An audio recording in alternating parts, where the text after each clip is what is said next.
congratulations at Highbury already, regardless of what happens tonight when Arsenal play Manchester United. Arsenal are the new champions.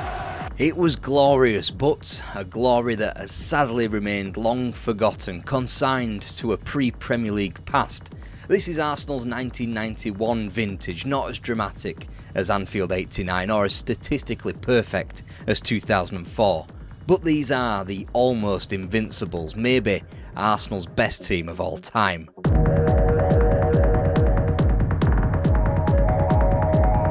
It had taken just 3 years for the George Graham revolution for Arsenal to be transformed from pathetic also-rans to the triumphant and undisputed champions of England. So just how did the former Arsenal player do it? He started from the very top, cutting the club down to size with potentially controversial sales of key international players in Kenny Sansom, Charlie Nicholas and Graham Rix. This version of Arsenal would be different, it would be younger.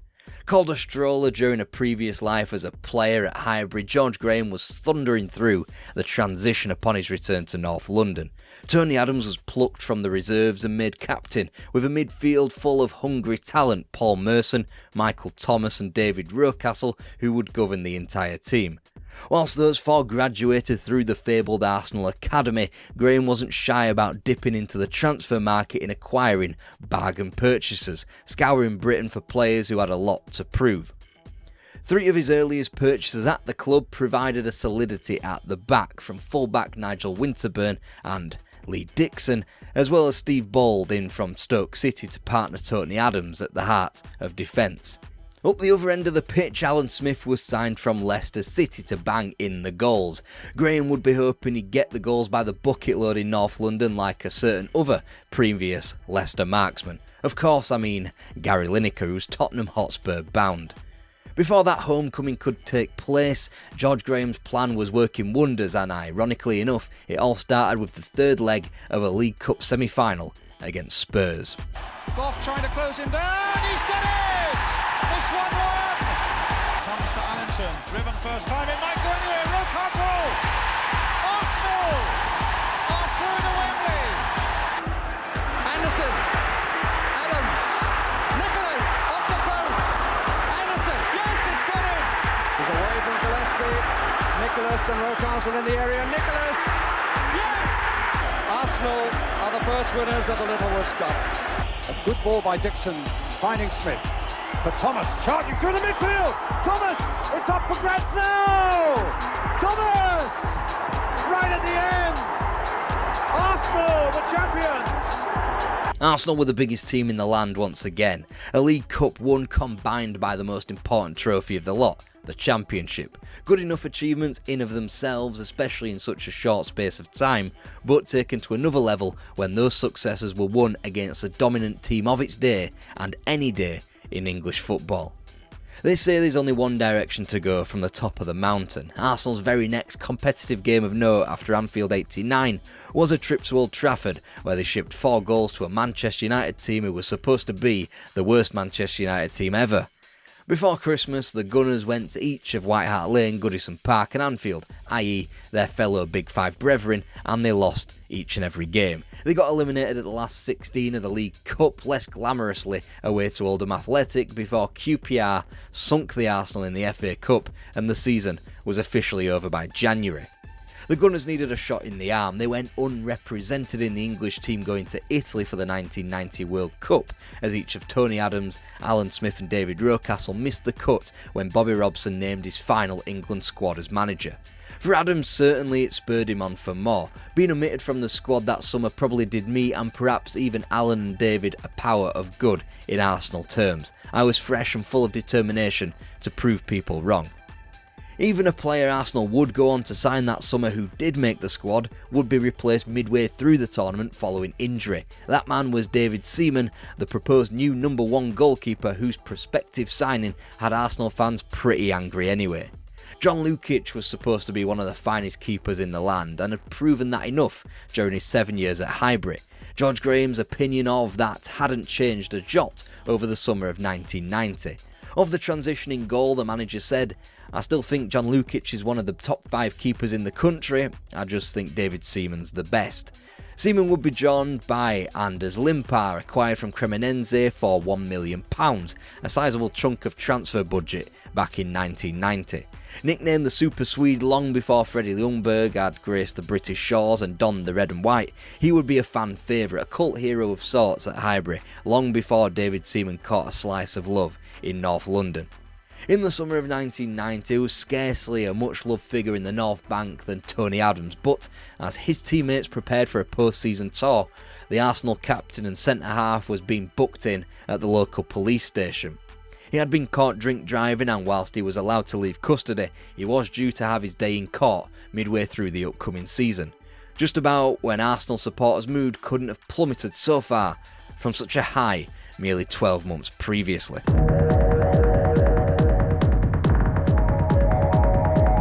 Arsenal needed to create a good mood for their supporters. They'd signed a player not everyone was entirely familiar with in Anders Limpar, and they'd acquired one they knew all too well and hadn't taken to immediately. Half of their players felt disgruntled about not appearing at a magical Italia 90 World Cup in England's semi-final showing, and few people were knocking about harbouring a return to the top of English football or even a solid run in the Cups. Qualifying for Europe? Forget about it. You needed to finish second just to get into the UEFA Cup these days, after English clubs tiptoed back onto the continent after the Heysel ban had been lifted, only to discover that their coefficient was on the floor. After building a strong pre-season bond in Scandinavia, Arsenal were ready to hit the ground running when the First Division swung back around on August the 25th. These things don't particularly matter to many people outside of those who clutch onto good omens and good luck, but the first port of call was to Plough Lane, a ground in which Arsenal opened up their previous title-winning campaign 2 years prior. Back then it was Alan Smith running in a hat-trick and Paul Merson getting on the score sheet in a demolition of their fellow Londoners. In 1990 those same two names found the net in another thrashing away from home. It was imperative that Arsenal got off to a good start because they'd be faced with a mean look in September and the visits of both Spurs and Chelsea, as well as a trip to Goodison Park. So when Luton Town were disposed of 2-1 in Highbury's first outing of the campaign, it was a welcome maximum points that the Gunners held. Those returns would be frittered away as the first North London derby of the season ended in goalless stalemate, whilst Perry Groves notched Arsenal's only goal in a similarly tied trip to Goodison. Only for the blistering form to return in a savage 21-minute 4-goal haul at home to Chelsea, where Anders Limpar netted for the first time and Lee Dixon scored the first of 5 penalties that season. Alright, Chelsea weren't the force they would become when they accepted some Russian money in the new millennium, so infinitely more to shout about was gleaned from a 2-0 winning trip to the City Ground, where Nottingham Forest were cut down to size. Against the side that had won the previous 2 League Cups, Anders Limpar broke the deadlock again. The Swedes' run of magical form continued, netting 2 against the newly promoted Leeds United, albeit in a draw before Paul Davies' quick-fire double shot down the Canaries a week later. Limpar would bag himself the only goal of the trip to Old Trafford on the other side of the international break, which might have been newsworthy had the occasion up north in Manchester not turned dramatically south. The most recent FA Cup winners versus a recent English champion, the match should have been famous for the on-field talents that both sides could boast. Instead, it became infamous for a 20-man brawl.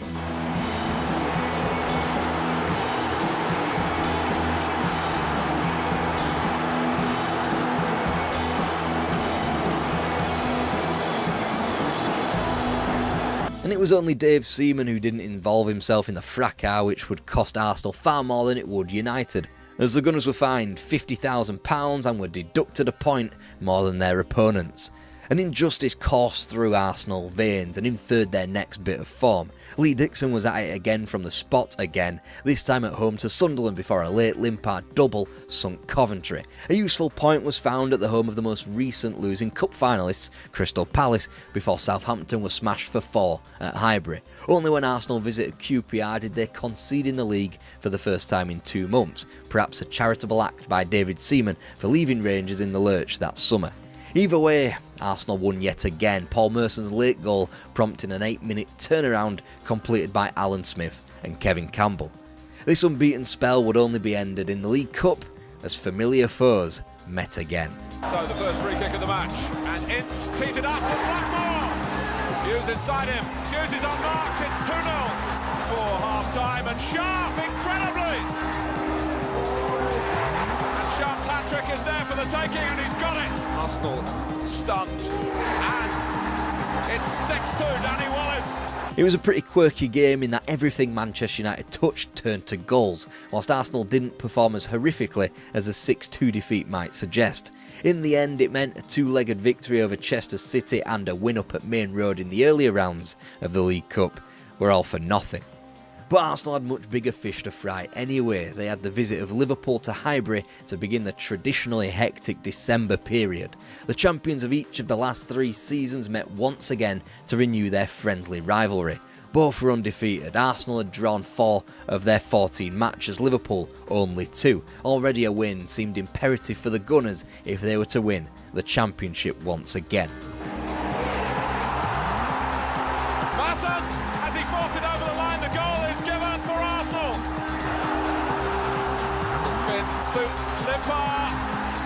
Down he goes!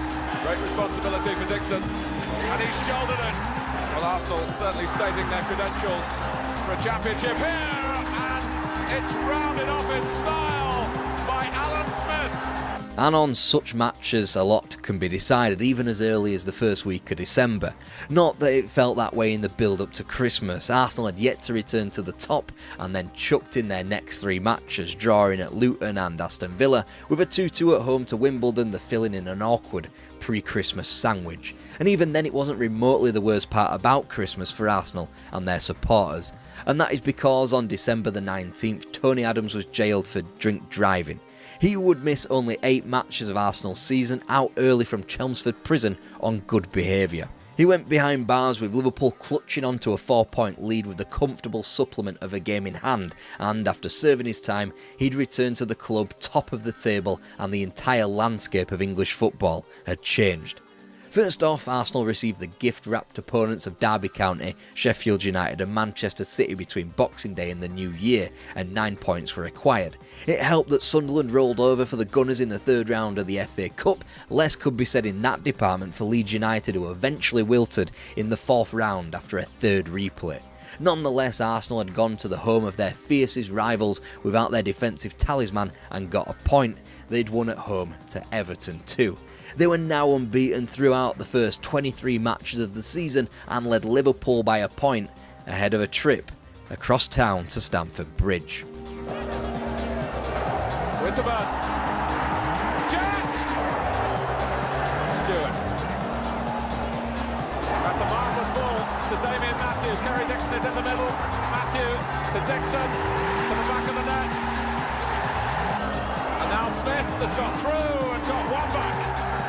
With Steve Baldoff injured, joining Tony Adams on the sidelines, the Gunners naturally capitulated to their first league defeat of the campaign. By the time they played again in the league, the title had swung back in their favour. On the evening of February the 20th, Everton and Liverpool played out their 5th round FA Cup replay, a full week before Arsenal had even had the chance to fulfil their 5th round commitment at Shrewsbury Town. A 4-4 draw in the Merseyside derby ended with a severely drained Kenny Dalglish accepting defeat in a long post-Hillsborough battle with his mental health. He resigned, Liverpool went out of the cup to Everton in the 2nd replay and, more pertinently to Arsenal, went down to Luton Town ahead of the visit of Arsenal to Anfield on March the 3rd. And once the outside title shot of Crystal Palace was snuffed out by Arsenal 4-0 and Shrewsbury Town provided a little more difficult to dump out of the cup, Liverpool and Arsenal stood across from each other on the hallowed Anfield turf with a league title to decide. And oh yes, Tony Adams was back. And they played him through. Alan Smith returned pass. Merson against Grobbelaar. Merson past Grobbelaar. A goal for Arsenal that could carry huge significance. The gap was now 3 points. Even when the Gunners wobbled to successive draws against Nottingham Forest and Norwich City, Liverpool capitulated to 1 point from 3 matches against QPR, Southampton and Coventry. As April revealed itself, Arsenal were gunning for gold, 5 beyond Aston Villa, another 2 beyond both Derby and Sheffield United. Not even a point at the Dell could halt their title charge. No, wait. Double charge, because after Cambridge United was sworn off in the FA Cup quarter-final, a North London derby was baked in for April the 14th, 1991.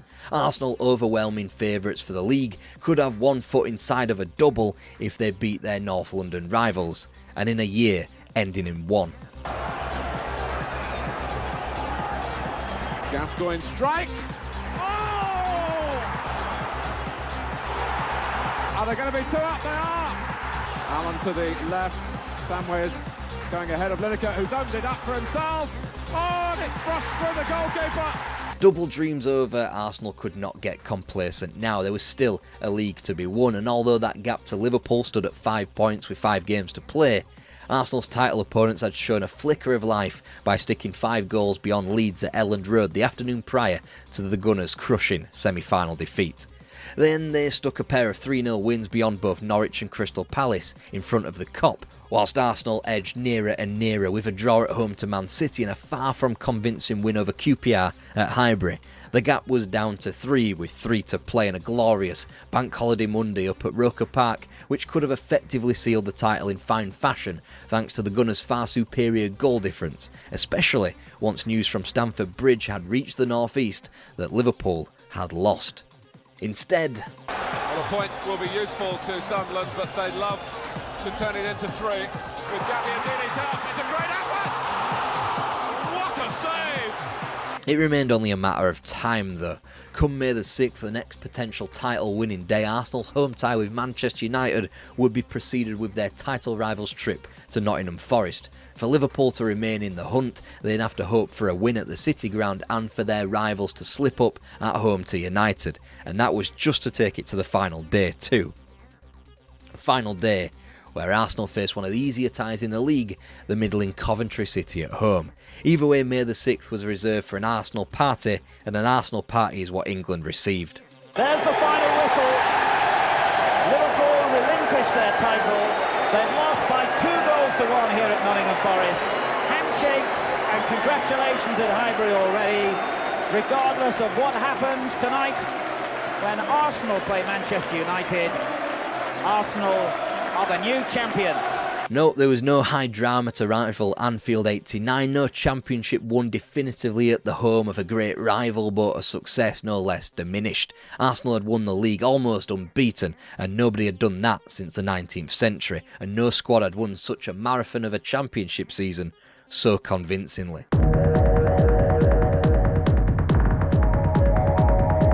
Football was about to change. Some were trying to call it a whole new ball game, and Arsenal were front and centre of its creation. The bright lights, the big wedges of money and the incessant amount of television cameras would be pointed at Highbury every other week from now on. The Premier League was live from August 1992, and Arsenal could scarcely have been in a better position to receive it. After all, they were a recent English champion. They were England's first representative in the European Cup for 6 years, and they'd just signed a man who would become their highest goalscorer later on in the decade, in Ian Wright. Football was becoming more acceptable, more middle class. Everyone had watched Italia 90, they'd all read Fever Pitch by Nick Hornby, they'd all had their perspective changed, and now some of the best football on the planet would be broadcast live every week. Football, as with life in Britain at the time, was colourful, it was exciting and brash, strutting into a new millennium with an optimism not seen for a while. And Arsenal couldn't have been more out of place if they tried. They were methodical, they were defensive and couldn't cobble together much excitement, nor did they really want to. Not even in their more successful moments, they just did things functionally and were happy to do so. But at precisely the wrong time, they were displaced at the top of English football. Their championship push in the final ever First Division campaign was typically over by Christmas, as were their ambitions in the European Cup, losing to Benfica before we got to the competition's first ever group phase. The Gunners wouldn't be back at the top tier continentally for 7 years, when it would be called the Champions League. Boring Arsenal sunk from a disappointing 4th place to a frankly ludicrous 10th position in the first iteration of the Premier League. That campaign would be saved with a pair of domestic cups, so too their subsequent season, where a first European trophy in 24 years was won in the Cup Winners' Cup. But when it came to league football, they were quickly being left behind by Alex Ferguson and Manchester United. George Graham's Arsenal would officially end on February 1995, ignominiously, when it was revealed he'd received gifts in exchange for completing transfers. Thankfully for such a great squad that he left behind, his second go-around at Highbury would become renowned more so for the successes and trophies than its sordid end. Old school fans will point to defeating Spurs and Liverpool to the League Cup in 1987, Graham's inaugural triumph. Those trying to be smart or simply younger will remember the trio of cups in the Premier League age. Most of us will have Anfield 89 ingrained into our psyche. In this shuffle, 1991 gets lost despite it being the most impressive victory of the lot. Liverpool and Everton might have won more points during the 80s, Liverpool's vintage of 79 might have conceded 2 fewer goals, and nobody had lost so few matches in such a long season. Yeah, Preston North End will forever be called the original Invincibles for their undefeated season in 1888-89, the first ever organised league competition in England, but they played 22 matches. This Arsenal didn't lose until match 24, and what's more, in the second game of Preston's season after that Invincibles season, they lost effectively on match 24 themselves. The 18 goals Arsenal 91 shipped in the league would only be touched by Arsenal of the 1998-99 season and Jose Mourinho's first campaign in England, two teams far more revered on these shores. Arsenal 91 would score one more goal than the eventual Invincibles of 2004. And something far greater than each of those wee statistics is the fact that Arsenal helped end a footballing dynasty. Alex Ferguson is often credited with knocking Liverpool from their perch because his 13 league titles put his Manchester United team on top as English football's greatest league champions. Less is said about how George Graham's Arsenal helped soften Liverpool up long before Ferguson could even think about bringing a trophy to Old Trafford. This stronger version of Arsenal eased Liverpool out from the top of the English game, a Liverpool that for so many reasons both on and off the pitch were becoming a spent force. Had it not been for Arsenal's 2 titles in 89 and 91, Liverpool might have had some more breathing room to go again just in time for the Premier League to be formed.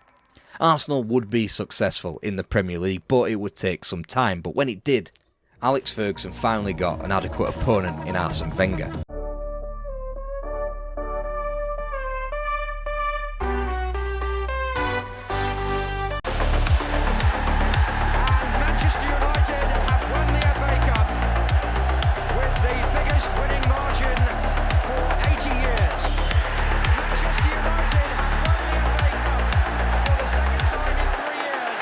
We alluded to him enough in yesterday's video, but finally it looked as though Manchester United had their man when they hired Ron Atkinson.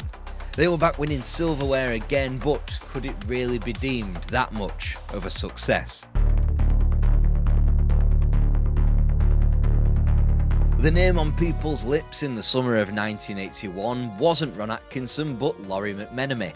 After all, Manchester United supporters had had enough experience of the manager when his Southampton side defeated United at Wembley 5 years prior in one of the biggest FA Cup final shocks of all time.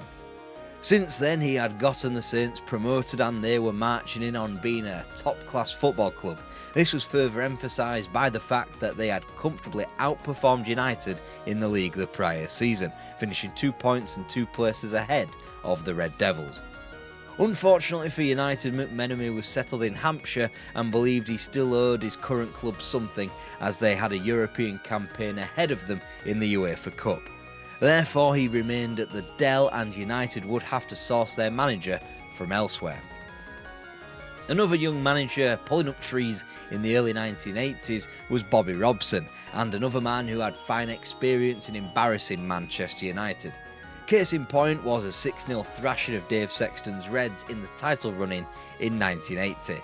Ipswich were already recent FA Cup winners but had their season in the sun in 1980-81 when a treble charge was only snuffed out by Aston Villa in the league and Manchester City in the FA Cup semi-final. Nonetheless, it was still a wholly successful era for Robson and Ipswich as they won the UEFA Cup. United alternatively hadn't even troubled European success since the days of Sir Matt Busby in the late 60s. That being said, Bobby Robson was never going to leave a settled Ipswich Town job, especially with the lure of the national team right around the corner. Ron Saunders neither who United scoped out, but it was quickly apparent that a first season in the European Cup for a manager who had just helped lift the league title for Aston Villa was too attractive a proposition. Either way, Saunders wouldn't last much longer at Villa Park, not sticking around to pick up the European Cup the following summer. But he wouldn't be Old Trafford bound, no, that job was handed to Ron Atkinson. As mentioned ad nauseum in our Dave Sexton video, Ron Atkinson simply had Manchester United's number in the previous few years as West Brom manager. The Baggies played brilliant attacking football, were littered with incredible talent and were boinging up the league like nobody's business. Atkinson had already lifted the Baggies up to third in 1979, which was the club's highest position since they narrowly avoided winning the domestic double of 1954. A further fourth place in 81 and a continued presence in Europe, thankfully for United, wasn't enough sway to keep Atkinson in the West Midlands. The first hint that he might just be a little differently inclined to Dave Sexton was his choice of club vehicle.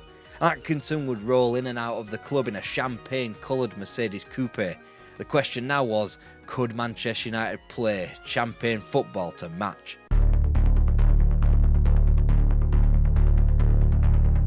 Ron Atkinson had barely parked up in his garish-looking club car before he had his two big summer signings earmarked in time for the 1981-82 campaign.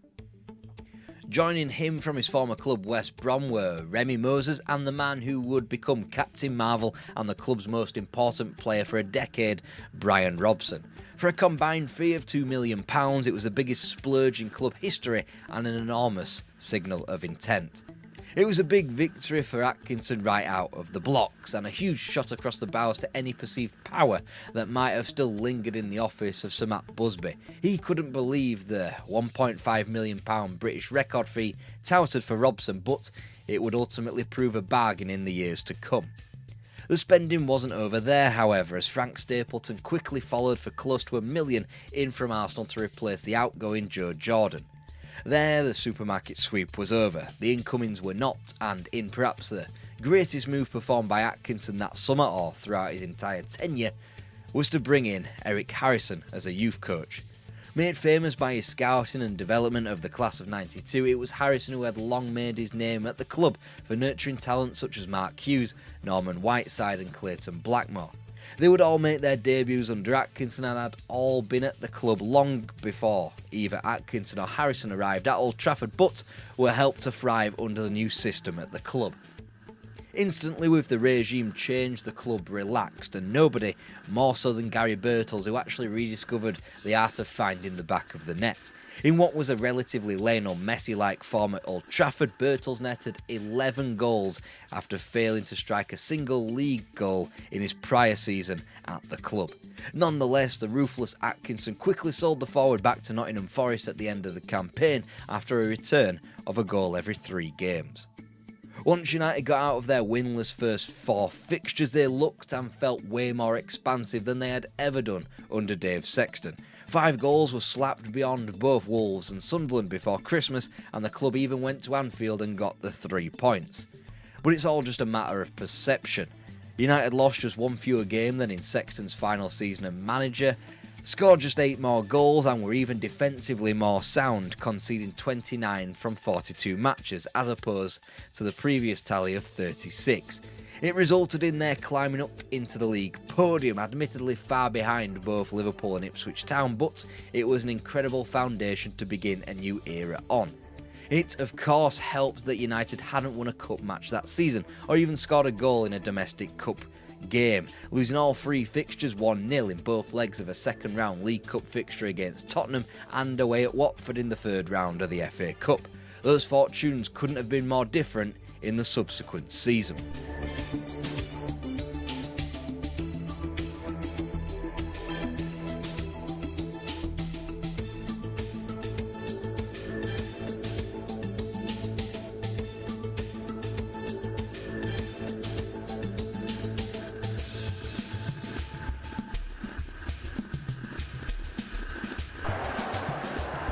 Making a run forward down the left. Here comes Brian Robson. He's in with a chance. Yes! Ormiston. Oh, Grimes is onside and so is Whiteside here. Oh, I say! It's amazing! Oh, it's all over. Manchester United are at Wembley for the 2nd time this season. Arsenal had been dispatched in both semi-final stages of the domestic cups, and with league form being routinely solid throughout, United had gone up another gear in the 1982-83 season.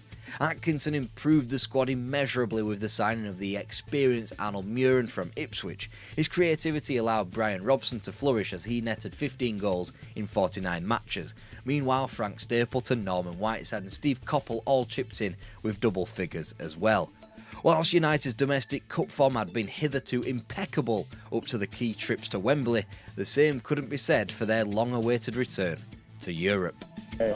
Tiro dal dischetto per il temporaneo pareggio, 26esimo, 1-1. Sono anche queste immagini che non hanno bisogno di molti commenti.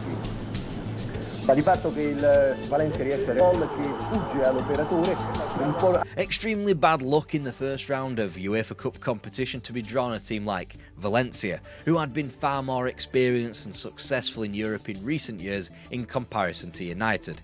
It was Valencia who had defeated Arsenal just over 2 years previous to lift the Cup Winners' Cup. But that quickly paled into insignificance for United as they unthinkably had their first ever League Cup final to contest. They couldn't have been drawn a harder foe in Liverpool, not only for their standing in the English and European game, but for their sheer knack of winning the League Cup at an alarming rate.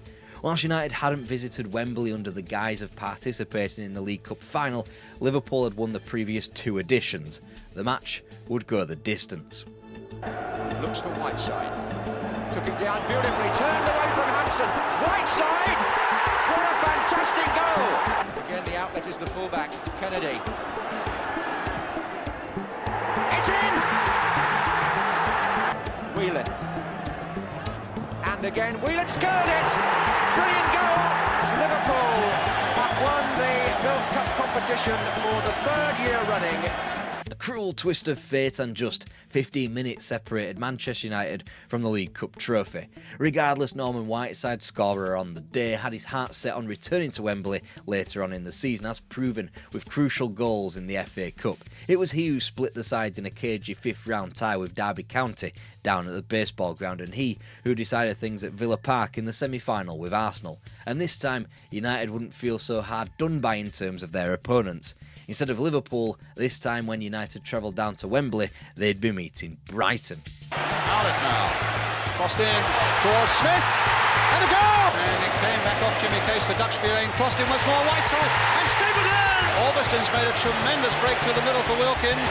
Oh, a brilliant goal by Ray Wilkins! Here's Grealish. Will he try a shot? He's thrown it for Stevens! 2-2. And has Robinson got the legs? Got Moran after him, and Robinson still in control. Play for Smith, and saved by Bailey, my word! Brighton, who had only just been promoted to the top tier of English football for the first time in 1979 and had spent effectively all their top flight life battling relegation. They had finally fulfilled their promise by returning to Division 2, and whilst they wouldn't be back in the top tier of the sport until their most recent promotion to the Premier League in 2017, they had given United an almighty fright at Wembley. Had Gordon Smith scored in the dying minutes of extra time, it would mean yet another trophyless season for United, and all the hard work cultivated by Ron Atkinson thrown out of the window. United would not give them another chance in the replay 5 days later. Alverston again, low in for Davis, who got a good position. Robson! That's the goal! Turned it in for Whiteside! Muren takes the kick. And the header by Robson finds Stapleton. McQueen made a touch, and it's been thrown in! And Manchester United have won the FA Cup with the biggest winning margin for 80 years. The sky was supposed to be the limit. Unfortunately, not joining United and Atkinson on this journey were the names of Steve Coppell and Alan Davis, no, not that one, whose careers at the top of the sport were prematurely ended by injury. Nonetheless, it appeared business as usual for United on the pitch as they raised their game to match the biggest team of their era, this time beating Liverpool at Wembley in the Charity Shield curtain raiser before a late September win at home against the same club in the league. United's full force going forward was further evidence in their highest goal return under Atkinson yet. Unfortunately, they laboured to far too many draws in the league, and their poorer defensive record of shipping 41 goals sealed their title bid dramatically. In the end, Liverpool predictably proved far strong anyway, as they wrapped up their third title in succession, joining the likes of Herbert Chapman's inspired Huddersfield Town and Arsenal in achieving that feat. United would have to wait a while longer to match that one. For now, the Red Devils had to simply just be content with being entertaining in their own right in the league and reserving themselves for the cup competitions. Taking a backseat this year was surprisingly the FA Cup, as they were stunningly eliminated away to Bournemouth at the first hurdle. Even though they featured in 6 League Cup fixtures, United's campaign in that particular competition wouldn't reach the final, as they were put out by Oxford United in a 4th round second replay. No, the cup run that took precedent in their 1983-84 campaign was a European run for the ages, something that United fans had been crying out for. Early triumphs in Czechoslovakia and Bulgaria booked the Reds in for a Cup Winners' Cup quarter-final that was the headline act of the competition against Barcelona. Suffering a 2-0 defeat in the Camp Nou, United were unsettled in advance of the return leg, with news emanating for Turin that Brian Robson was their number 1 target. With Juventus more than capable of offering the midfielder tenfold the amount of wages he earned at United, and with plenty of money in the bank to thrust under United's nose, their authority wavered ahead of Barcelona's visit to Old Trafford. In the quarter-final second leg, Brian Robson made his intentions perfectly clear. A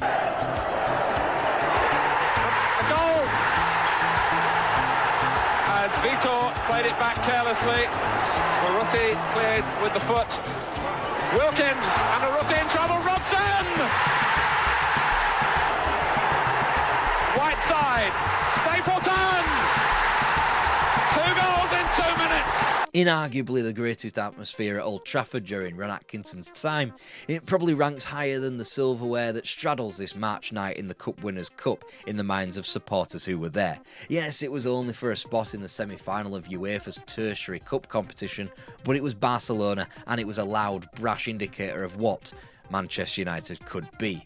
Only for that old, inconsistent United to return in the semi-final against Juventus of all teams. A draw at home wasn't enough, as a side governed by Michel Platini proved just too strong back in Turin, as United suffered through the injuries of both Robson and Murin, as well as the suspension of Ray Wilkins. Only a goal away from progressing to a seemingly winnable final against Porto, United were extremely unlucky on the continent again. Whilst those enormous ties captured the imagination of Manchester United and their supporters, league form understandably suffered. Coming off the back of their momentous home win over Barcelona, United's league form was derailed by a waterlogged pitch at the City Ground. Momentum dead in the water, Ron Atkinson's decision to take the players warm weather training in Mallorca backfired. They wound up winning only 2 of their final 10 matches to finish 4th in a 2-horse race, even behind Southampton and Nottingham Forest. The optimists among the Stretford end would note that United juggled a decent European run with a top 4 finish that was effectively a half-hearted title challenge until the final weeks. That was enough solace to keep the United faithful going throughout the long summer of '84. They'd be back in the thick of it once again, just as soon as they shook the cobwebs of 4 draws to start the season. Of all campaigns, 1984-85 didn't so much epitomise Ron Atkinson's time at Old Trafford, but caricatured it. They'd be both victorious and humiliated in equal violent measure when Newcastle, West Ham and Arsenal were pumped at Old Trafford. Just as sure as those 3 points were tottered up, they'd be taken away with chastening trips to Villa Park, losing 3-0, Goodison Park losing 5-0, and to both Roker Park and the City Ground, where 2-goal leads were surrendered to Sunderland and Nottingham Forest respectively for a pair of 3-2 defeats. Those losses caused ructions in the camp, with Gordon McQueen and Gary Bailey having a square go in the dressing room. McQueen knocked Bailey out, which triggered the latter to take up Kung Fu, which benefited nobody really, as his goalkeeping only became more erratic the more the 1980s wore on. Defensively, United were a shambles. Offensively, they now paired off Brian Robson with Mark Hughes in a bit of a dream team. Gordon Strachan from Aberdeen and Jesper Olsen from Ajax only bolstered United going forward, as their attacking numbers were at their highest in the league. Combating that, United's defensive numbers were also at the highest they'd ever been under Ron Atkinson, as the club shipped 47 goals and finished a pretty distant 4th. Then again, everyone was a distant speck on the rear-view mirror of Howard Kendall's Everton, who had run away with the league title months in advance of the season's conclusion. Once again, United felt inclined to finish fourth in a race that they really ought to have finished second in, especially once Liverpool were beaten at Anfield yet again, this time thanks to Frank Stapleton, to close out the month of March 1985. Then they went and beat Liverpool in the Cup semi-final replay at Main Road 2 weeks later. That particular success, however, was sandwiched perfectly between two needless defeats on the road at Sheffield Wednesday and at Luton Town, before the ultimate aberration to end the season, a ridiculous 5-1 defeat at Watford 5 days out from United's biggest day of the season. You see, United were due at Wembley once again for the FA Cup final. They faced the runaway league champions Everton, who were hoping to achieve something that their closest rivals Liverpool had never done: win the domestic double. Ron Atkinson and Manchester United had no regards for those particular sentiments. Scoring opportunity, and we could have a player sent off in the FA Cup final for the first time ever. Striking time in 3 years. It more than made up for a season that could have been derailed with patchy form, that could have been derailed by a pitiful European exit to Hungarian side Videoton on penalties in the quarter-finals of the UEFA Cup, a season that could have been a massive distraction from the enormous shake-up transpiring behind the scenes. Robert Maxwell had attempted to purchase the club armed with £10 million as Martin Edwards prepared to float the club on the stock exchange. Thankfully for United, Maxwell's bid collapsed at the 11th hour and he stayed Derby County instead. Meanwhile, the Edwards family continued to make a lot of money from the club and Bobby Charlton was drafted in as a club director. All in all, it set Manchester United up for a head of steam going into the 1985-86 season. 10 wins from 10, Villa, Ipswich, Arsenal, West Ham, Forest, Newcastle, Oxford, West Brom City and Southampton all fell, and United had seemingly never had it so good in the First Division. Luton and Liverpool might have dampened that 100% record, but United remained undefeated until a November the 9th loss at Hillsborough and remained top right through until the end of 1985, despite further wobbles at home to Arsenal and at champions Everton. 1986 looked to be the year that United finally claimed that league title back after almost 20 years of it deserting Old Trafford. Mark Hughes was in stupendous form, netting 10 from his first 15, then with his form taking a nosedive, so too did United's. They surrendered top spot to Liverpool on February the 2nd, losing at Upton Park before being incapable of grabbing that spot back from their Merseyside rivals the following week after a 1-1 draw at Anfield. From then on in, the wheels came off. United won just 5 of their last 14 matches. Mark Hughes managed to find the net just 3 times in the league between October the 26th and April the 16th, as his imminent transfer to Barcelona was made public. A 1-0 defeat at Loftus Road to Queen's Park Rangers effectively put the title beyond United as the Merseyside machines of Everton and Liverpool and even the surprise title contenders West Ham United roared through. After such a crippling loss, Ron Atkinson tendered his resignation to the board. The air had gone out of the club. Atkinson's signings of John Severbeck, Colin Gibson, Peter Davenport and Peter Barnes were making less and less sense. They were due to lose one of their key figures in Mark Hughes and they'd just traded in another stab at the title for another 4th place finish. If they'd started the campaign with 10 wins and still couldn't do it, when would they win the league? Out of both cups by March and with European football no longer a possibility thanks to the Heysel disaster, Manchester United rejected Ron Atkinson's resignation. Even though their one-team title surge had turned into a 3-horse race that the club were just onlookers for. It had been a mad ride for Ron Atkinson and Manchester United. It now looked to be nearing its end. Ron Atkinson was exactly what Manchester United needed. He provided a different mode of thinking, a different plan of action, and consequently United's ailing latter part of the 70s was rejuvenated in time for the middle portion of the 80s. They might still have occupied a place underneath the Merseyside shadows thanks to Bob Paisley and Joe Fagan at Liverpool and now Howard Kendall at Everton, but United were beginning to creep out from underneath those crushing shadows. The first piece of silverware since the management of Tommy Docherty was acquired in the form of 2 FA Cups in 3 years. Even though United consistently flaked out on title races to the more domineering sides from across the River Mersey, the club were now firmly established as a team that could go out and compete in Europe as well as back home simultaneously. This was a team in transition, one that Atkinson expertly manoeuvred through, Half of his 83 cup winners against Brighton wouldn't be in the starting lineup for the same success 2 years on against Everton. These were days where United moved quick both on and off the pitch. But this version of United lived fast and died young. By November 1986, Ron Atkinson had run his race as Manchester United manager, despite statistically becoming their most successful manager this side of Sir Matt Busby. Winning just one of their first 8 matches to begin the 1986-87 season, mere weeks after tossing in the league the prior campaign, Atkinson had become burned out. He was gone after frittering away another chance at winning domestic silverware with the 4-1 League Cup loss against Southampton. As Atkinson's mantras of team bonding, drinking and entertainment enveloped the squad and the shunning of the so-called pasta preachers, it finally caught up with United. And it just about marked the beginning of the end for United's prolonged spell in the doldrums. This time the club would be steered through into a new management by Bobby Charlton, not his former manager Matt Busby. And Charlton's choice for the next manager of Manchester United came from Govan, and he was just about finished remodelling Aberdeen in his image, and judging by his success that we've covered in these videos, Sir Alex Ferguson effectively did so at Old Trafford as well.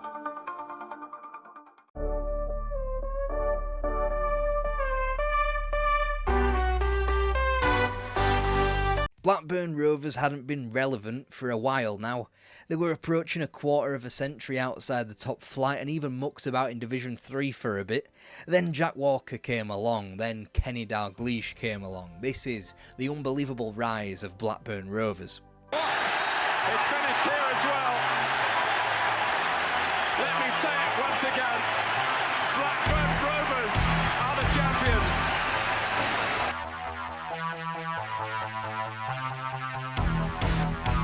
Back when the industrialised northern towns dominated the game known as football, Blackburn Rovers were good, really good. They won 5 FA Cups by 1891, which was a record which stood until 1920. They even got to winning 2 league titles until the First World War ruined what was fast becoming the best Blackburn team yet. The interwar years kinda passed Rovers by, with the exception of a record-tying 6th FA Cup in 1928. 8 years later, however, they would be unthinkably relegated, only to bounce back before another intermission owing to World War II. And since Blackburn Rovers had precisely 1 day in the footballing sun, appearing in the 1960 FA Cup final as they bounced between Divs 1 and 2 up until their more permanent demise in 1966. Whenever they got hold of a competent manager, a Gordon Lee or a Howard Kendall, who would both rescue the sleeping giant from the 3rd tier, they'd be quickly snapped up by clubs like Newcastle and Everton. By 1986, Blackburn were just existing in Division 2. At the top of the English game then was Howard Kendall, a man who fled Ewood Park 5 years prior, and Kenny Dalglish, who in 5 years' time would come to revive his career at Blackburn. For now, the club inhabited the tedium of mid-table life in the 2nd tier, but then the Rivers side stand was deemed structurally unsafe, and it was just about the best thing that could have happened to the club. The stand needed bulldozing and replacing, providing the materials for the new 5,000-seater stand, a certain Jack Walker. A local lad and a Blackburn fan approaching retirement, he sold up his steel business and made his next investment, Blackburn Rovers. The summer of '91 was the club's re-emergence, not just as another name that were really good at flaking out in the playoffs as they had done the 3 years on the bounce in the late 80s.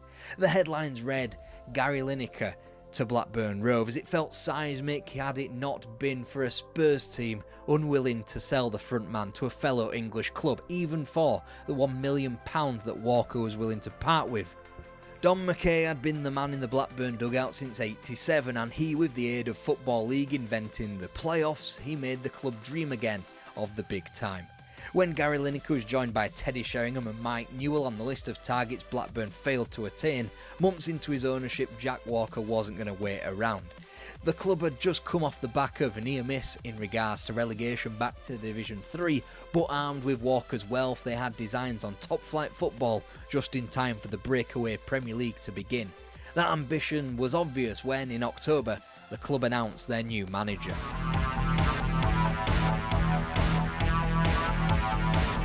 The respected, the proven and the trendy were all floated as ideas when a mix of Don Howe, Neil Warnock and Steve Coppell were named as a potential replacements. Even Franz Beckenbauer got a name check.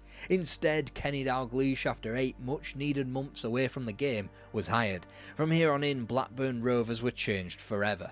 The former Liverpool ace received Blackburn in a healthy position. Tony Park's caretaker job had generated 17 points from 8 games as Rovers seemed primed to capitalise on slip-ups from promotion rivals. The first signing Dalglish made in an era famously known for a lot of incomings was his shrewdest yet.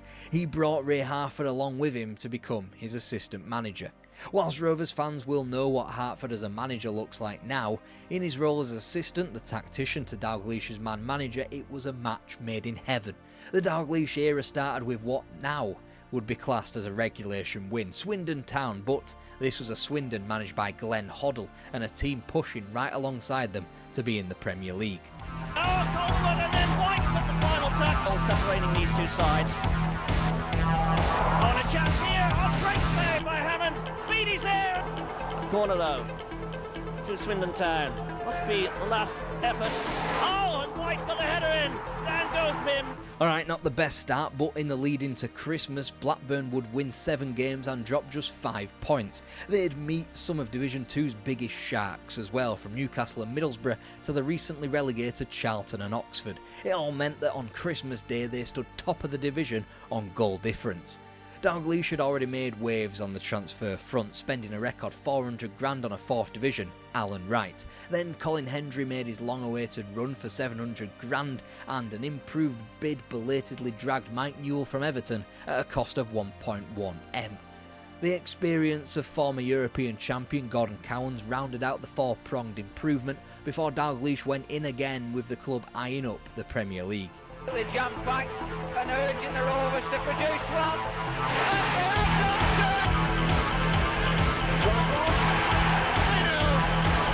And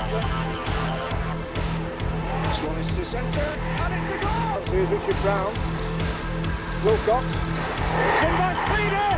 After what had been an immaculate start to 92, dropping only 2 points from 7 games, Blackburn stood 7 clear at the top with 16 to play. With the top flight almost a certainty, QPR's Roy Regula was acquired again at over $1 million, whilst Watford's Tim Sherwood would be the bigger impact, signed for half of that fee. And then the wheels simply fell off.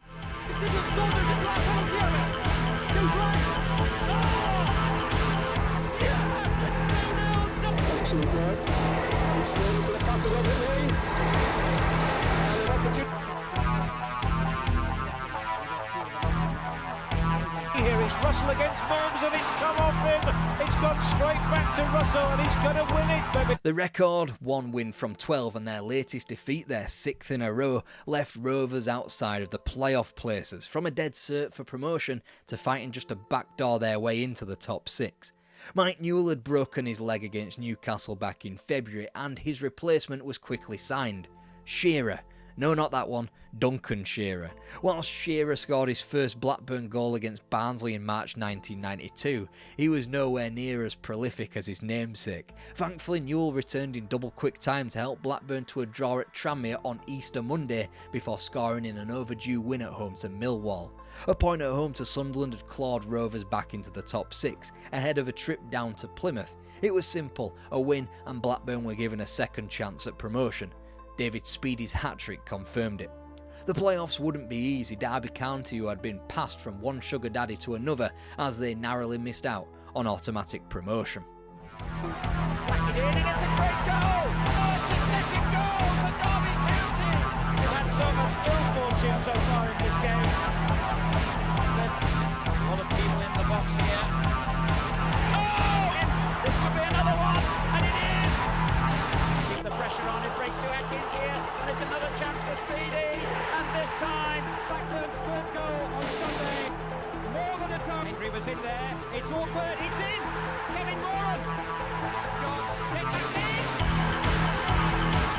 in! From a team that Blackburn had completed the double over consummately in the league that season to one that had achieved the exact same hex over Dalglish's side, Leicester City.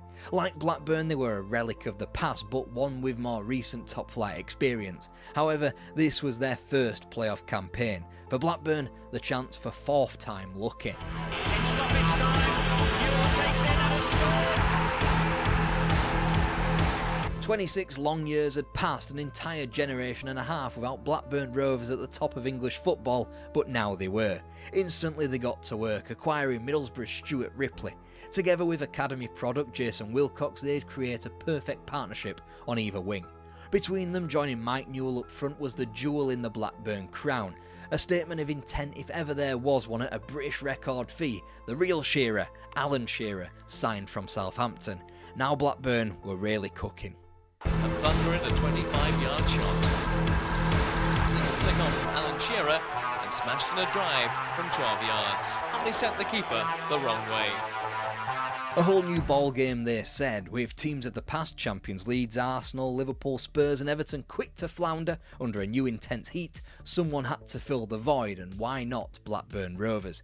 Shearer had scored 16, they'd pummelled the supposed pace setters Norwich 7-1 in October, completed the double over Arsenal, and on Boxing Day had defeated the reigning champions of the land, Leeds United. Halfway through the season there Blackburn were 3 points from the summit, only behind Norwich, who they knew they could beat.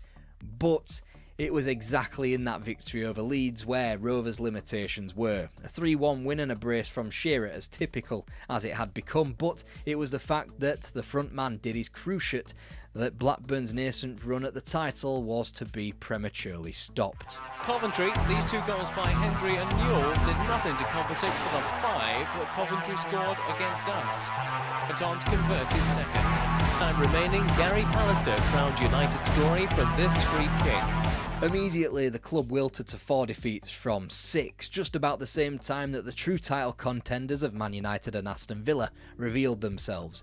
By the time that Rovers did return to winning form in the spring, ending the campaign with 24 points from a possible 30, a fantastical championship was just about out of their reach. And cruelly so too was a first ever spot in Europe, thanks to England's easing back into the UEFA competitions after the Heysel disaster. Given that only 4 teams could qualify and Arsenal in 10th had won both cups, Blackburn's return of 4th and 71 points wasn't good enough. But this was a club that still trained in a local park and had to halt their training sessions whenever a funeral procession passed. It still stands as one of the better performances by a promoted Premier League club, but it was already clear that Blackburn weren't just settling for that.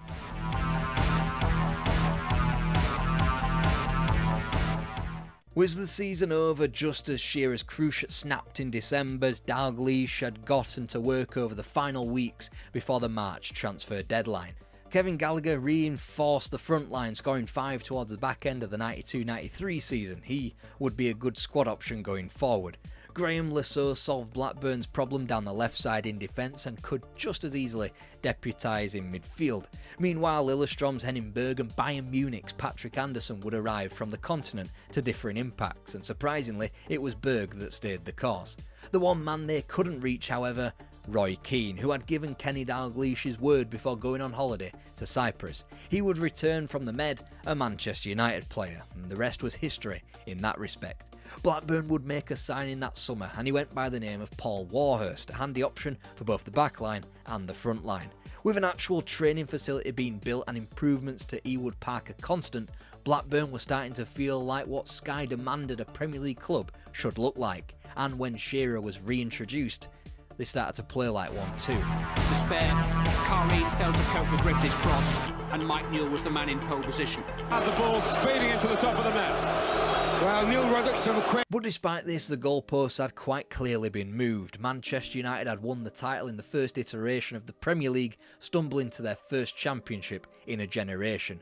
By Halloween, though, it was obvious that they had gotten their shit together as they commanded an 11-point lead after just 13 games. With the bar now raised and despite clearly still being one of the frontrunners should a title race ensue, Blackburn went back into the market for Leeds United's David Batty to bolster the midfield. Then a long-term solution to the goalkeeping problem as Tim Flower's £2.4 million move almost doubled the British record for a goalkeeper. What had been minor inconsistencies and a decent stab at being best of the rest suddenly transformed into something else entirely. The City went a goal down after only 13 minutes. Kevin Gallagher scoring from Mike Newell's pass. Thanks to teamwork from Blackburn's men. Shearer, Gallagher, Griffin, Berg, all involved. A great goal! Unthinkably, Blackburn were now in a title race. They had dropped just 2 points in 11 league games either side of Christmas, albeit crucially at Old Trafford. But in that 1-1 draw on Boxing Day, Rovers proved they belonged in the conversation. Despite a minor wobble away at Highbury and Carrow Road, Blackburn proficiently bounced back to a trio of wins starting at home to Liverpool. Suddenly the gap to Manchester United, previously unassailable, was just 3 points, i.e. one match. An even more mouth-watering visit of Alex Ferguson's side on April the 2nd. Before then, Rovers just had to get the regulation win, known as Wimbledon, out of the way. Opportunity for yes, great goal. Super finish. Earl's running in there, Robbie Earl. They score. Again, real danger goal for Wimbledon. But instead it goes to Holdsworth, who scores at the second attempt. Trying to get it on his left foot. Tees up Earl. Oh yes, that's number 4. Whilst that obviously didn't go to plan, with 8 matches left, there was still a chance for Rovers to put the pressure on.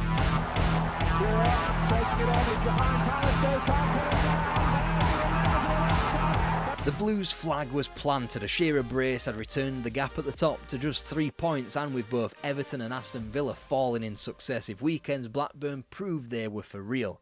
Then United felt the sting of a Wimbledon defeat on April the 16th. With the chance to draw level on points, Blackburn floundered to 1 point from 2 games as Manchester United won their next 4 to steam to the title. For the longest time, United had been intent on coasting to a victory lap, but Rovers had pulled them into the final straight, only to let them go past the checkered flag before they had done. Second place, Blackburn were granted a shot at the UEFA Cup and knew they had frightened the double winners back home. In England, they were almost there. On the continent, however, Through. Great chance here for Soderberg. It's Sandell. He scored. It's the shock away goal. just what the fuck is a Trelleborg anyway? Out in the first round of Europe, it was just another brick in the wall of English football's limitations upon the tiptoeing back into the continent after Heysel. For Blackburn, alternatively, it was typical anyway. You might have noticed I've not mentioned any kind of cup runs in the video yet under the management of Kenny Dalglish, and that won't change here. This thanks to a Newcastle dispatching of Rovers after a replay in the FA Cup third round and a League Cup fourth round elimination at the hands of Liverpool. In fact, it's usually the fourth round where Dalglish's side came a cropper. In both cup competitions the prior season, Charlton in the FA Cup and Spurs in the League Cup, and in the 91-92 FA Cup to little old Notts County. It was in between where two enormous chances to win silverware were housed, the 1992-93 season with their quarter-final elimination to Sheffield United and two-legged semi-final demise to the other Sheffield club Wednesday in the League Cup. The lack of Shearer doubtlessly impinged on trophy ambitions, and with both roads ultimately leading to a dour 10th place Arsenal team at Wembley, there was no reason why it couldn't have been Blackburn steaming to a cup double and potentially a Cup Winners' Cup thereafter.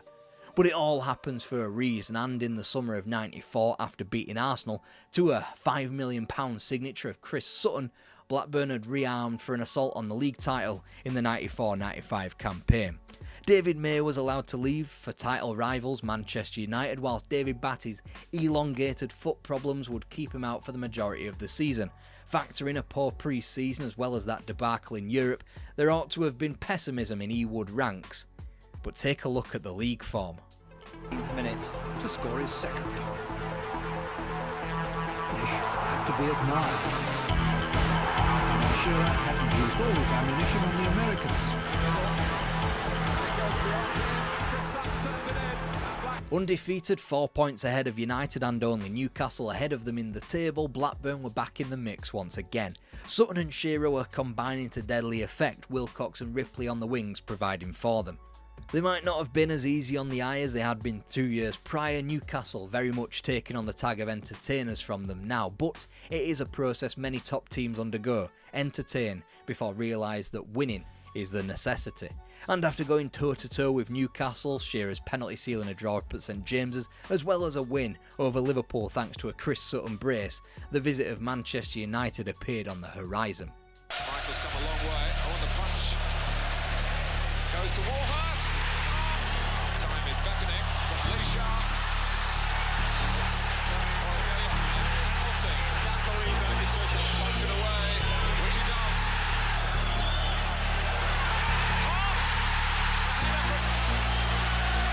Kanchelskis. Oh, and it's Henry there, but Kanchelskis wraps it back in. Lasso for Hughes, and it's 3-2 against Blackburn. Make absolutely sure for Manchester United. Sharp's with him. Kanchelskis still and still. And you can probably pinpoint this as the night the sentiment of the once feel-good story of Manchester United being the top team in England again waned. Champions of the past 2 seasons, a result was ripped from Blackburn not by Cantona, Hughes, Giggs or any other class of 92 star, but by the referee. It enraged Blackburn into a piece of form never seen before or since in the top flight. Still in possession, so gets it in Shearer! Hit the post! Wilcox! And Shearer battle for the ball. 6 of one and half a dozen of the other. Cow. There's Atkins. Oh, it's safe. Good play, and Alan Shearer safe as you like. After the United debacle in October, Rovers sat 4th after 11 games, 8 points off the Newcastle pace. 12 games and just 2 points dropped later, Blackburn commanded a 5-point lead over United, armed with a game in hand ahead of a visit to Old Trafford on January 22. It's not hard to argue that this was the most important game in the young life of the Premier League. Win and Blackburn could stretch their lead out to 11 points with their game in hand. Lose and the pressure will be back on Dalglish's side. Played in midweek, of course. The timing from Giggs. Cantona! Well, Shearer coming in. Oh, Shearer!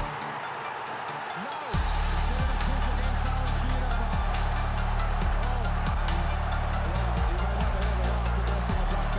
Shearer. Naturally, the match wasn't allowed to expire without some refereeing skullduggery transpiring.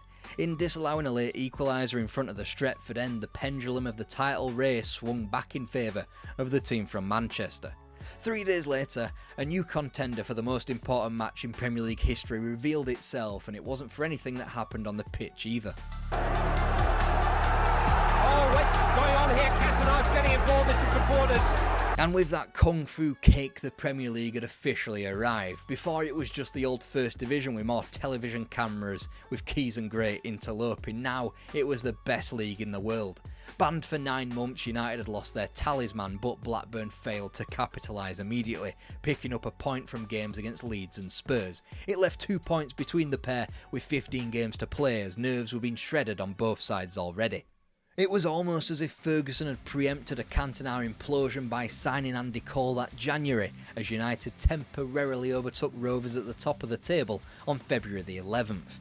The Blues, however, would hit back. Firing on all cylinders, it was a touch of class from skipper Tim Sherwood.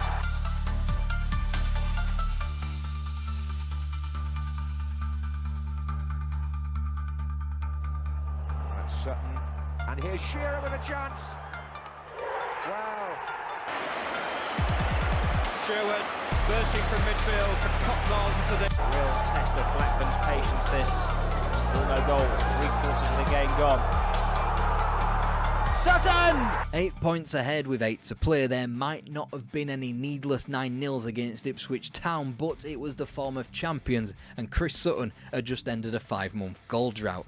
A season can spin on a dime though. Whilst a Cantona-less United took to winning narrowly on the road and via David May of all people against Sheffield Wednesday at Old Trafford on May the 7th, Blackburn was stung at Elland Road and at home to Man City, the last people who would want United to win the league.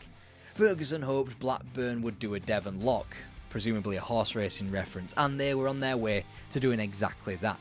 And as West Ham confirmed a 2-0 win over Rovers to end April, an enormous final week of the season was laid out in front of both teams. 2 games apiece, 2 points the difference, a home game followed by a final day on the road. Blackburn were handed Newcastle and Liverpool Two other teams that wouldn't want United to win the league, two of the hardest fixtures in the division, whilst United had to play a gimme at home to Southampton before a banana peel of a trip down to Upton Park.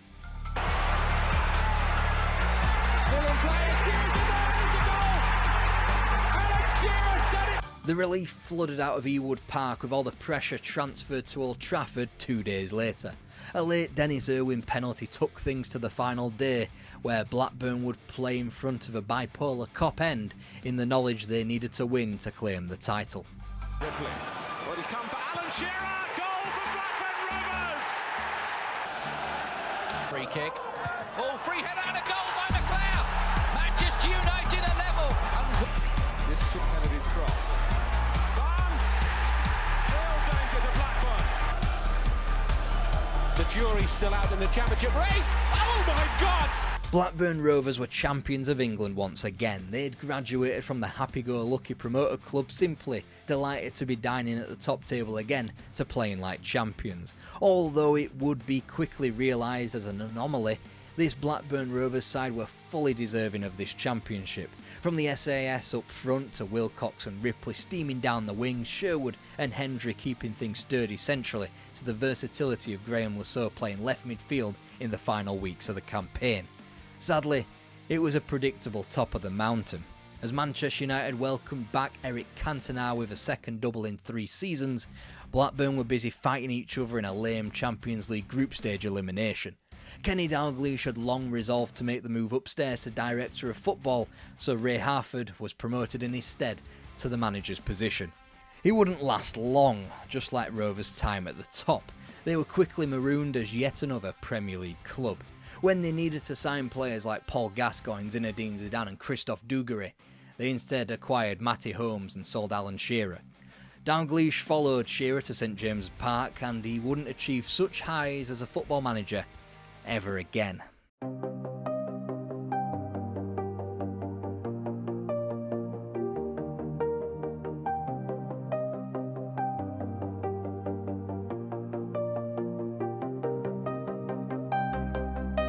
We'll remain in East Lancashire next week on our tour of Britain, heading to Burnley for a 4-part series, but to watch where we've been, click on this playlist.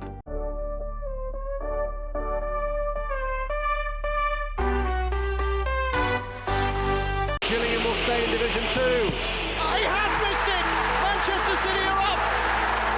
1999, a great year for football in Manchester. There were trophies, there was Wembley Stadium, and there's a dramatic late comeback in a final. Yes, you got it right, this is all about Joe Royals, Manchester City, and the game that changed both their fortunes and, arguably, the entire history of football with it.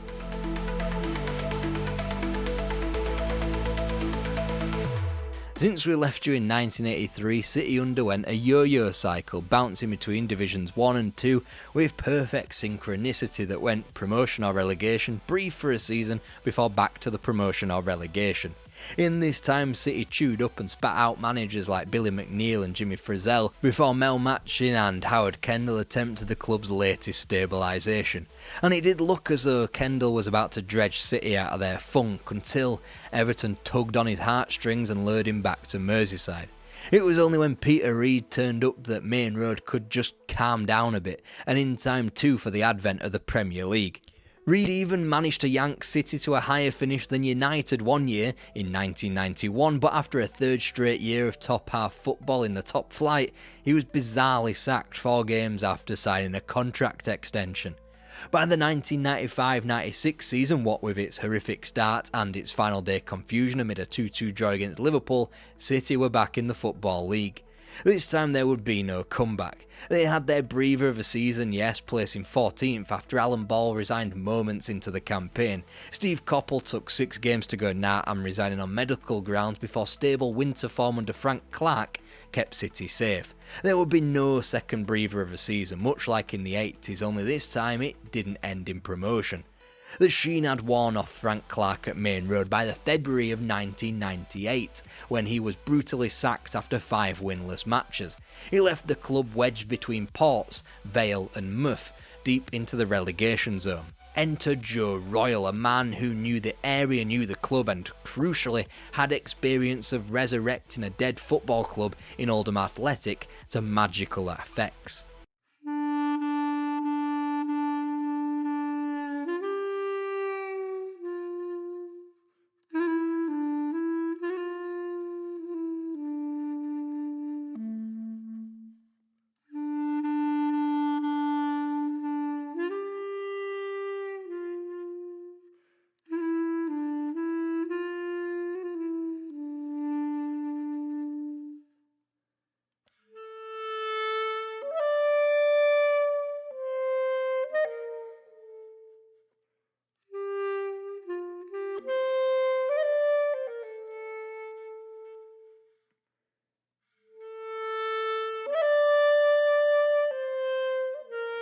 Regardless of their latest win, a win which demoted Stoke to Division 2, City were joining them in relegation to the third tier of English football for the first time in their life. They were hardly blowing teams away.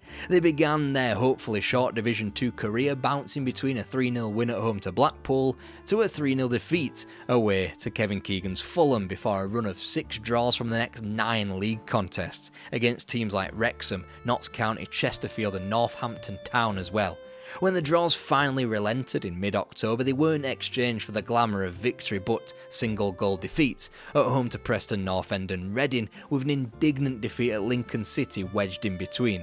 The Premier League felt a long way away when Colchester United showed up on Halloween '98. City were 10 points back on Stoke City's pace but only 9 ahead of the drop zone. But then something weird yet dangerous happened. Manchester City got a pinch of hope. Into the penalty area, Veekins with a header. Go to won't. That's the rest of the defence. Taylor, dig off. That's beginning to tire as the ball comes in. Taylor gets a touch. In towards Taylor, go to a clear, what a chance! And this time, it's 2. He's surely the man who's going to pull the trigger, and he does! From nowhere back into the conversation, City had gone 5 winless between November 10th and December 19th until they were jolted into life by a mortifyingly bad 2-1 defeat across at Bootham Crescent against York City. From 12th in the third tier of English football to the base of the playoffs thanks to an unbeaten January which followed a near-perfect February. Now they were armed with the requisite momentum, placed perfectly to continue their surge up the table. City sprung with the advent of spring. For 6. It is. Eventually. Takes it well. Takes it superbly well. And they could get a second goal here. Sean Goater against the goalkeeper through his legs. Run to 1 defeat in 17. Wigan keeper Roy Carroll feared his momentum would lead to him handling. Instead, Lincoln were being well turned over. This was sweet revenge for Man City. They'd lost 2-1 when the sides met at Sincil Bank. 48 points from 63, and they collected 3 of them when Kevin Horlock's free kick found a way through the Gillingham wall. Sadly, the run of just 1 league defeat in '99 was ended with the visit of Wycombe Wanderers. It effectively torched City's late dash for automatic promotion. 5 points back on second place Walsall with just 2 games to go, City's draw at Bristol Rovers on May Day effectively quashed dreams of promotion automatically. Yet more novelty heaped onto a season of novel ferrying to hitherto unforeseen underrated totems of English football in York, Wycombe and Macclesfield. It was now time for Manchester City's first ever playoff campaign. That's a clever error, and what a start for Wigan Athletic. Taylor on the far post, Dickoff is as well. Dickoff! Rejected! Now Brown.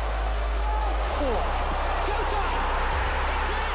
After a nerve-shredding first leg, the GOAT had been fed and he had sent City to the final. Awaiting him and the club down at the National Stadium was a surprising one. Many City fans were expecting to see Preston standing opposite them at Wembley, and yet it was Tony Pulis's Gillingham who had held out for a 1-0 win at home to the Lancashire club. Gillingham, a club who had never tasted the sweet nectar of the second tier, never mind the top flight of English football, met a club who were desperate to make sure that their stay in the second division was merely transient. Gillingham, who were appearing at Wembley for the very first time in their existence, met one who were playing at the famous old ground for the 12th time. Surely there was only one winner. Except football isn't always that linear, is it?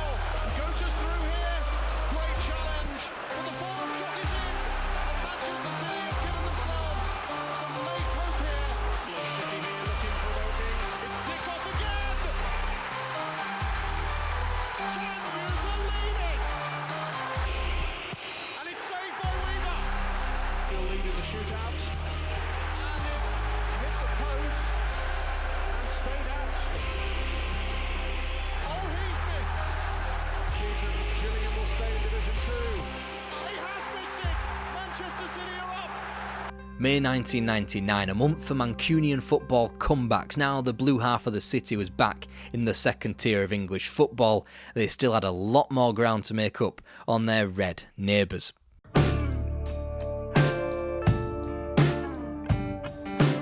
From a 2-goal deficit in stoppage time and the dreaded second season in the second division to being one step away from a much welcomed Premier League return, City were back, but they were back as underdogs. Expectations had been inflated needlessly by a pre-season victory over Liverpool at Main Road. Wolves would go and pop a little pin in that confidence on the same turf on the opening afternoon of the real season. City soon got going, however, with 5 wins from 5 as August became September, which only stuttered with an entertaining enough League Cup second round exit down at Southampton before more serious East Anglian league woes in the space of 3 days. As October reared its spooky little head, City's mettle was going to be tested as they found themselves pushed back from their inaugural position within the automatic places. 8 wins from their next 10, undefeated as well, told the rest of the division that the Blues were for real. 4 clear of second place and with more daylight to Huddersfield Town in the playoff places, promotion was beginning to feel like a matter of time before the wings were clipped by those same Terriers, and Wolves and Stockport piled in a run of 3 successive defeats. And yet City got out of that mess largely unscathed, even if they had been exposed somewhat. They still occupy the automatics, and a successful Christmas only bolstered City hopes that they might just be Premier League bound. Swindon, West Brom, Grimsby and Fulham all beaten as City's fleeting FA Cup dreams were dashed by an incredibly strong Leeds team in the 4th round. Tiptoeing out of January, City soon found late wintry stumbling blocks, first in defeat at Bramall Lane. The reprieve of victory at Nottingham Forest and at home to Norwich proved merely temporary thanks to a trio of 1-1 draws and 2 pair of poor results, first on the wrong end of the scoreline against QPR and Barnsley, before yet more draws against the runaway league leaders Charlton as well as Stockport. Suddenly we were straying into typical City territory as they lapsed back into 4th, and yet they still clutched onto a crucial game in hand which, if they won, they'd be back into 2nd place ahead of both Ipswich Town and Barnsley. What a great time then to move into some form.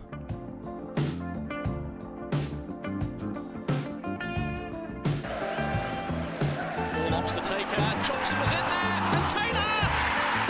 A March 25th win over West Brom kept them up to speed with the pace of Ipswich Town in 2nd and ahead of fellow promotion rivals Barnsley.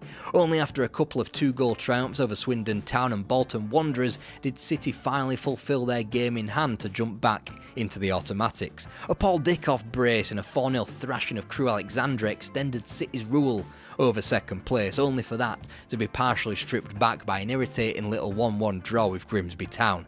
And yet, April 22nd, as the games were whistling away fast and furiously, with its 2-0 victory over Tranmere Rovers, left a potential promotion day 2 days later on the south coast against Portsmouth. Unfortunately, they were held to a draw as Ipswich kept themselves in the hunt, 2 points back. Later that week, City fans poured onto the pitch, having dispatched Birmingham City 1-0 in their penultimate game. They'd gaped the chasm up to 5 points clear of Ipswich, except they had yet to play. They would make the journey to Charlton Athletic the following day. Suddenly the season sharpened into focus. If Ipswich didn't win in the capital, City were Premier League again. If Ipswich did get those 3 points away to champions Charlton, City would have to go away to a strong Blackburn side and get something. As they did that, Ipswich would face the relegation-threatened Walsall. Fate was in City's hands, but it was by no means going to be straightforward. Ipswich are finishing strongly. Jim Magilton's free kick gave them a 1-0 lead at half-time. Magilton picked out David Johnson with about half an hour to play. And they soon killed off the game. Magilton, provider again. And Martin Reusser with their 3rd made sure it goes down to the final weekend. Just sitting there, it's a good flick from Ashley Ward, but what about the finish? This is really well. You can't let the ball bounce like that. There's no talking, and the ball's momentum takes it into the net. Kelly stranded, no talking, or in this din of celebrating. But Blackburn now beginning to fold. Dickoff again's causing problems in there, but when it falls to the left foot, what he deserves. Fantastic endeavour, the quality finish with the right foot. Finally, City were back in the big time, in time for a new millennium, in time for the great growth of English football and the Premier League as the greatest sporting brand in the whole world.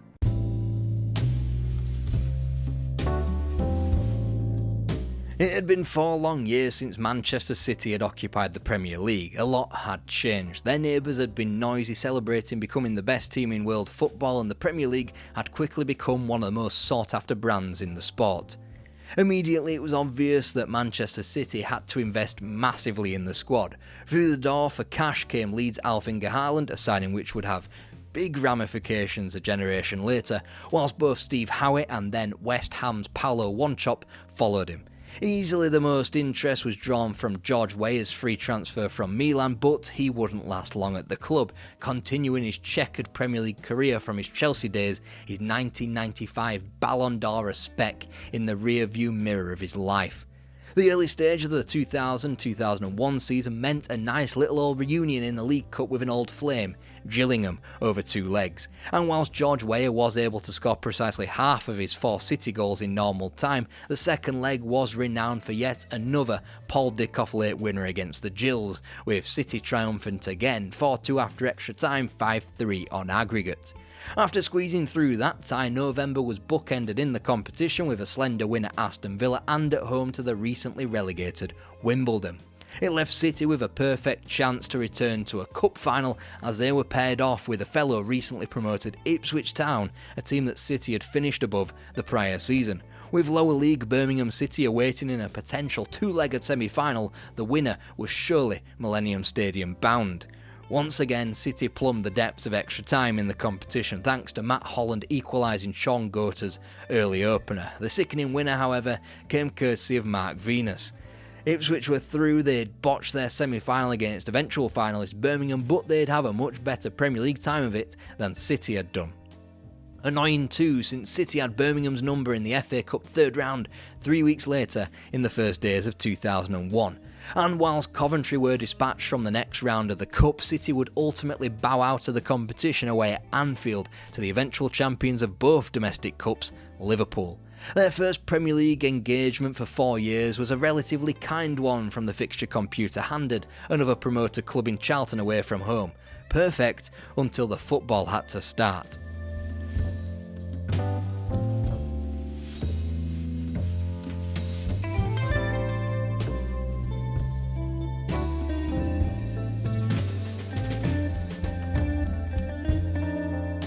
A dream game on paper when the fixtures were published, a nightmare game on the grass when the season had to be played.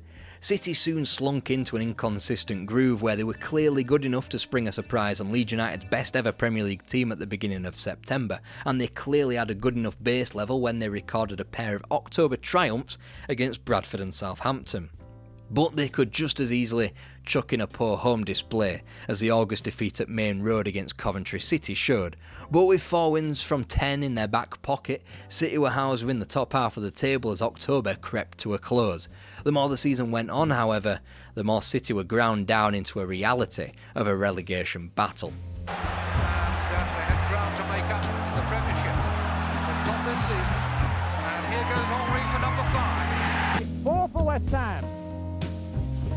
Oh, Bolshy, blase and brilliant from Di Canio.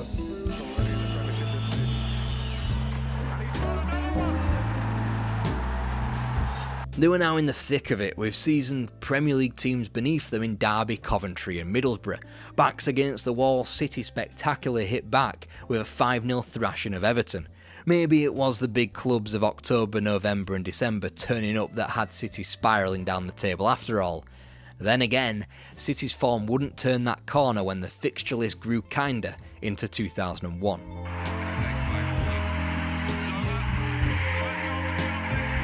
The Scottish international picked himself up and just got on with it.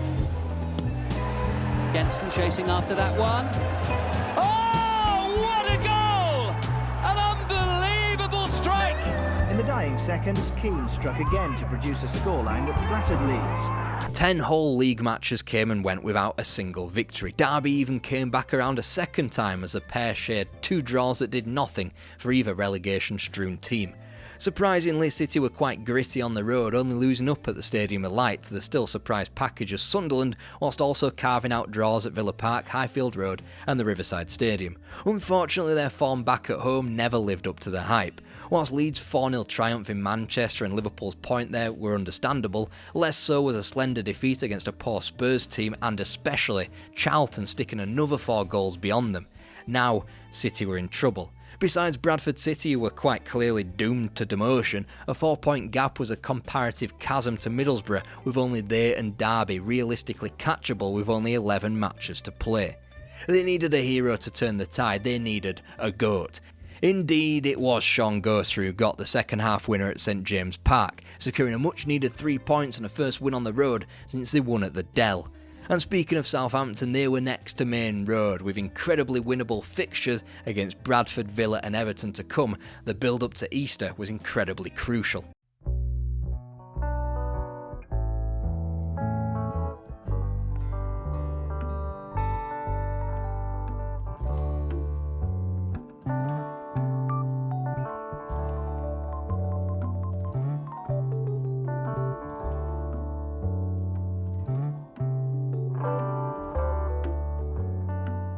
After a gut-wrenching Dan Petrescu winner for Southampton, City desperately needed all 3 points from West Yorkshire.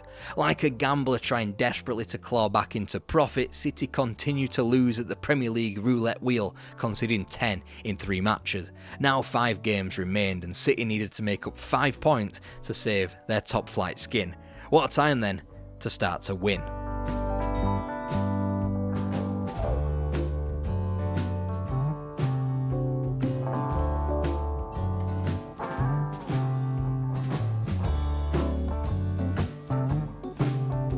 All that work to still be 4 points behind Derby and Borough, with only West Ham reachable beyond them. City's win over the Hammers unbelievably had the Blues in their first home win in the league in 2001. City were now constantly living the cliched cup finals. One loss would mean game over, a win even could mean game over. Typically, it would be Ipswich Town waiting for them next.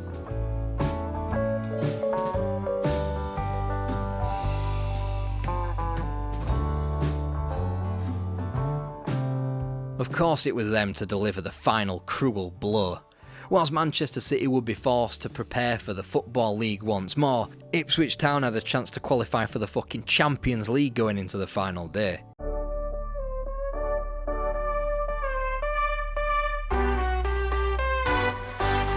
Ellen Road, home of the greats, Bremner, Gray, Lorimer, Reaney, Charlton, Hunter, Clark, Giles, Collins, the King John Charles, all under the peerless Don Revie. In more recent times, McAllister, Strachan, Dorigo, Chapman, Martin, Viduka, Buddy, Yaboa and Gary Kelly. For more than 80 years, names have graced this famous old stadium.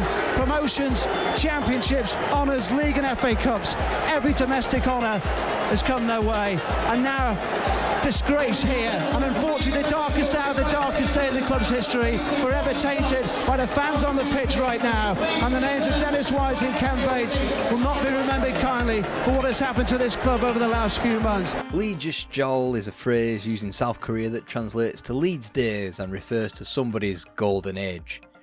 Leeds were certainly out of there, Leeds Jol plummeting from the Champions League semi-final to League One in less than a decade, but were these new Leeds days actually quite fun?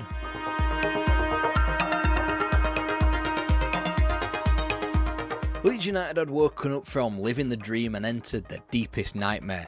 The club was in financial ruin, they were back to where Howard Wilkinson had picked them up all those years ago in the late 1980s, and only now there were no adults running the show.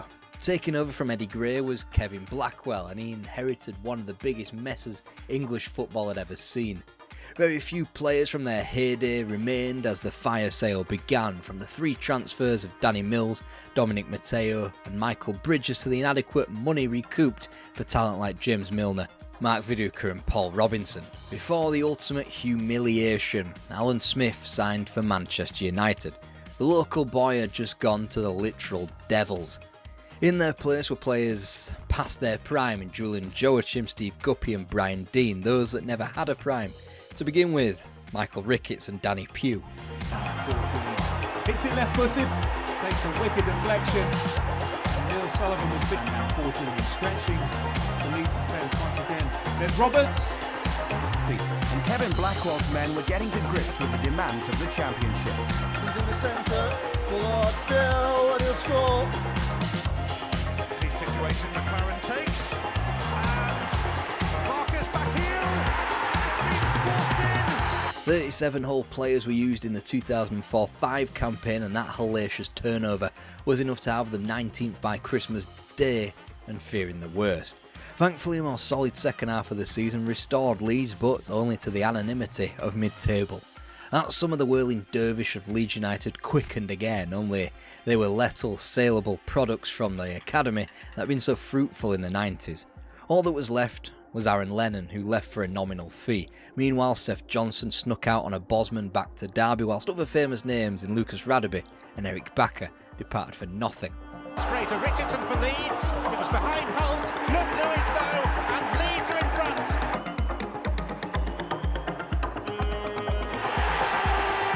And whilst Leeds were 90 minutes away from the Premier League, in their final 10 matches they had soiled the entire campaign by winning only one league fixture. It plummeted them into the playoffs, a space Leeds would become increasingly wary of in the intervening years.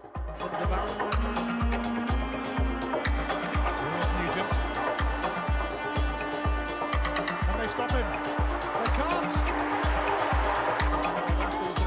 It is Eddie Lewis. Gary Kelly's corner.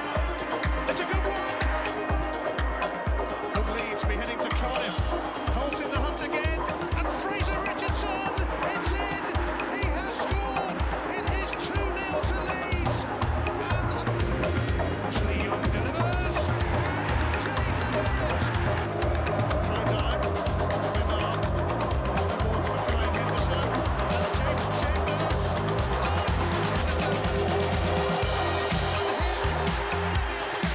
Behind the scenes, though, all was not well, and that's to say the very fucking least. Alright, here's the 411, folks. A consortium by the name of Agilent Force took over, lasted 6 weeks before a fresh takeover was being demanded, but they remained, promising that they could pay off the club's £20 million debt if they returned to the Premier League, which you've just seen they had not. They tried to sell 20-year season tickets and only 100 were ballsy enough to take them up on the offer. Instead of reducing the debt, they added to it, took 8 mortgages out on Leeds property, sold off 4 Perch before leasing it back with a buyback option.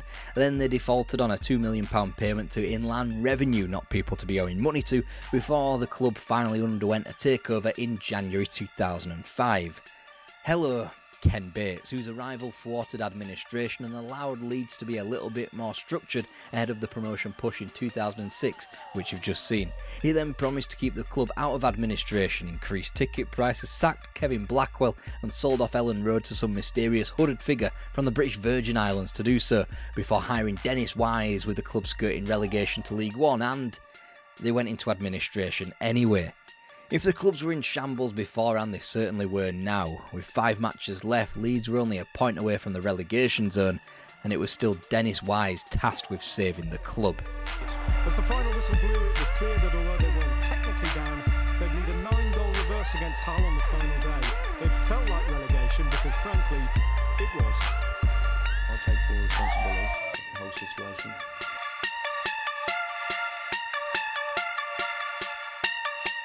This was uncharted territory, for as bad as things got before names like Don Revie showed up in the 60s or Howard Wilkinson rocked into view in the late 80s, Leeds had never sunk into the 3rd tier of English football. Nor had they become so insolvent that the very future of the club was at risk. Both in the summer of 2007 were a cold hard reality. But at least League One should be fun.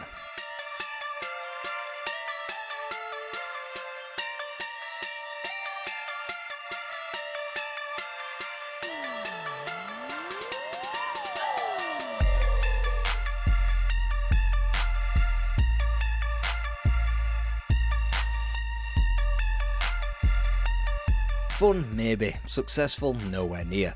Leeds United had won 91 points out there on the pitch, and yet they found themselves behind the automatically promoted Nottingham Forest, who had 82 points, and both Doncaster Rovers and Carlisle United, who had 80. Cue Mosieslak once again.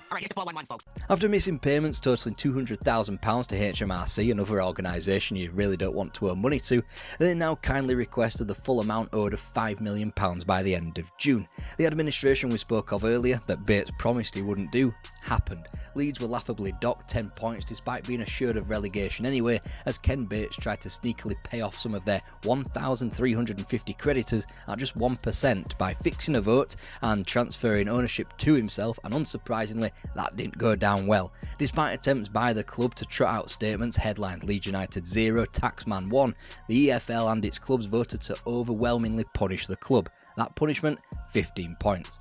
Bates went into overdrive, booting out BBC radio commentary in favour of his own personally owned radio team, barred local publications from reporting on them, and come pre-season, the club were playing in old kits with old sponsors taped over. This 6 years after being 90 minutes away from a Champions League final.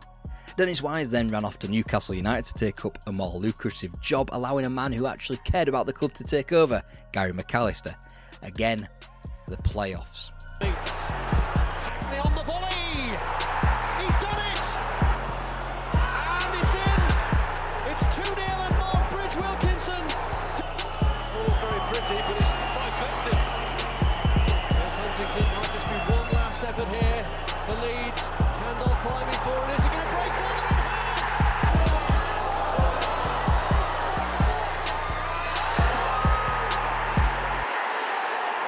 Off target, it's a better one.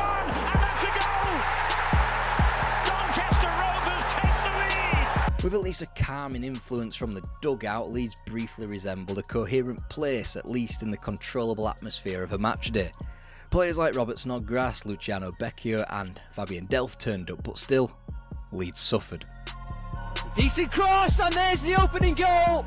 Outside of the playoffs, Gary McAllister was sacked midway through the campaign. The man now tasked with taking Leeds up was Simon Grayson, another man who deeply cared about the club, but this time he could marry that with experience. Jermaine Beckford started to score more prolifically, players like Richard Naylor were acquired, and of course the rich vein of form meant only the playoffs, which in turn meant this. Waiting in the middle was Harris, has got a chance here. Neil Harris from Millwall has scored!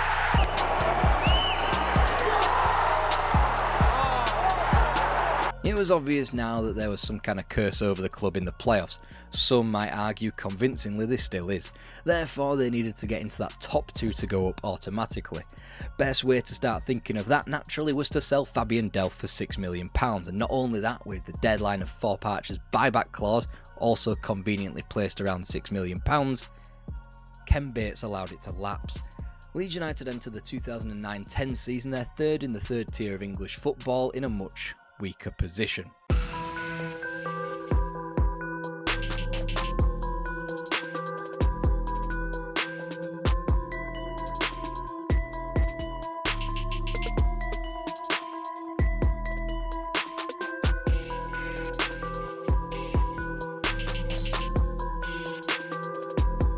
Through the experience of Grace and the acquisition of players like Patrick Kisnorbo, Michael Doyle and Max Gradle, they had done it. Leeds were back in the Championship with a sigh of palpable relief. And it probably wasn't even the most enjoyable part of their season. Nah, that had come 5 months beforehand. And this is Beckford, he just ran away from him, but they're still going to strike it on goal. And score at the Stretford end for Leeds United. And it doesn't get any better than that.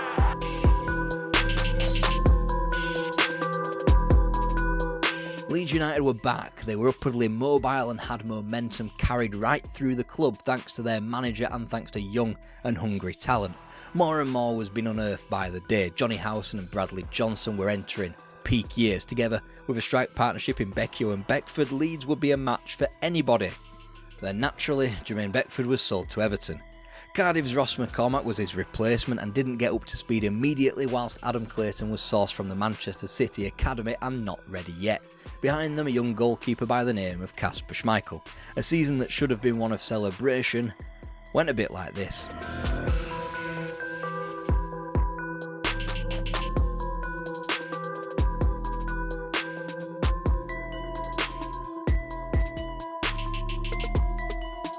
The club were housed within the dreaded but somehow comforting playoffs practically all season, then it all went awry, and obviously, Obviously, Ken Bates was involved.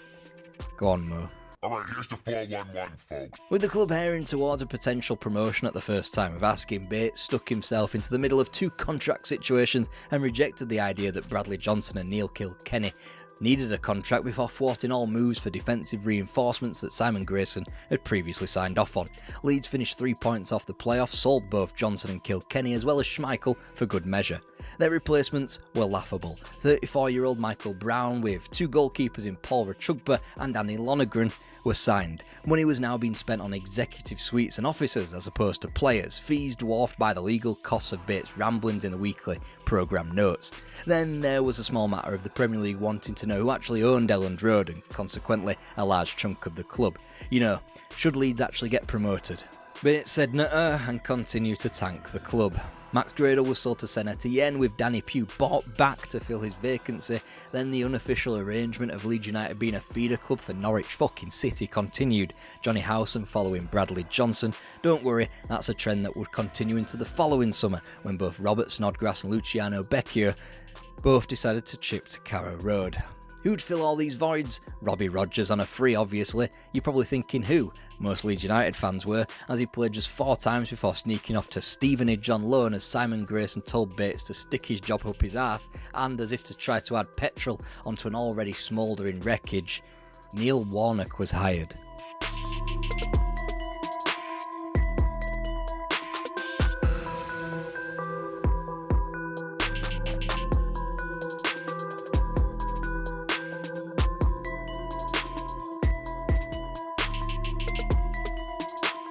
The renter quote Warnock was returning the club to 14th before mercifully, Ken Bates finally sold the club. Now you're thinking surely things can't get much worse.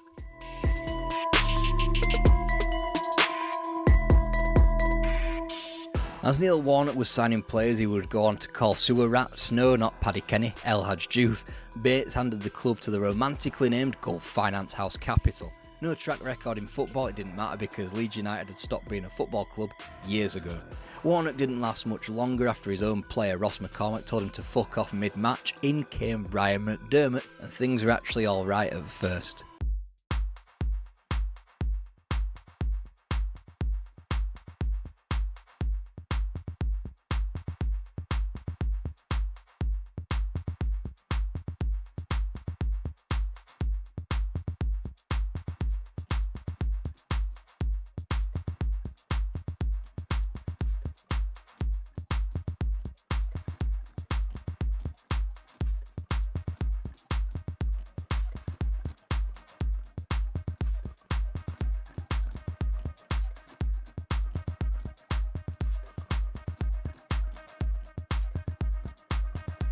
At first, the January window came along and the club refused McDermott his desired signing of Ashley Barnes because the ownership compared him with Luke Varney's stats on Football Manager. Their actual attempts on the market brought in Jimmy Kebe, Cameron Stewart and Marius Ziliakis, and they probably made things worse. Then GFH decided to sell off parts of their stake in the club and nearly cannibalised themselves by running opposing ownership attempts. Then the mad shit really happened on Mad Friday, which took place a full month after the real Mad Friday. Shut up. So Massimo Cellino comes in. He's the new owner, one with 22 years of experience with football, with Cagliari, and one that actually fits a Leeds model since he'd sacked about 3 dozen managers in that time frame, and he does what he does best immediately, sacks McDermott. He'd previously been blocked from buying West Ham on grounds that he was a wrong-un, and in his first night as quote-unquote Leeds United owner, heads continued to roll as Chief Executive Paul Hunt and Managing Director David Haig, who was part of GFH's opposing consortium, also left. Who was the moral high ground in all this? Yes, Flamingo Land obviously. They pulled their support from the club. Still, Cellino wasn't done. Andrea Tabernelli was signed from where else but Cagliari, only days after signing for Cagliari. And Ross McCormack took to Sky Sports News to back Brian McDermott. Still the same day this, by the way. And it turned out that Cellino wasn't even the official owner yet and couldn't do any of this mad shit anyway. Eventually, Cellino would get his 75% stake from GFH as McDermott gingerly stepped back into shot and McCormack stepped back into the score sheets. By April 2014, Cellino was officially the owner, redid all his hard work, and in the midst of all of this nonsense, Leeds United's position in the league had just been about the most stable thing ever, as he dropped 2 places and 4 points down to just 15th. Cellino's tactic mirrored the local governments of its day, austerity on a crippling level, right down to the draining of the four-part swimming pool. Not that it translated to a more spendthrift approach on manager payouts. David Hockaday lasted 70, Darko Milanic lasted 32, and Neil Redfern lasted over just 200, a comparative eon. Those are days, by the way, not matches, as Leeds finished 15th again. When Leeds did get some money, £11 million from Fulham for Ross McCormack, Cellino spunked it all largely on blow-ins from Catania, Cagliari of course, Palermo and Sassuolo, all of Serie B. In the end, Cellino was banned by the Football League, told everybody that would listen he wasn't returning, then returned, sacked Neil Redfern and his wife Lucy Ward despite the glut of young talent they had nurtured through the first team, and hired Uwe Rosler. He lasted 12 games, Steve Evans only 38, and Leeds remained in what is now called the Preston North End position, inconspicuous mid-tableness, going from 15th all the way to 13th. That glut of young talent had all quickly come and gone, namely Lewis Cook and Sam Byron, who had quickly identified the clown show for what it really was. In the end, a broken clock is always right twice a day, and with the hiring of Gary Monk, Cellino was finally able to drown out the more bloodthirsty fans who had just about gotten sick of his dogshit ownership.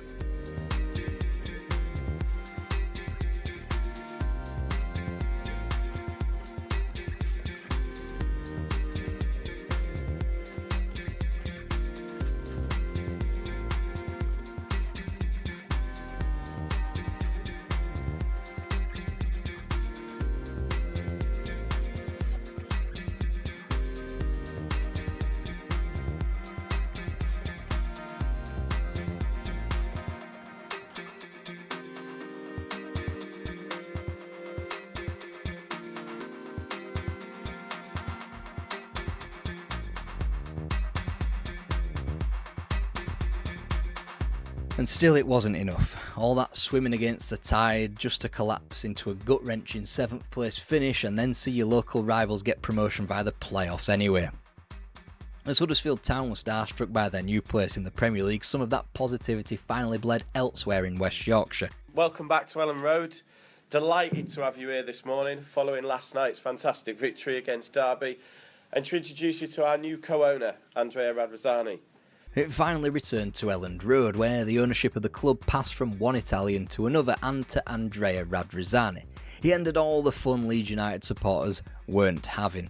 He was allowed one fumble, and that was replacing Gary Monk with Thomas Christiansen, but it's safe to say that was quickly corrected, after the Paul Heckingbottom malaise and return to 13th.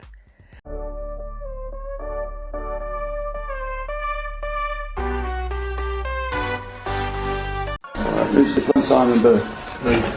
Who? Your hands. Okay, send it to your face. Good. Alright, Niall Hickman. It's me.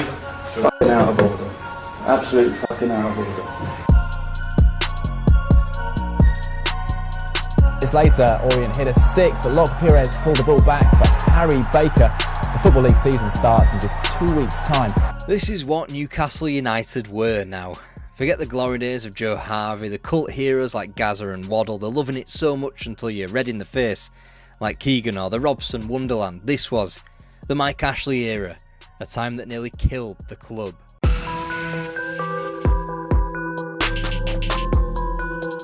And yes, I know Lee Bowyer and Kieran Dyer's heavyweight clash didn't fall under the Mike Ashley remit, but it was certainly a sign of where things were heading. Any slender chance of success in the 2004-05 season under Graham Souness was ruined by that little fight. Both Bowyer and Dyer would be suspended for the semi-final of the FA Cup against Manchester United in Cardiff. Tries to get it in early this time. Van Nistelrooy! Ronaldo's cross. Scores! Oh, got to be Van Nistelrooy! Van Nistelrooy again! And one win to end the season confirmed a lame 14th position in the Premier League. Souness wouldn't last the subsequent 2005-06 season, but he would oversee the hemorrhaging of players made by Bobby Robson, in Jermaine Genius, Craig Bellamy and Laurent Robert, whilst bringing in the likes of Emre, Michael Owen, Albert Luque and signalling the return of Nobby Solano. In the end, it wasn't Souness that was the St James' saving grace, but Glenn Roeder, who manufactured an unlikely 7th place from a fine end to the 2005-06 campaign. Roeder then opened the chequebook up for sound signings in Chelsea's Damien Duff and Inter Milan's Obafemi Martins, only for a mediocre mid-table finish of 13th place to be deemed not good enough. Then again, Sam Allardyce was available after leaving Bolton Wanderers, and if he could take the little old trotters to the blink of Champions League qualification for fuck's sake, then what on earth could he do for Newcastle?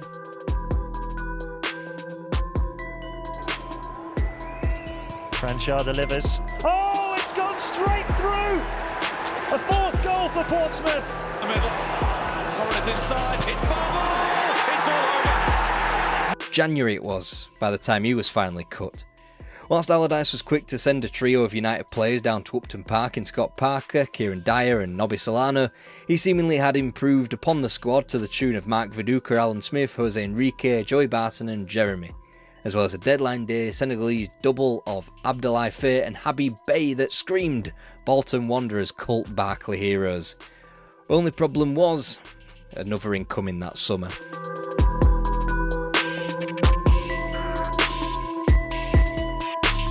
Sorry, that'll be the last time you see that little weapon in this video, don't worry, but I am obliged to tell you, as if you'd forget, that Mike Ashley acquired the totality of the club in dribs and drabs over the summer of 2007.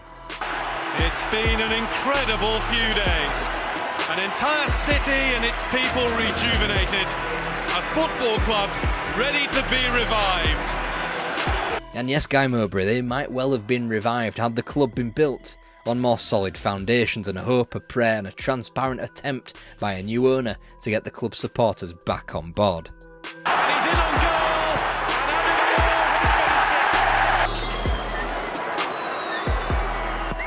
And he has his first hat-trick for Aston Villa.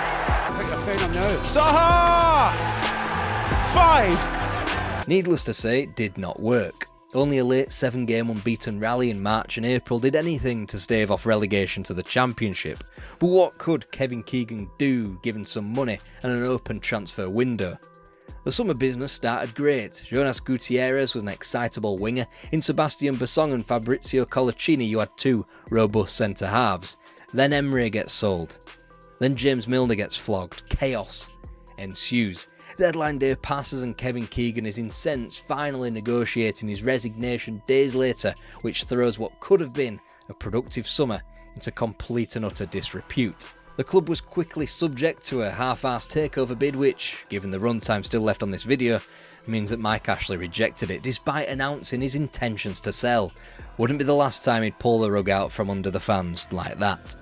Newcastle were mere weeks into the season, they needed a new manager, this was a new age of continental inspiration, so who did they turn to? It was, of course, Joe, you're a cunt, Kinnear. Alright, who's the front Simon Booth? Me. Who? Your hands. The quiet dignity of Sir Bobby Robson this absolutely was not. As a manager, who hadn't managed in the Premier League for nearly a decade, let's not forget, launched into 50 swears over 5 minutes in interviews.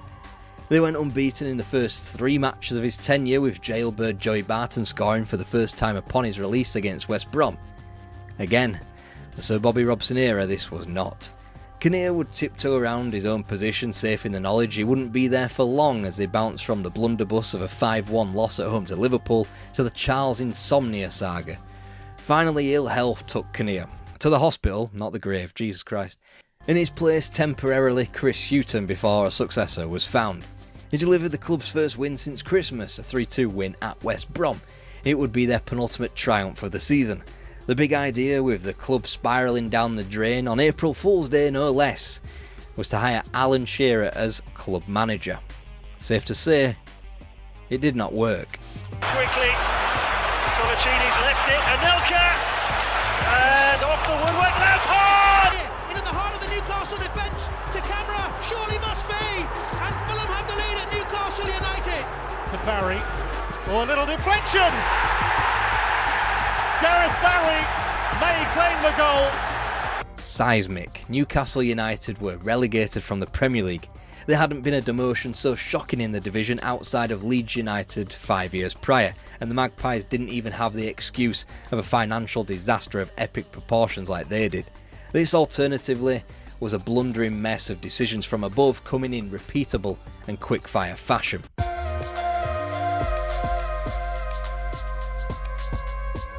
Well, back on these shores, a near full-strength Newcastle side was soundly beaten 6-1 at League One Leyton Orient. Orient took the lead after just 3 minutes. Sean Thornton whipped in the free kick for Jimmy Smith to score. What, and I've got to stress this, the fuck?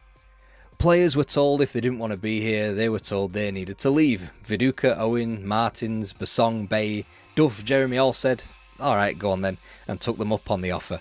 Thankfully, the club's form wouldn't go the way of Brisbane Road in that absolute mental pre-season friendly in July of 2009. Guttering. Carroll. Oh. He's the better of him.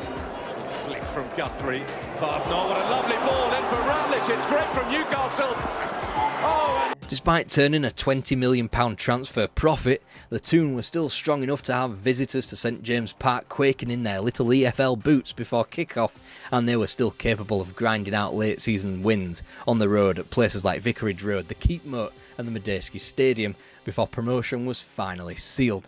You could say it was the most enjoyable season under the ownership, but one, that was a low bar, and two, it was hoped that it could go under the radar and be largely forgotten out of sheer embarrassment. The Toon came strutting back into the Premier League with a Premier League quality core in Barton, Smith, Nolan and Colaccini, and only added to it. In Czech Teota, United got one of the keenest central midfielders in the league that season, and at a pinch at £3.5 million. Meanwhile, Hatem Ben Arfa was a shrewd move on loan from Marseille, whilst Dan Gosling and Sol Campbell appeared with just one major departure in Nicky Butt. A fresh team into the league, they could be forgiven for the erratic form that delivered these two performances within a month of each other. With away from Amiomi Nolan! Rattles the woodwork, still not clear. Lee with the efforts! There was a crack of optimism about the place. Not even Hatem Ben Arfa's horrific leg break against Manchester City in October could dent the mood. Then Stevenage of league pissing 2 went and put 3 past them in the FA Cup. Then Andy Carroll was flogged to Liverpool for £35 million with no time to source a replacement. Then, with pessimism, a newfound cellmate, the poison was re-injected into the club. Chris Hughton, a man quickly loved throughout his managerial tenure, sacked in place of a man who had last managed in League One, Alan Pardew. There wasn't an uptick in form. Newcastle slumped to an average but understandable 12th place. It paints a picture of the season when one of the rare highlights was a drawn match at home. Nonetheless, here it is, for old time's sake. they're on the back foot here immediately. Andre Arshavin, it's Giroud. Theo Walcott, 3-0. Bakary Sagna's cross, 4-0. Boating, Leon Bailey. It's dealt with. Tiote! Incredible! Still, it represented a little whisper of the type of spirit a Newcastle United team should have. In the summer of 2011, that was mixed in with a wee French Revolution players like Johan Cabaye and football manager wonderkid Gabriel Aubertin, being joined by non-Frenchman yet still FM wonderkid Davide Santon, all the same. And even though he wasn't French, he certainly spoke it. Hello Demba Ba on a free transfer, would you believe, from West Ham United. Still, there was a niggling doubt, despite the uptick in quality, that the experience in Kevin Nolan and Joey Barton was being frittered away. Then Newcastle took to the field, and all the worries simply evaporated.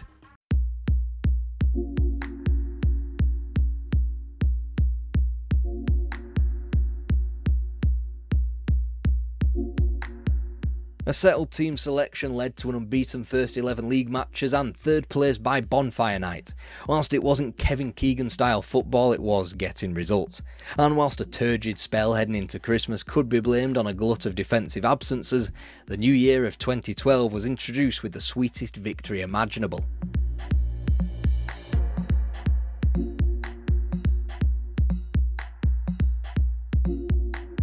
Just forget about the 5 goals shipped at Craven Cottage and White Hart Lane, or the other loss in London against Arsenal in March. January, after all, was renowned for the introduction of Papi Cissé. You all remember it, don't you? Cissé and Ba, 2 Senegalese legends scoring goals by the bucket load. Except the truth was they didn't really get along. Demba Ba was shunted out wide to utilise Cissé's goal-scoring form centrally, and they were preoccupied anyway with AFCON for the first few weeks of 2012. But once the pair got going on the pitch, A Champions League push was on the cards.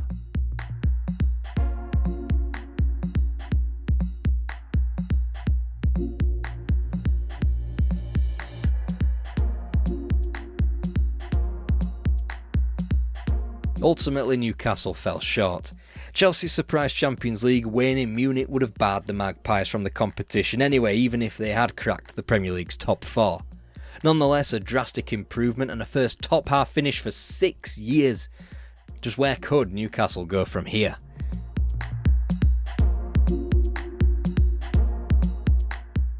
Europe again, a Premier League not governed by a strict top 4 anymore, and plenty of chances for Newcastle United to reinforce themselves as a successful club again. Did Newcastle United capitalise? Did they fuck?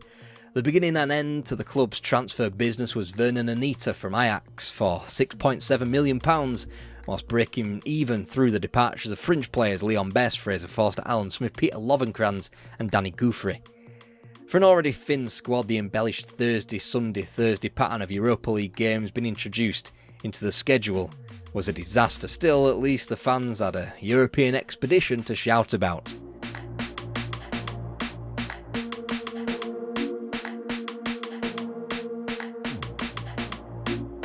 They'd always have the trips to Bruges, Bordeaux, Lisbon, the late winner against Anzi, going in front away to Benfica, but it always just felt temporary. Alan Pardew cancelling Christmas parties was the filling in a bizarre sandwich that saw him put hands on a 4th official at the start of the 2012-13 season and sticking a headbutt on David Mailer at the end of the subsequent campaign. The money was always there, as proven when the French-speaking invasion continued in the January transfer window of 2013 with talent like Matteo Debuchy, Johan Gouffran and Moussa Sissoko. But with one hand Mike Ashley would begrudgingly give, he'd be quick to take away. Demba Ba sold to Chelsea, for example, in the same month. Newcastle United had become a shell. 16th and just 5 points away from the drop in 2013, had become 10th after nothing short of a miracle the year after. A 2-1 win on the final away day of 2013 confirmed Newcastle's Premier League survival. Almost the very next act seemed almost designed to piss off every single supporter imaginable when Joe Kinnear was appointed Director of Football. Just when you thought the club had gotten over the bizarre Director of Football appointments. Dennis Wise. But what was Kinnear doing as Director of Football? Here's the business the club conducted in the summer of 2013. Yeah, this is it in its entirety. Johan Cabaye didn't leave in the summer, but effectively did, going on strike after Newcastle had rejected a low-ball offer from Arsenal. And it was round Christmas, when Cabaye bothered to show back up again, that the Magpies' form kicked up a gear. Typically though, after he'd gone, the club won just 4 of their remaining 15 matches. And whilst a non-existent transfer policy was somewhat rectified in the summer of 2014, the balance was never really struck properly. Ineosi Perez, Remy Cabaye, Emmanuel Riveri, Daryl Janmaat, too many players were without requisite experience in English football, or too young, or both.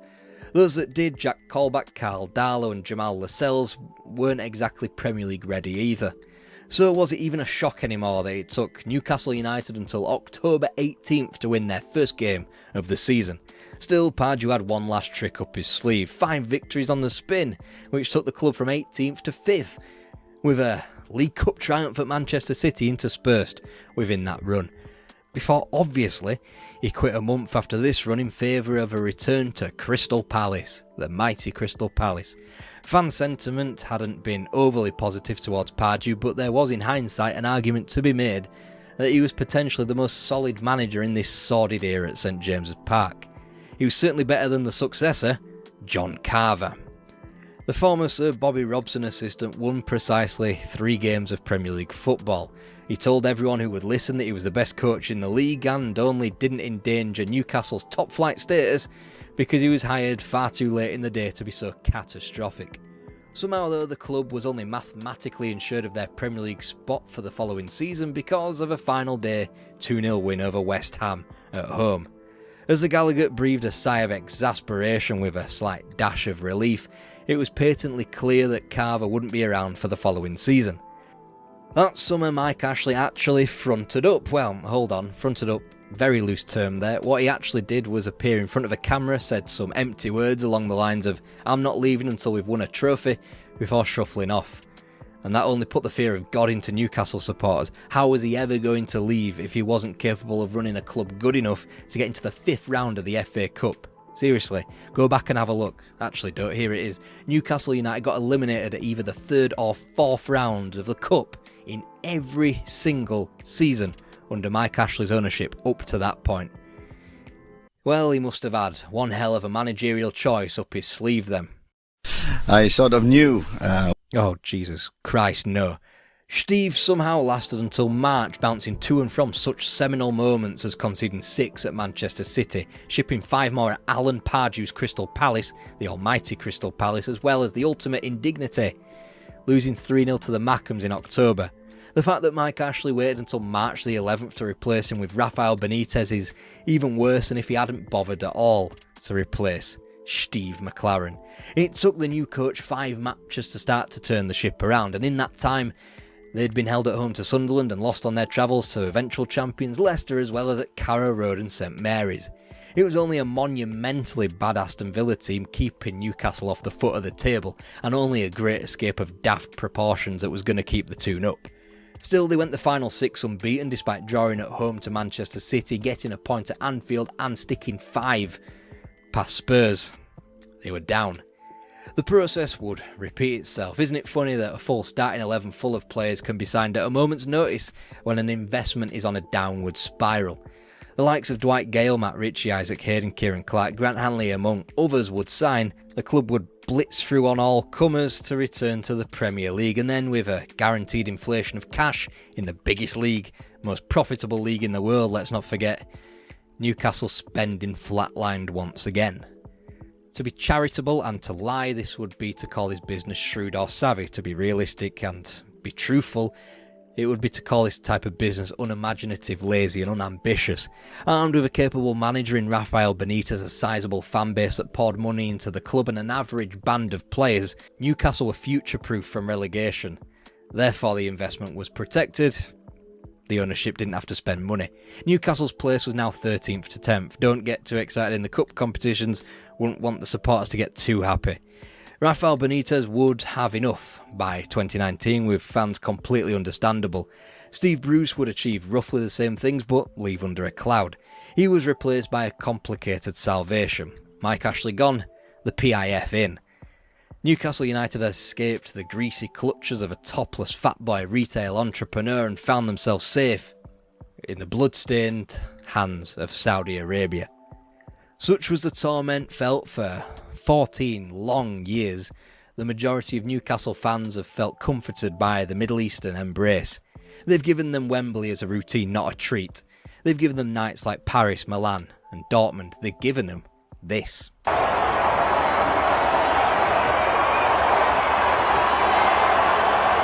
And after years in the wilderness where not even Sir Bobby Robson or Kevin Keegan could grab them a trophy, it's very hard to blame Newcastle fans.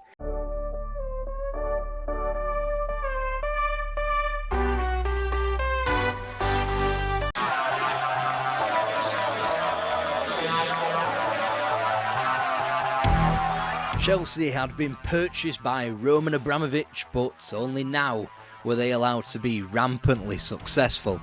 It was a special time for Chelsea, and it is because of the special one. These are the Jose Mourinho days at Stamford Bridge.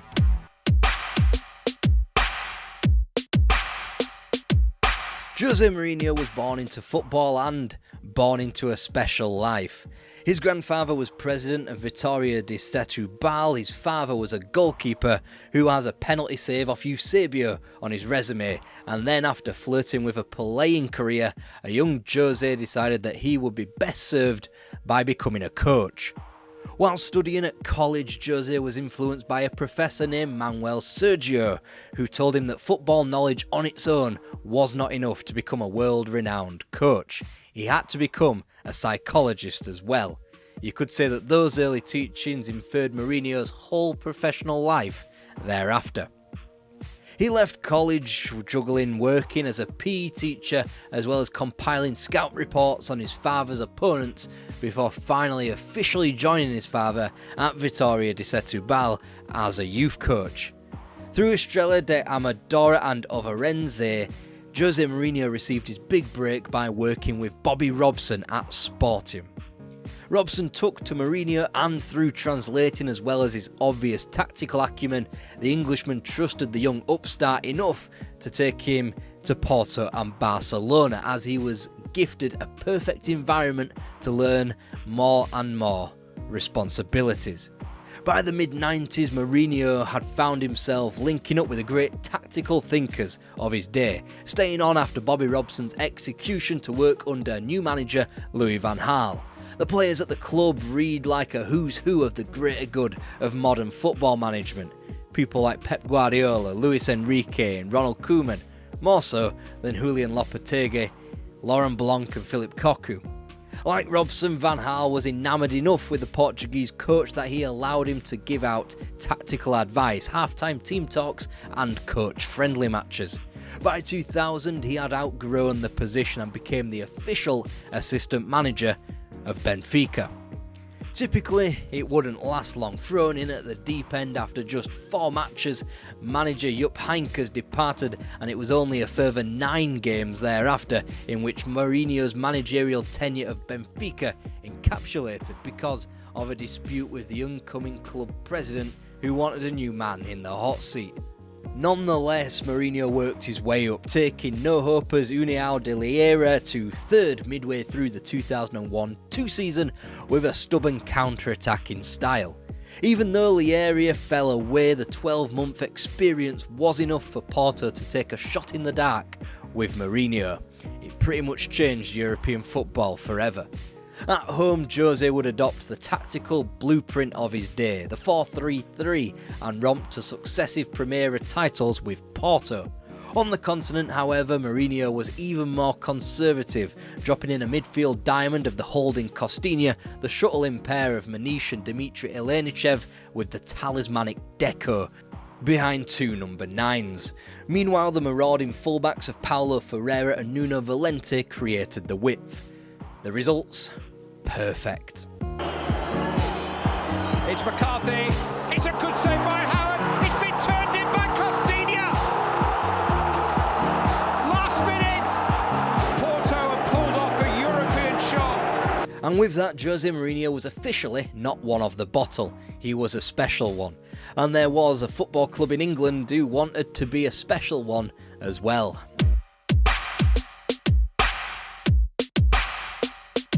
If the wider world hadn't pricked their ears up for what Jose Mourinho stood for in Portugal, and if they still ignored his successes in Seville against Celtic in the UEFA Cup final, then certainly everyone in Britain stood to attention when his Porto side dumped Manchester United out of the Champions League last 16 in 2004.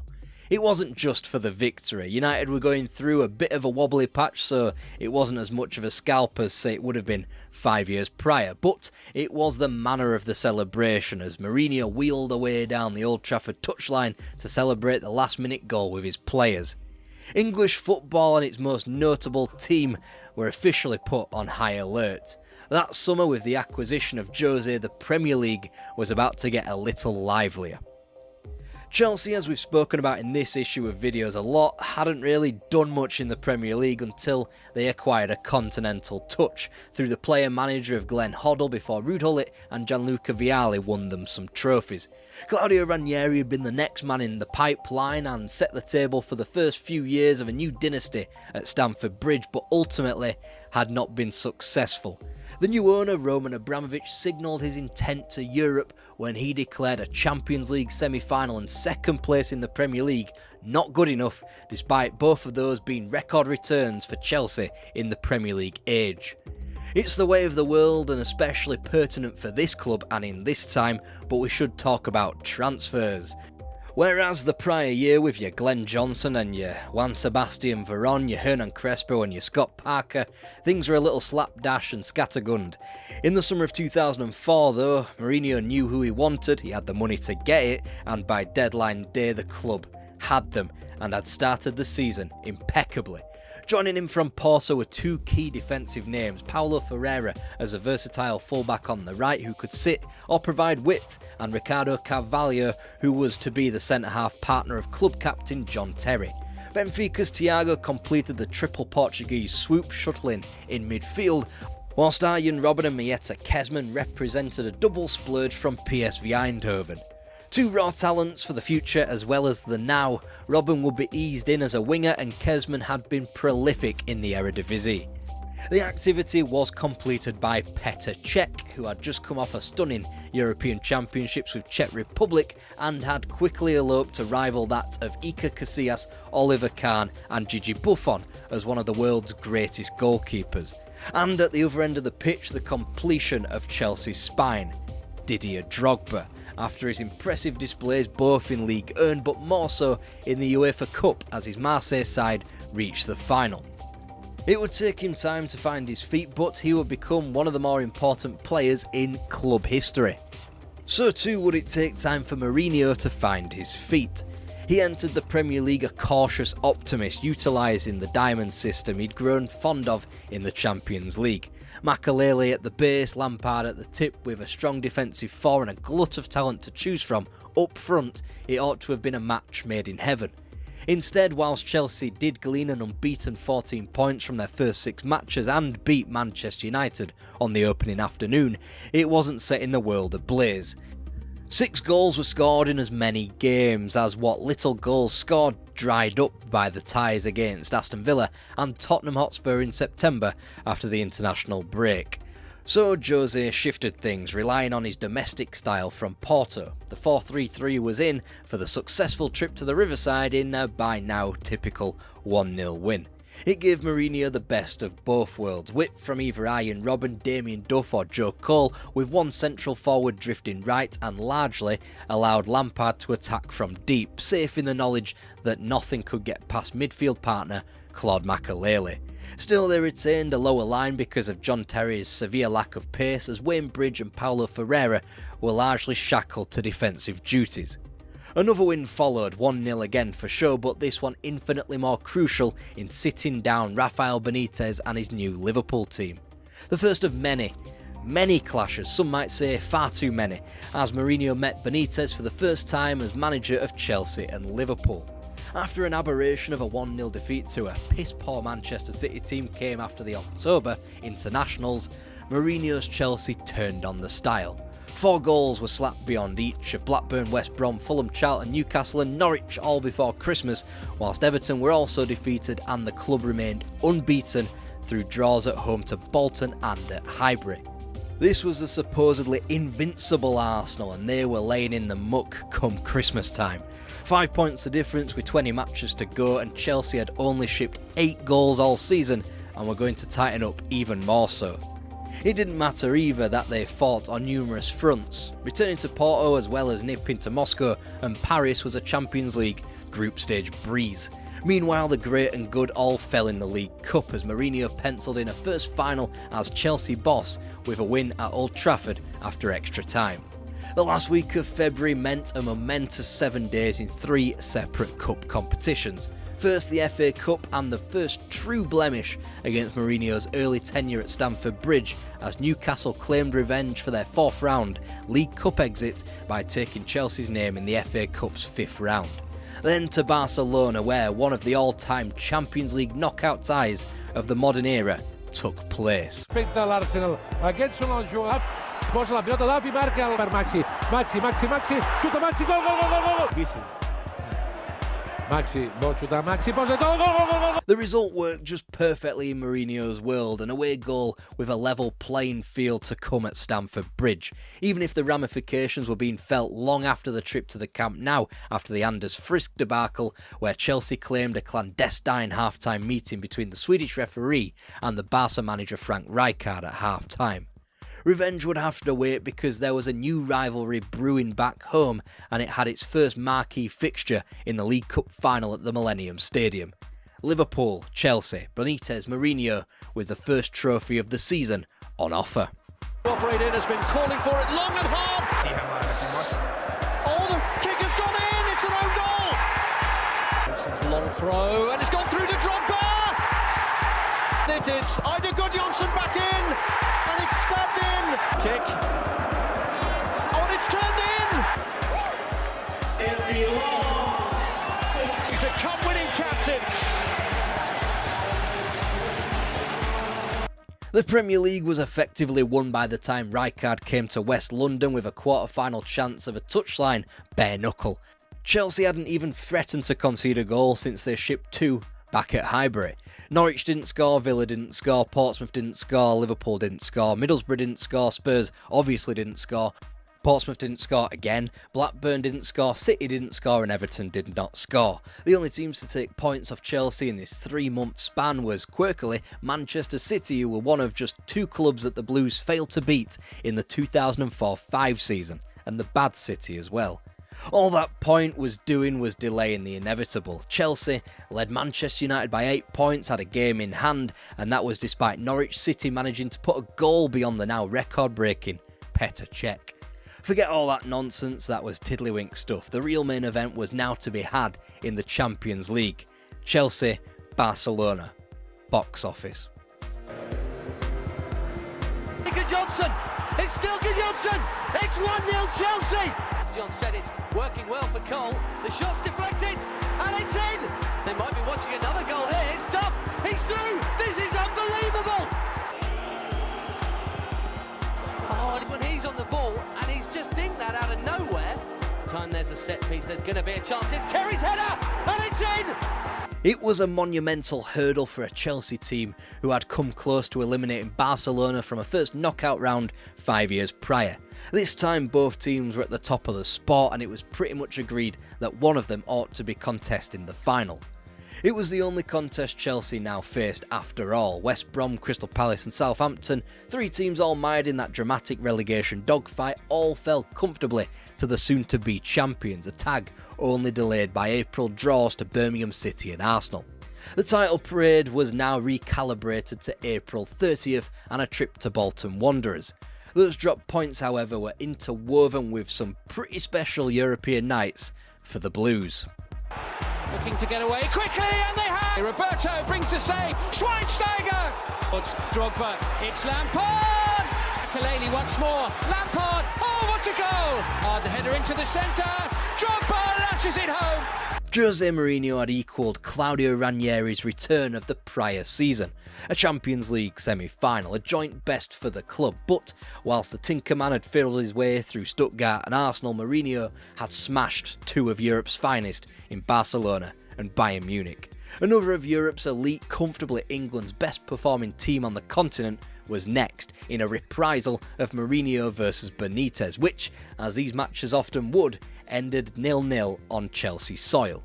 That didn't matter, in fact, it played into Mourinho's hands. He loved a goalless home draw, followed by the old smash and grab in the opponent's backyard. Just ask Deportivo La Coruña about that from the same stage a year prior.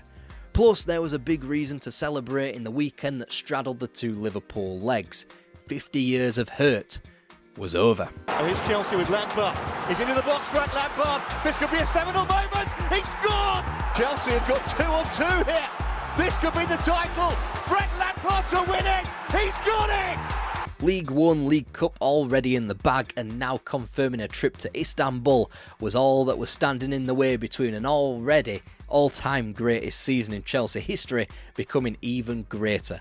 Liverpool, a team they'd beaten 3 times already that season, surely it would take something only from the moon to stop the Blues now. Gerrard's touch. Luis Garcia and Liverpool celebrate. The goal's been given. And so it did. Chelsea's season over, but in claiming 7 points from their final 3 matches, they had broken every record going in the Premier League. Most points accrued, least goals conceded. Chelsea were the record breakers, and there was only a little league blot up in Manchester that stopped them from being invincible. Still, it wasn't enough for Roman Abramovich. He'd poured so much more money into the club, he'd bought the club off the basis of a wildly entertaining 4-3 Manchester United win over Real Madrid 2 years prior. Therefore, he wanted to be entertained. So Mourinho had to adapt as he was handed back Hernan Crespo up front, Sean Wright-Phillips for the wing and Michael Essien to shore up midfield. He tried to experiment with a front two again so he could fit in all his acquisitions into one team, but quickly he reverted to the 4-3-3 that accompanied him throughout the majority of the prior season. And in the end, similar results. They were only 4 points poorer off in winning the league because of an easing off the gas exercise away in their last 2 games at Blackburn and Newcastle. The League Cup wasn't defended as the Blues crashed out at the first hurdle against Charlton Athletic, but it was ultimately the League Cup and it didn't matter. What mattered now, as it was made abundantly clear, was the Champions League. Because UEFA still hadn't figured out a way to crowbar a 5th English club in Liverpool into a group stage draw, that being despite Everton failing to get out of qualifying, we got 2 more insatiable rounds of Mourinho versus Benitez. The record stood 3 to Mourinho, 1 to Benitez, with 1 to share. After 180 hardly pulsating minutes of group football, there were no more wins or no more goals either. Tactically, it may well have been gripping, but entertainment-wise, truly awful. Still, when it mattered that season, Mourinho beat Benitez handedly. Make sure everybody's out. Here comes Lampard. Up here again. Damien Duff. Surely makes it 2. Yes! He does! Can he finish? He can't, but Joe Cole will. Robin misses his touch. Surely now. Yes! Jeremy scores. Terry got a touch on it. And it's in. Elorno helps it back in. Crespo's onside. How about that for a finish? And with the league just one mouth-watering match at home to Manchester United away from a 2nd Premier League title in succession, the Blues travel northward to their title rivals' home to book another trip to Cardiff for the FA Cup final. Mourinho had got on revenge over Newcastle for the cup exit of the prior season, and it was typically Liverpool standing in Mourinho's way to completing the English set of trophies inside of just 12 months. I say that because contesting the other semi-final were Middlesbrough and West Ham. The domestic record between Liverpool and Chelsea pointed only one way. It was 5 Mourinho wins to 0 Benitez victories. And then... And it's in! Sheer breaking now. Another chance, and this time he has taken it! Alright, the proper domestic double of League and Cup wasn't won and would have been nice, but Mourinho's Chelsea was still undisputably the best team in England. Europe, however, was the only arena in which Jose Mourinho and Chelsea suffered a massive regression as they met Barcelona across 2 legs of a Champions League last 16 once again, only for the Spaniards to get revenge. As it stood, when Mourinho took a football team into European competition, he had either won the tournament his team was in, or he had only gone down to the eventual Champions League winners. Either way, Chelsea and Mourinho would get their Champions League revenge over Barcelona, edging them out of a top spot in another hotly contested group stage by gaining 4 points over Frank Rijkaard's team. Don't worry though, their other great European rivals wouldn't be too far down the track, and Rafael Benitez would be granted to Jose Mourinho just as soon as Chelsea dispatched both he and Benitez's former clubs in Porto and Valencia in the knockouts prior to the semis. But hold on, this is a Jose Mourinho 3rd season in charge of a club, so you're probably wondering when the whole thing catches fire and the manager torches his own tenure at the club. Don't worry though, there were signs. First off, he was handled another big old pile of cash in acquiring Ashley Cole, Michael Ballack, Solomon Kalou and Andrei Shevchenko, the latter presumably merely an appeasement to the club owner because the Ukrainian arrived crocked, the wrong side of 30 and incompatible with Mourinho's plans. The Portuguese manager didn't use 2 forwards as much as Abramovich might have wanted him to, and Shevchenko wasn't about to unseat Didier Drogba from the centre-forward position. After all, the Ivorian had become quite good at scoring in cup finals for the Blues.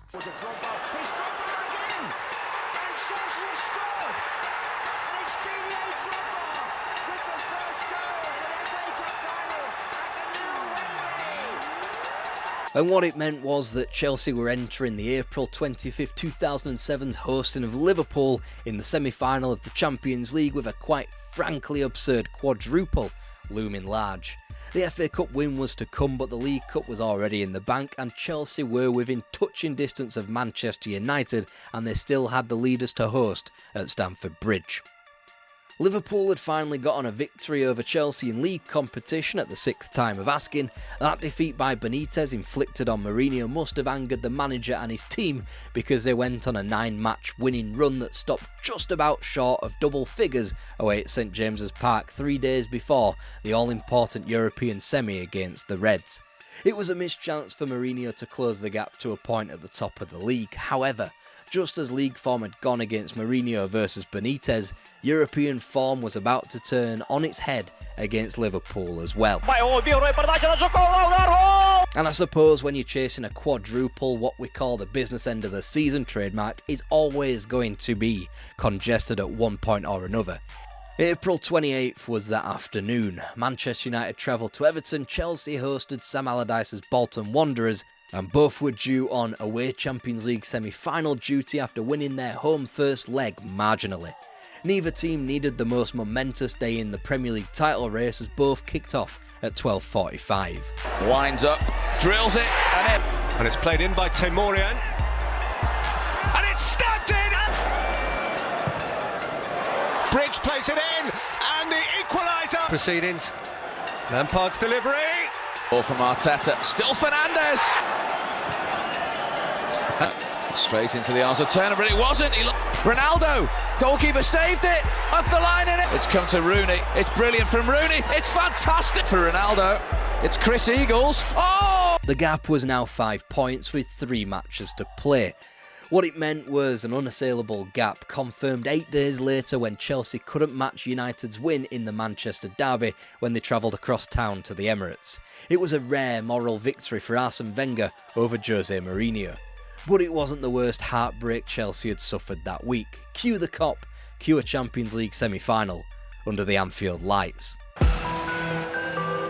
It's gone short instead. With Dutchman, and Reina has saved it. Makes it 2 out of scores. The 100%. Oh, and Reina's done it again. Liverpool are heading to Athens. Chelsea had strived for a quadruple only ever experienced in Europe by Celtic 40 years previously. They wound up with the 2 they didn't want as Liverpool celebrated another Champions League final against Milan, and Chelsea mourned the fact that they couldn't get over the line again. For the first time, Mourinho looked dishevelled. Like I said, there were signs. Think back to those signings: Ballack, Essien, Cole and Shevchenko. Of those, only Cole was remotely defensively minded, and in fixing a left-back problem, he wasn't particularly versatile. It all came to a head at the home of Wycombe Wanderers, of all teams, on January the 10th in the first leg of a League Cup semi-final. Mourinho fumed that he had to play Paulo Ferreira and Michael Essien at centre-half and berated his lack of options in the position. When Abramovich supplemented those desires in signing Tal Ben Haim, the legendary Tal Ben Haim, Mourinho wouldn't be around to see his much maligned Stamford Bridge career that totalled a whopping 13 Premier League Chelsea games. No, Mourinho was gone after the atmosphere went to a simmer when Avram Grant was hired as a technical director in the summer of 2007. Within weeks of the Israeli watching over Mourinho, the manager had gone full Jose. After a league loss at Villa Park and a Champions League stalemate at home to Rosenborg, the special times at Stamford Bridge were over.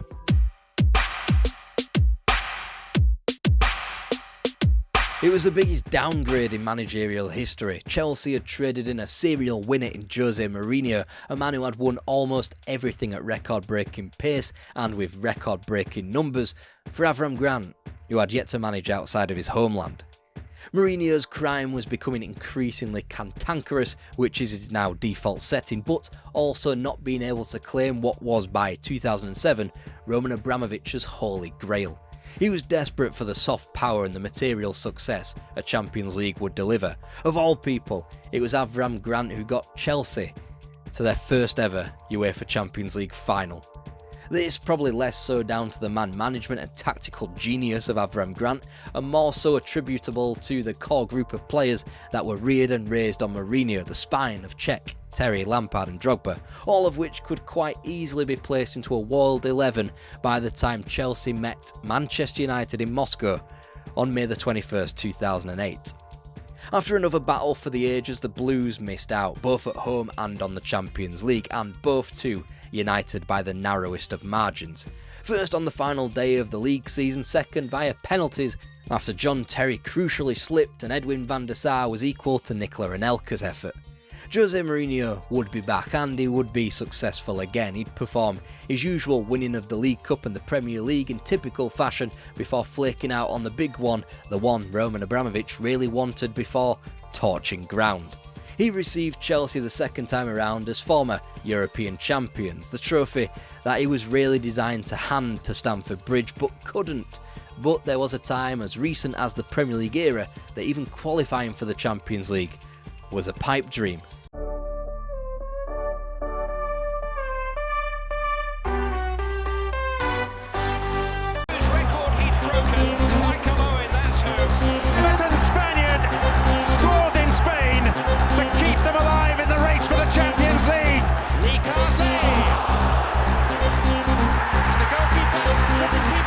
In Premier League terms, Everton had never had it so good. They were competitive against Liverpool again, they made pilgrimages to Wembley again, and enjoyed European tours once again. These were the resilient days of David Moyes at Goodison Park.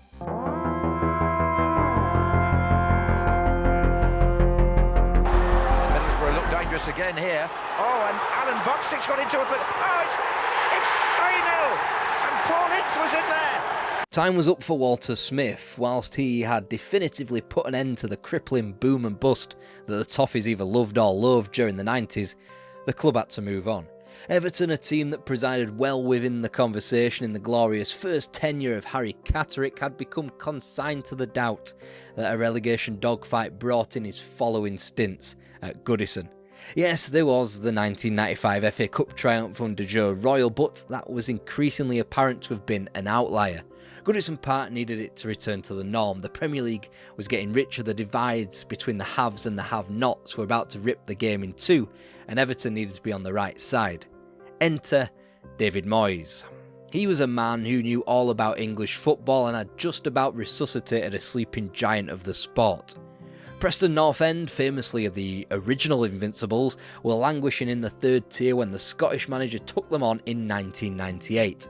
In his tenure, he transformed them to being on the cusp of League One to being 90 minutes away from the Premier League. That kind of quality captivated the Evertonian decision makers. Moyes, a manager on the way up, received Everton, a club on the way down, with only goal difference the buffer between themselves and the Football League. Beneath them, four teams that had become relics in a Premier League age: Ipswich Town, Bolton Wanderers, Derby County and Leicester City. It took just 27 seconds for the David Moyes era to coax a bit of life back into Everton Football Club. The clock. And the layback from Brzezinski inviting Unsworth to volley. As a saw miss kick, Ferguson's in, and Everton are 2. Raverson to David Unsworth. He does it again. 2 goals in 2 weeks under new management. Lewis Alexanderson that wins the ball back. Taunts, teases Derby, and Ferguson scores Everton's 4th. For a team that hadn't won a Premier League game since January the 12th, those 6 points were invaluable. It effectively kept the Toffees up, and after 3 more positive results in April, the club were able to boast 15th place and ample breathing room between themselves and the drop. The 2002-03 season represented a chance to build on the good start and the good vibes. Enter Wayne Rooney, and you would remember his name, particularly after he did this. Remember this name, Wayne Rooney. Forget 1-0 to the Arsenal, it was 1-0 to the Everton after they had ripped the cloak of invincibility from the Gunners. West Ham, Leeds, Charlton, Blackburn and West Brom all fell by 1 goal to nothing as Everton soared out from under an inconsistent start to place inside the top 5 by December. They even got a point at Anfield, a ground that was quickly becoming a graveyard for Evertonian hopes and dreams in this new, dour century. That draw, however, kick-started a 5-match reminder that Everton and their supporters shouldn't get carried away completely. They'd not won in a month in between home triumphs over Blackburn and Sunderland, and whilst David Moyes clearly held the ambition and the drive to take Everton up the league, his first signing was a dud, and in relative terms, an expensive dud as well. £3.5 million was needed to prize Richard Wright from Arsenal, a club he'd previously flopped at. Whilst his heroics up at Stadium of Light in August confirmed their first win of the season, he was clearly unreliable. This couldn't have been more obvious when he fell out of his loft on Friday the 13th of June 2003. Yeah, Friday the 13th.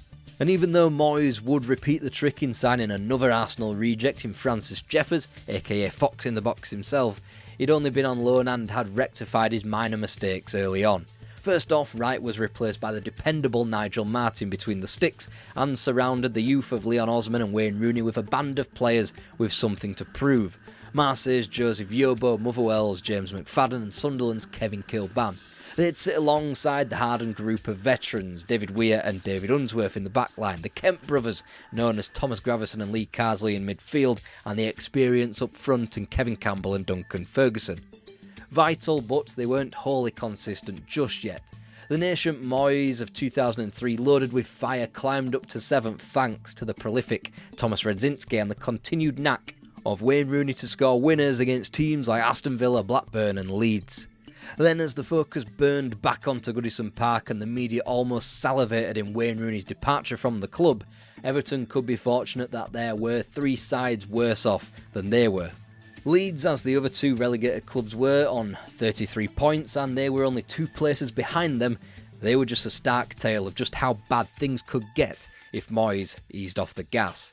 Then the summer of 2004 pitched up, and with each passing Wayne Rooney goal over in Portugal for England at the Euros, the closer he got to his Everton exit.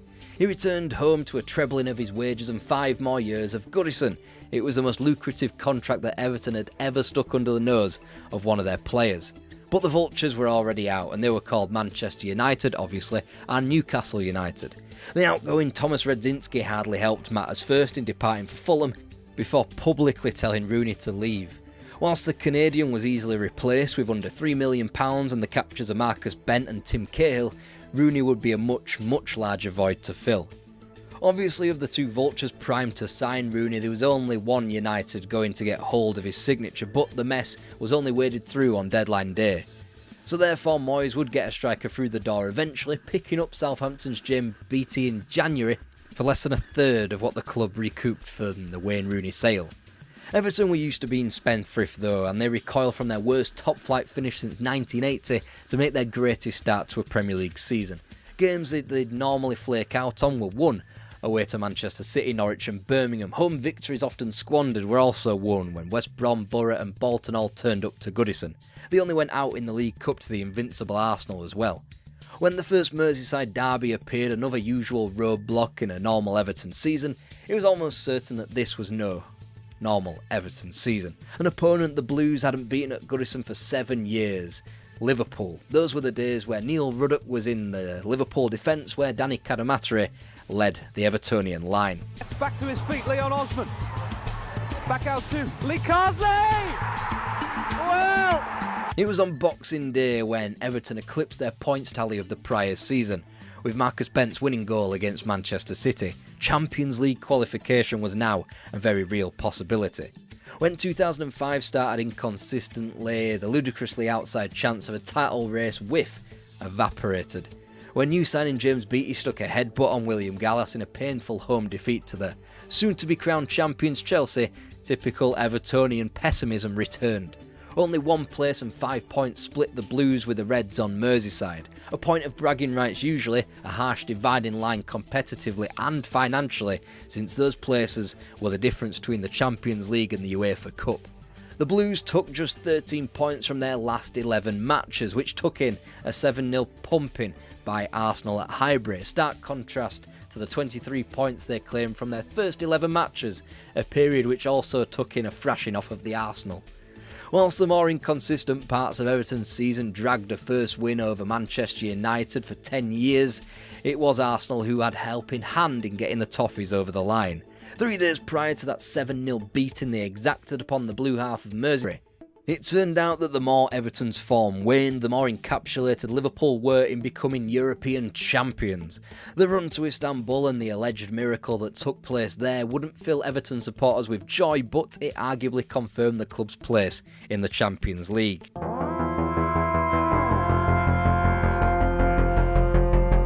But in the quarter-final against Panathinaikos, Everton were in for a shock. The Greeks opened the scoring in the first leg on Merseyside, an away goal that was to prove decisive. And judging by the state on that footage, it had been a long time since Everton had been invited to the top table of European football. Of course, the barrier to entry had been lowered significantly, the least UEFA could do after Everton had been robbed of 2 possible European Cups in the mid-80s. Just like both of those periods, through Harry Catterick and Howard Kendall, the Toffees had stability via the medium of their manager. They had a strong core of players right through the team, from Nigel Martin in goal to Yobo and Weir in defence, Carsley Cahill and Mikel Arteta in the middle, with James Beattie up front. They had another prodigy in James Vaughan, whilst other young players like Osman, Anichebe and McFadden would be joined by more experience that summer. Phil Neville joined for £5 million, and whilst Evertonians were naturally suspicious of the former Man United player, he would come to be more loved than the 2 players who cost more than he did that summer. Andy van der Meijden and Per Kraldrup at £15 million flopped, and flopped hard. Van der Meijden offered fleeting glimpses and didn't have the requisite attitude to be a member of a David Moyes football team or, well, any professional team for that matter. And Kraldrup was that bad he wasn't even given that chance. Either way, Everton, as England's 4th best team the prior season, were given the chance to compete alongside names like Liverpool and Manchester United in Champions League qualifying.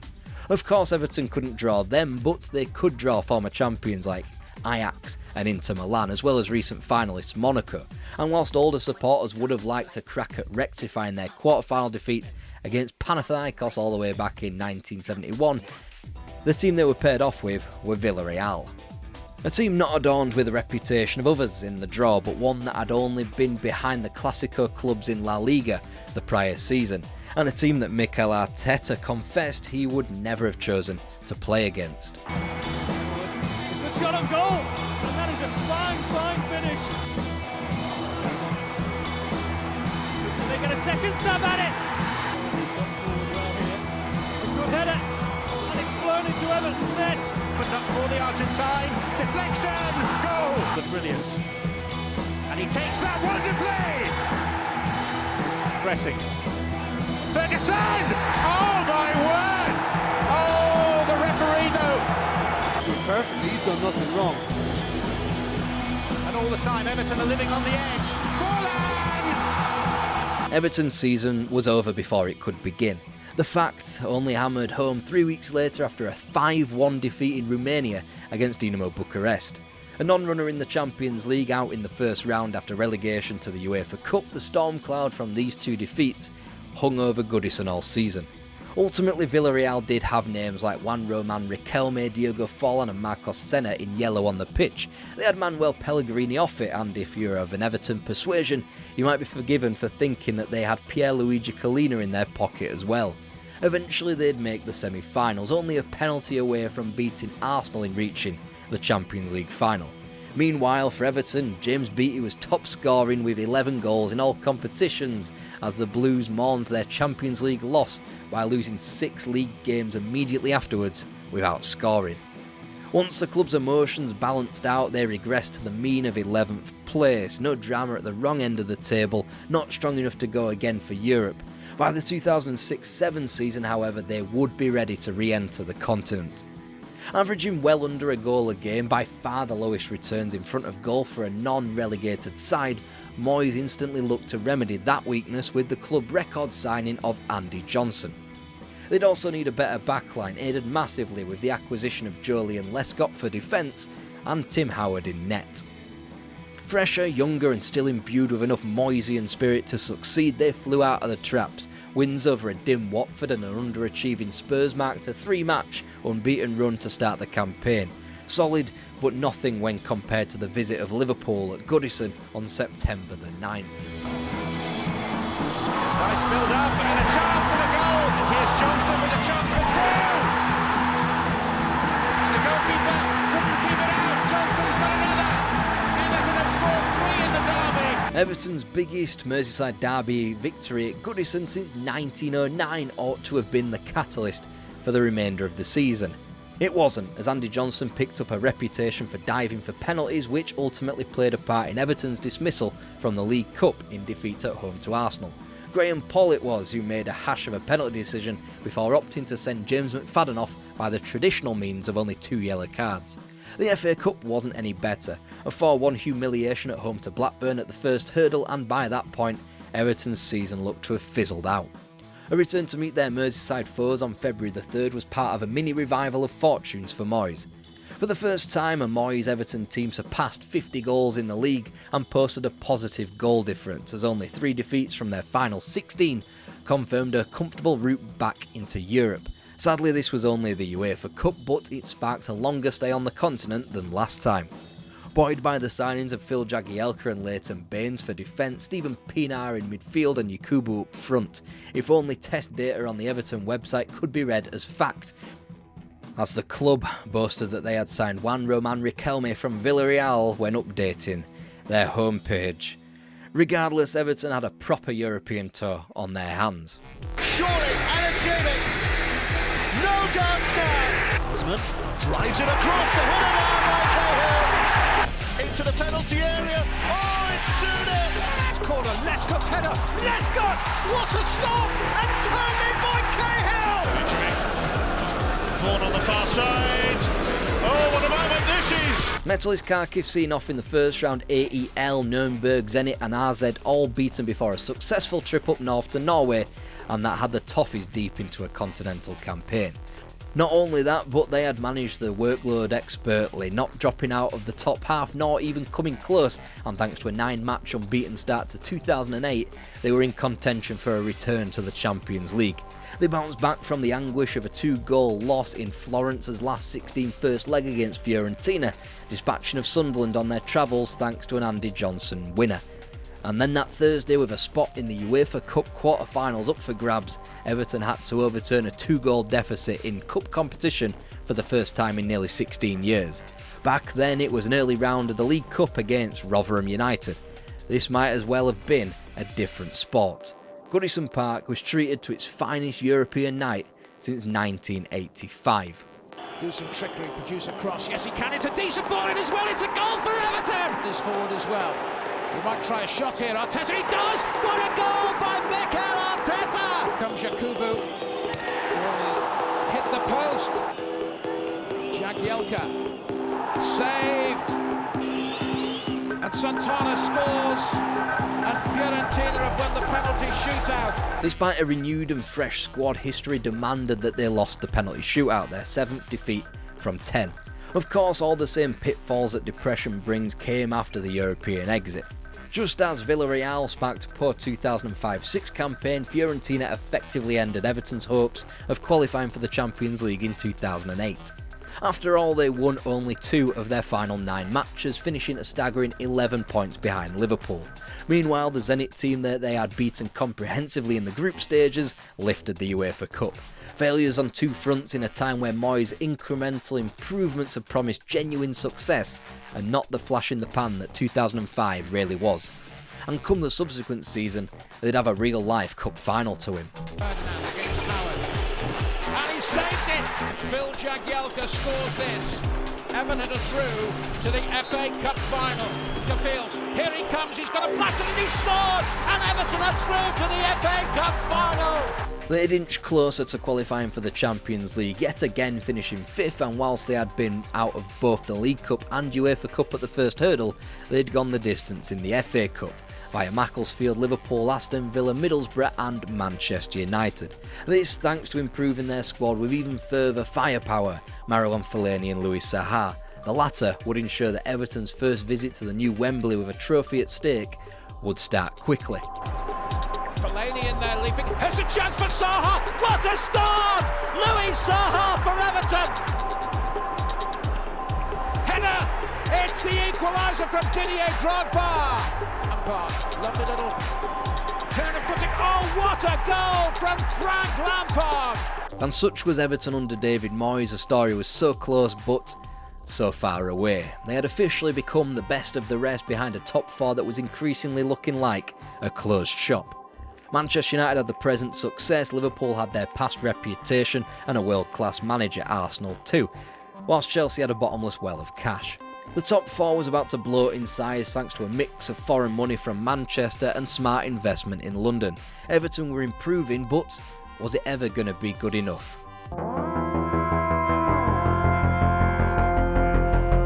And when the 3 defeats from 4 began the 2009-10 season, Everton's campaign looked blighted yet again. Even more so when they were attacked for the signature of Joleon Lescott by Manchester City, the latest team threatening to be the best of the rest. Except it had taken just 1 year for their money to eclipse Everton's biggest ever signing. Meanwhile, Moyes replaced Lescott with 2 defenders, Sylvain Distin and Johnny Heitinga, whilst also adding Diniar Bilyaetdinov, another player from the fringes who would hope to make Everton greater than the sum of their parts.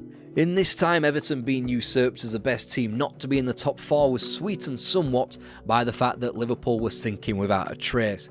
First competitively as Rafael Benitez departed in the summer of 2010, and financially as their new owners almost tempted them into administration.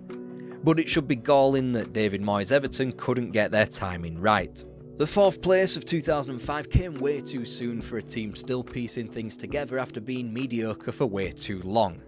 Then, when the top 4 opened up again 5 years later, Everton had expended all their peak energies for a time when the quartet at the top of the league were unimpeachable. Now, with teams smarter and richer, Everton struggled, only edging forward whilst other teams overtook them with big strides. So when Liverpool vacated 4th in 2010, it wasn't Everton waiting at the front of the queue as it had been in the past few years, but a race between the trio of Tottenham Hotspur, Manchester City and Aston Villa. The former would make it, City would stay there, and as for Villa, they'd end up in the same boat as Everton. Targeted much like the Toffees for their best names, it was cold hard cash and talent like Gareth Barry and James Milner that ensured City trampled all over Villa's Champions League aspirations. As such, the Big Six was formed. In 2005, Everton recorded 61 points and a negative goal difference. 5 years on, they recorded that same 61 points but a plus 11 goal difference. That tally used to get you into the Champions League, now it wasn't even enough to get you into Europe.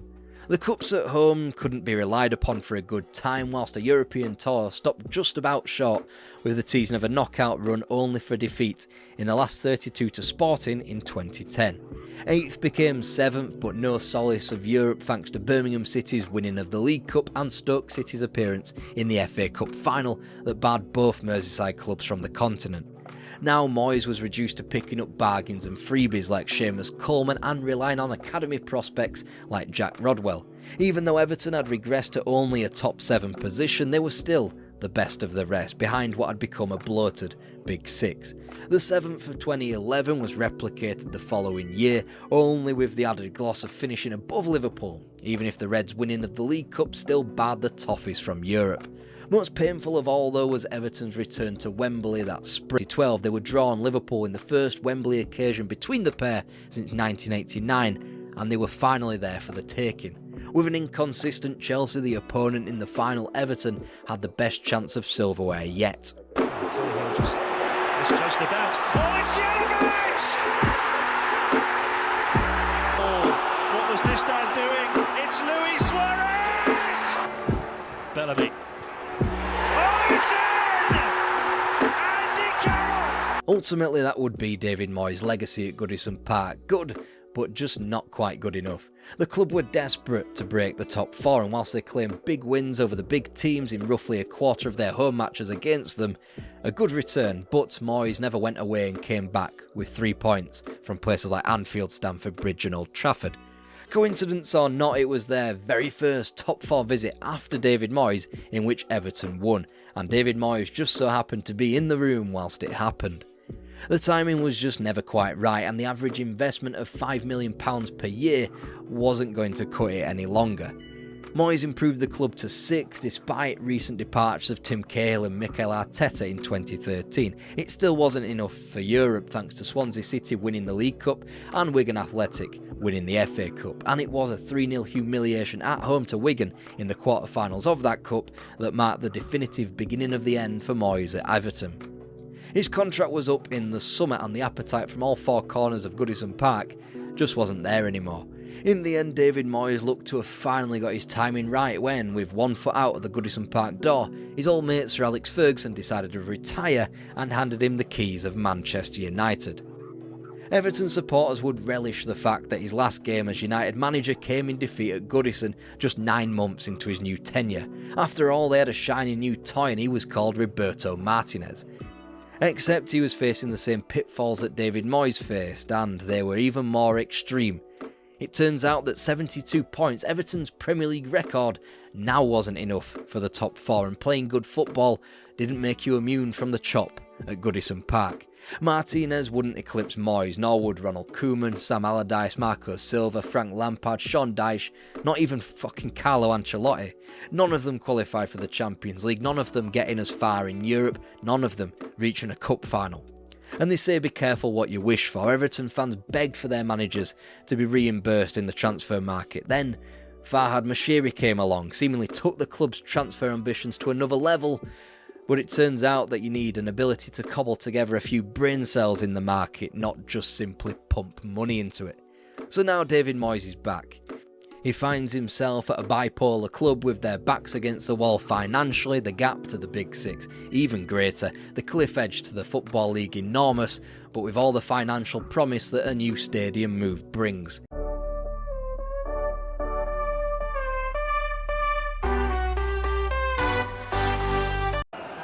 Here we see Sunderland achieving the seemingly impossible. 3 own goals in 7 first-half minutes against Charlton.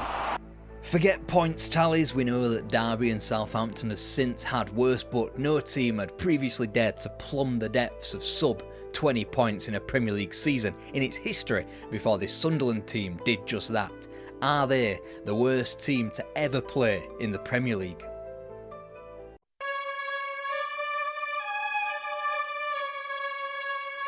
Despite finishing 7th in 2 successive seasons in the top flight, despite their survival in the top flight being achieved in successive seasons for the first time in a generation, Sunderland were at a crucial crossroads in their history.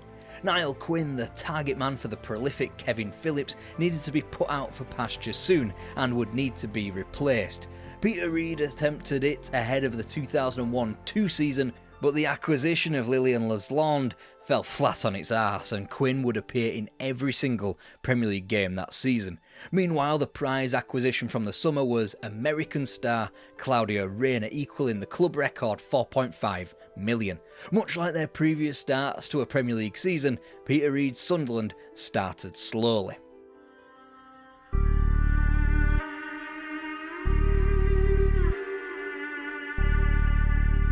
Luke Chadwick's cross. Oh, it came off the defender, I think.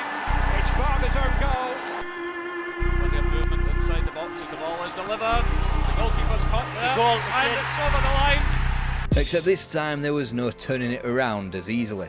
It was becoming evident that Kevin Phillips' goal scoring was slowing down somewhat. After all, he was never going to be able to hit the heights of a 30 goal a season in the top tier for much longer. Nonetheless, he treated the travelling Black Cats to his 100th club goal at the end of September against Bolton. That was the club's 3rd league win of the campaign. That would barely be doubled before Christmas, as Leeds, West Ham and Everton all fell at the Stadium of Light. It was clear by the turn of the year that this would be a far trickier 3rd campaign. That looks like Blomqvist. Move on. Here's a real opportunity. And yes, Borough take the lead. 3rd time, so lucky. Turning up. With a first Sunderland defeat at the Stadium of Light to Newcastle at the back end of February 2002, the Black Cats were just another Premier League outfit. With 11 games to play despite their position of 14th, they appeared relatively safe, 6 points ahead of the drop zone and teams like Blackburn and Derby. Even if the Mags up the road had suddenly become embroiled in a title race, at least Sunderland had their top flight status secured. Except... Deflection, Dalabona, well played Dalabona! Doing his best, but he can't stop the ball coming in. Oh, it's an unwitting touch by Thirlwell. In the end, it proved a close call. In the end, Sunderland were fortunate that Ipswich Town had won just 1 game since February the 2nd and had a trip to Anfield on the final day.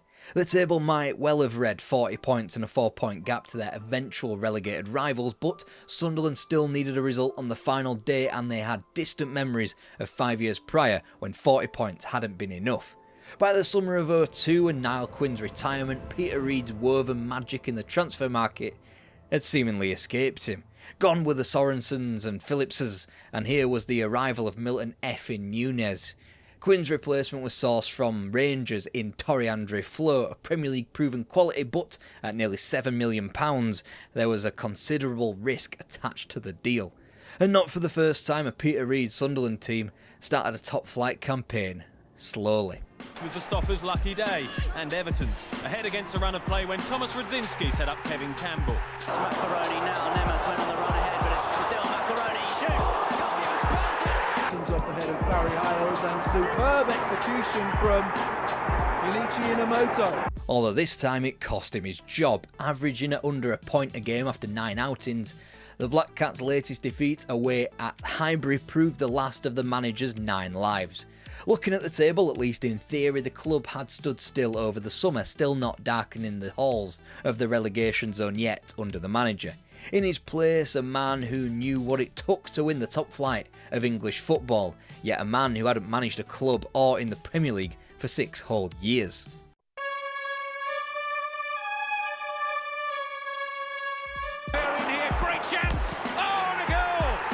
Yeah, that man's name was Howard Wilkinson, and as you can tell from the above, he didn't have a great start to life as Sunderland manager. He had left his job as technical director at England, bringing Stoke City manager Steve Cotterill along for the ride as his assistant.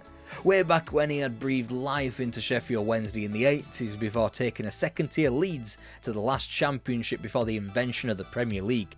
But that invention of the Premier League, certainly by 2002, had changed the game drastically. In the interim decade, not a single English manager had won the title, and hasn't since. Sky promised a whole new ballgame, and, begrudgingly, it had come true even by this point. A grace period ought to be given to any manager in a new job, and soon enough, Sunderland could boast a 4-match undefeated streak that factored in away day draws at the Reebok, the Valley and Anfield, alongside a win in his second home outing in the Premiership, a triumph over Spurs. While successive defeats led into Christmas, Wilkinson had Liverpool's number again on December the 15th, thanks to a late Michael Proctor winner.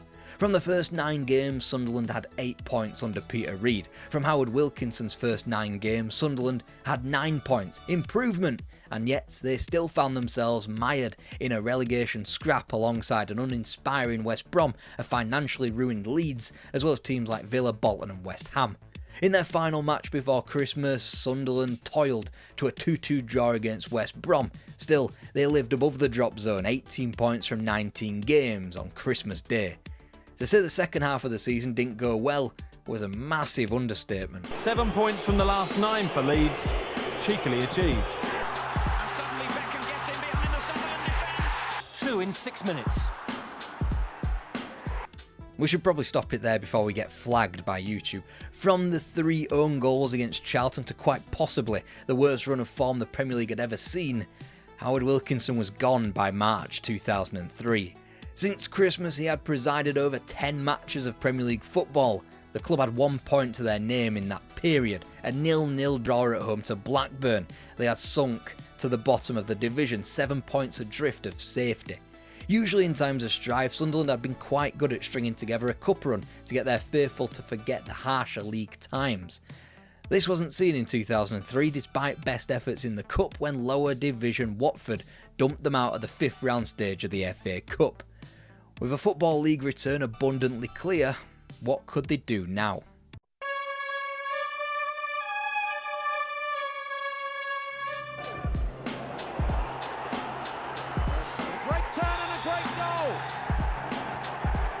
And although Sunderland will go, I think they're actually dangerous for a lot of teams now because people would be saying they're bottom of the league, you've got to beat them.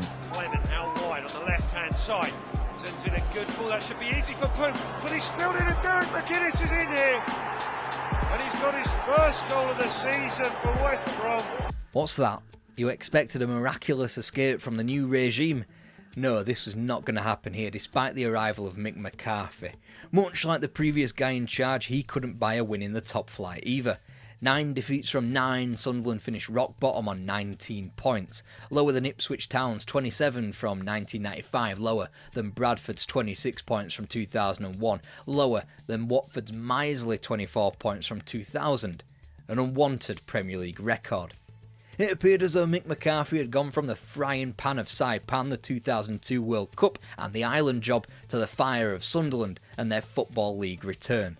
The exodus was well telegraphed. Kevin Phillips to Southampton, Claudio Reyna to Man City, both Gavin McCann and Thomas Sorensen to Aston Villa, David Bellion to Man United, Jody Craddock to Wolves, Torrey Andre Flo to Siena and Kevin Kilbane to Everton, just to name a few.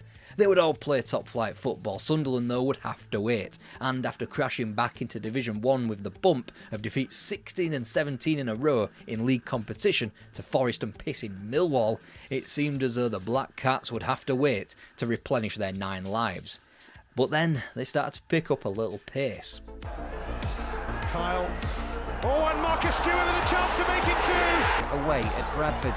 It was no coincidence that Sunderland's return to form came at the same time that Julio found his way back into the starting lineup. Was a contender for goal of the season, but surely nothing could beat this from Mart Poon. The Sunderland goalkeeper came forward to score a flying header in injury time. After dispatching of Forest at the Stadium of Light on January the 10th, Sunderland had cobbled together 4 wins on the bounce to firmly ensconce themselves in the promotion race. With the automatics in touching distance but the nothingness of 7th still equally viable, their winless next month in the league was worrying. But led by Gary Breen from the back, Sunderland revitalised themselves in the build-up to spring. Automatic promotion was a long shot because Norwich and West Brom were well clear at the top, but the Black Cats were making absolutely sure they reached the playoffs. A near-perfect March had pulled the club back into the mix, dropping only 4 points in 9 matches gifted them an outside shot at displacing the top 2 of Norwich and West Brom in automatic contention. Only a collapse of major proportions would spit them out at the playoffs now, and despite those 3 losses on the spin to Ipswich, West Brom and fellow playoff hopefuls Crystal Palace, Sunderland confirmed a seemingly advantageous 3rd place. They'd get a second leg at home in the playoffs, they'd be pitted against the lowest ranked team in the playoffs. What could go wrong? Then Crystal Palace turned up. England, here goes Stewart, and he calmly rolls it into the bottom corner. Check now, Bramwell knocks it into the middle. Shifley, oh, an equaliser. Butterfield tees it up, deflection, and goal. Set piece, and does do.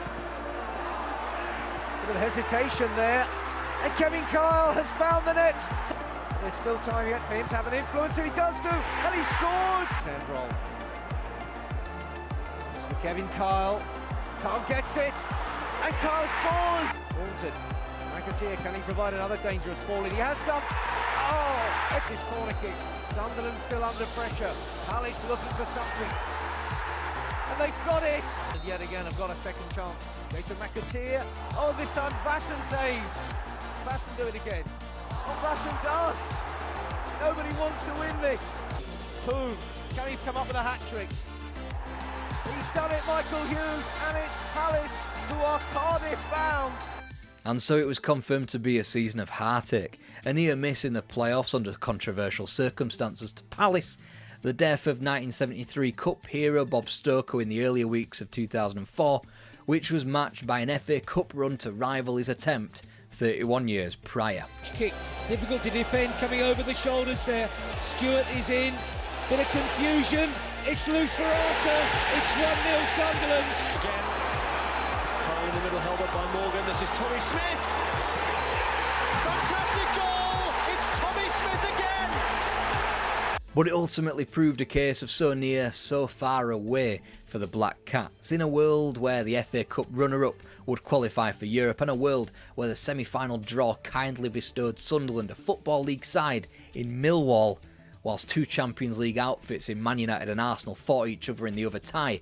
The club were suddenly favourites for a European return. Highfield goes alone, blocked by Paul Cahill.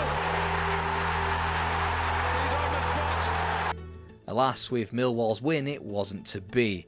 It would be they gracing the Millennium Stadium, Cardiff, and even further afield in the UEFA Cup, and 10th in the newly christened Championship the following season.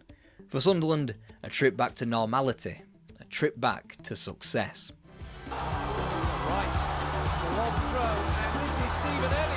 What can he come up with here? Round one, and the keeper there saved. No, Stewart with a follow-up. Marcus Stewart for 1-0. Willie Walker steps outside his man, lower cross, goal! And it's an opener for Sunderland, and Stephen Elliott. It's got it back, Robinson's through. Oh, what a top quality finish from Carl Robinson. Parker, Whitehead. Oh, a sensational strike from Dean Whitehead. The club was firmly in reset mode. After leaving the stock exchange that summer, Mick McCarthy scoured the country for cheap alternatives to the 20 million worth of talent that had departed since relegation. They included Dean Whitehead, Stephen Elliott, Stephen Caldwell and Liam Lawrence. Meanwhile, Marcus Stewart took on the Kevin Phillips mantle, top scoring with 16. That low scoring rate combined with 94 points, 9 away from the playoff-ridden Ipswich, spoke to a solid team, one that eventually raced back to the Premier League with open arms. Alton with the corner kick, and Breeny's up there, not again from Mike Collins. Oh, double disaster. Worthington, Chris Brown who slides it across, and in comes Stewart. Oh, it's a decent cross in, it's an excellent cross, and it's the opening goal of the night. To keep the ball in. But this is Marcus Stewart in a great position, and Sunderland have got the lead in the third minute. Here goes Elliott now. Elliott, back to be the goal that wins the championship. Stephen Elliott.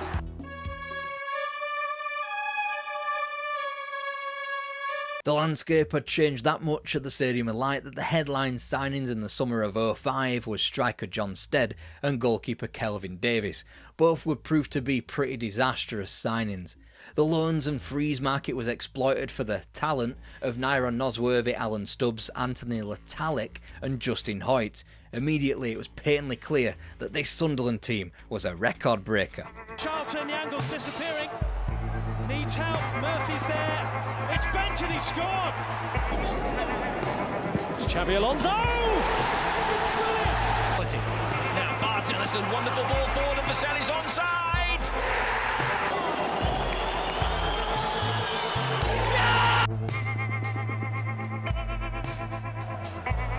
Oh, a mistake.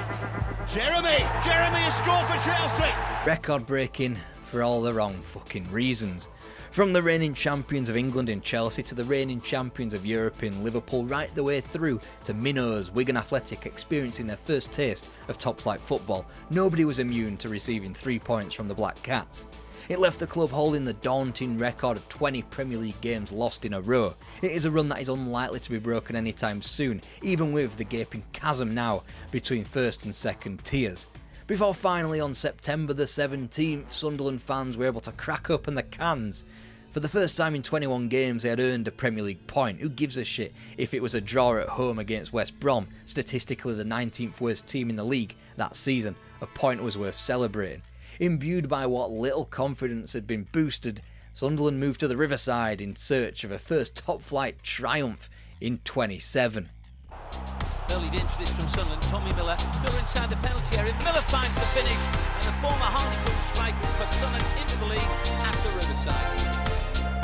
Harper with a free kick, left footed over the wall. Hallelujah. Sunderland had won a game of Premier League football, and what's more, they weren't even bottom of the division anymore.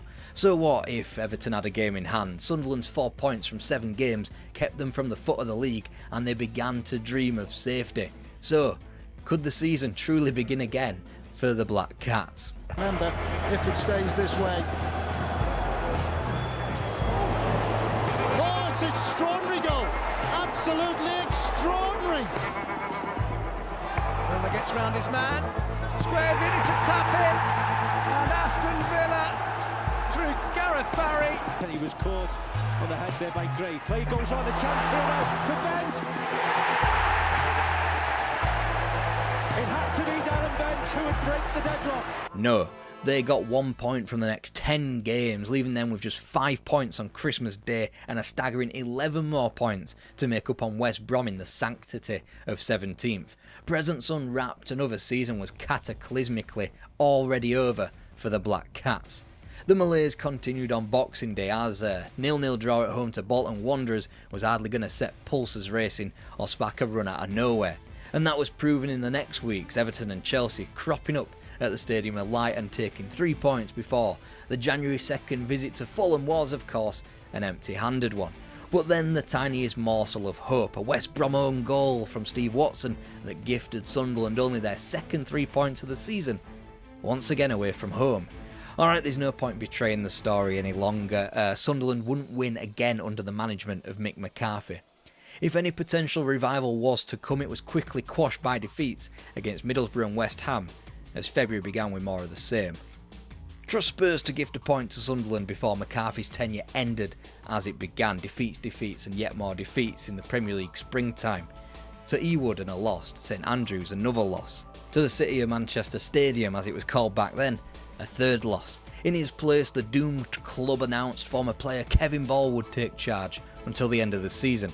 Here's how he got on. Spoiler, same as the last guy. Oh, wonderful run from Reid going infield. Fancies the shot! Stunning goal from Stephen Reid! Not even the weather wanted to watch Sunderland play football anymore, so it snowed in April and got the match with Fulham abandoned. It was the first weather-related abandonment in Premier League history, and only one has occurred since. Fulham were leading through Brian McBride before Mike Riley halted the match after 21 minutes. Had it been allowed to go ahead, Sunderland would have been put out of their misery there and then with a defeat. Instead, they'd have to wait a further 6 days when they gained an otherwise creditable point at Old Trafford. It would be the last of 8 points picked up on the road all season. And even then, that wouldn't be the worst away record of the season. That belonged to Fulham. What a perfect team to beat to ensure that Sunderland didn't become the first ever English League team to avoid a home win all season. After all, Alan Shearer had ended his miserable career by scoring in a 4-1 win at Sunderland in April, and Champions League chasing Arsenal has stuck a similarly wide win beyond Sunderland to begin May. It left one chance remaining. Alright, you're going to have to take my word for it. I couldn't find the footage anywhere, not even for the abandoned game either, so you're going to have to believe me on that case too. Trust me, both happened. Back to the video. There you go. Fulham were just the third Stadium of Light victims after the mighty Cheltenham Town in the League Cup and Northwich Victoria of the Conference North in the FA Cup had been slain. Even then it took extra time for the Black Cats to dispose of the former. Irrespective of the penultimate game's win, Sunderland had long been consigned to another record points tally, as they claimed just 15 points all season after the campaign concluded with a wholly predictable loss at Villa Park.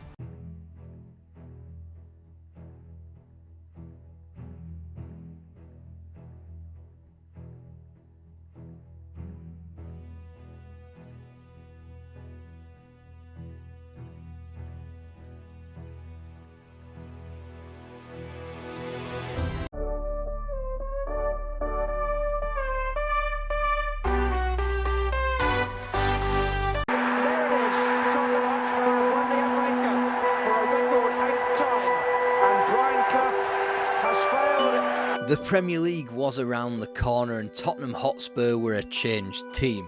They had a cash-rich owner willing to throw the money around, had players that had just won big in Europe and were ready to bring modern football to England. These were the wild Terry Venables years at White Hart Lane.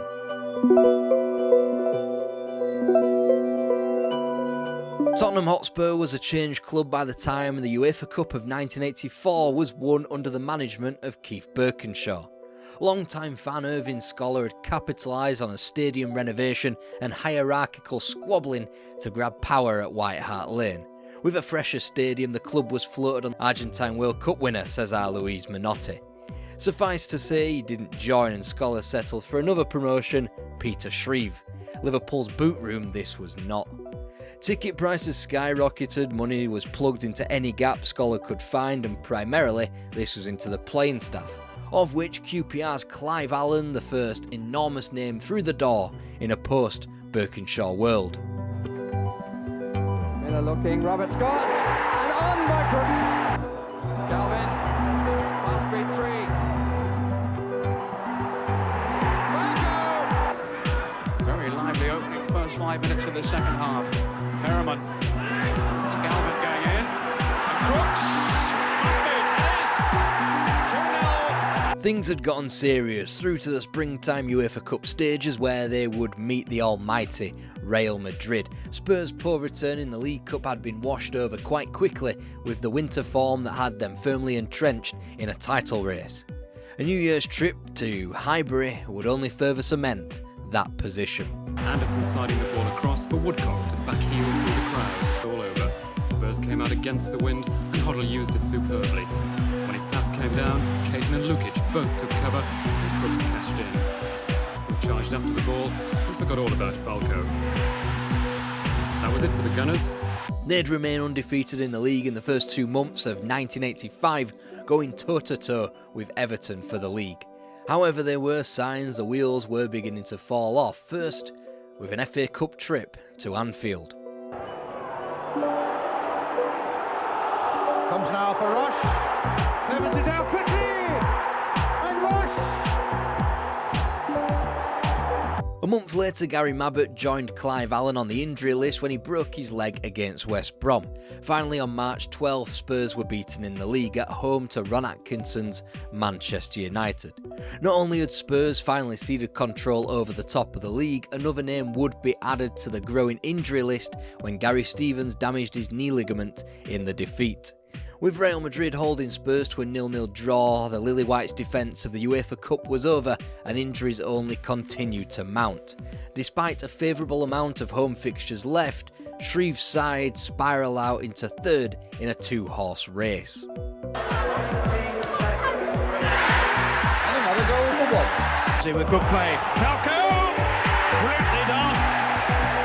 In his stride and superb finishing there past Hodge to make it 1-1. A really better illustrated than when Leicester City went to White Hart Lane.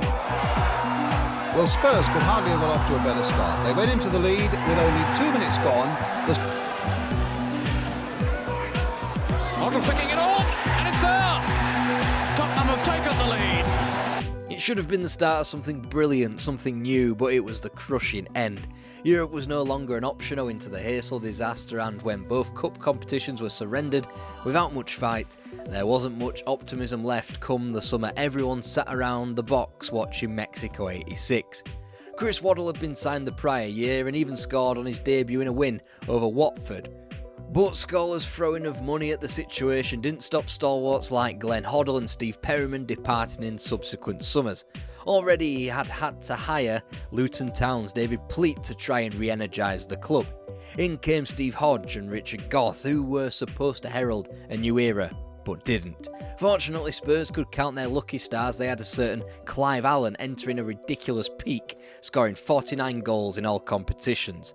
By Christmas, there were even whispers of a domestic treble.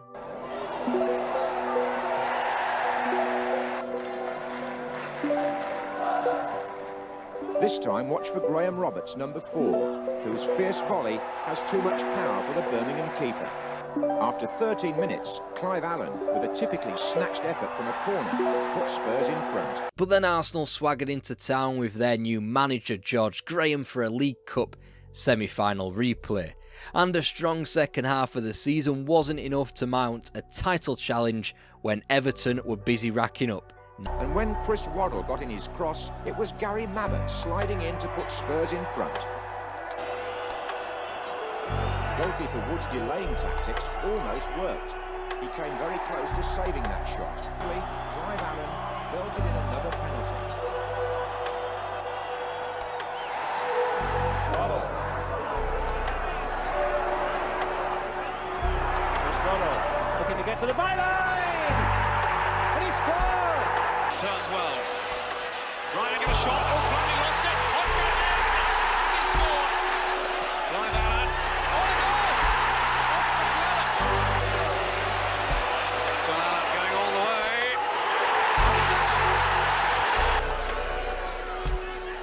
Hodge with a shot. Score. Here comes commentary again. Pickering waiting in the middle.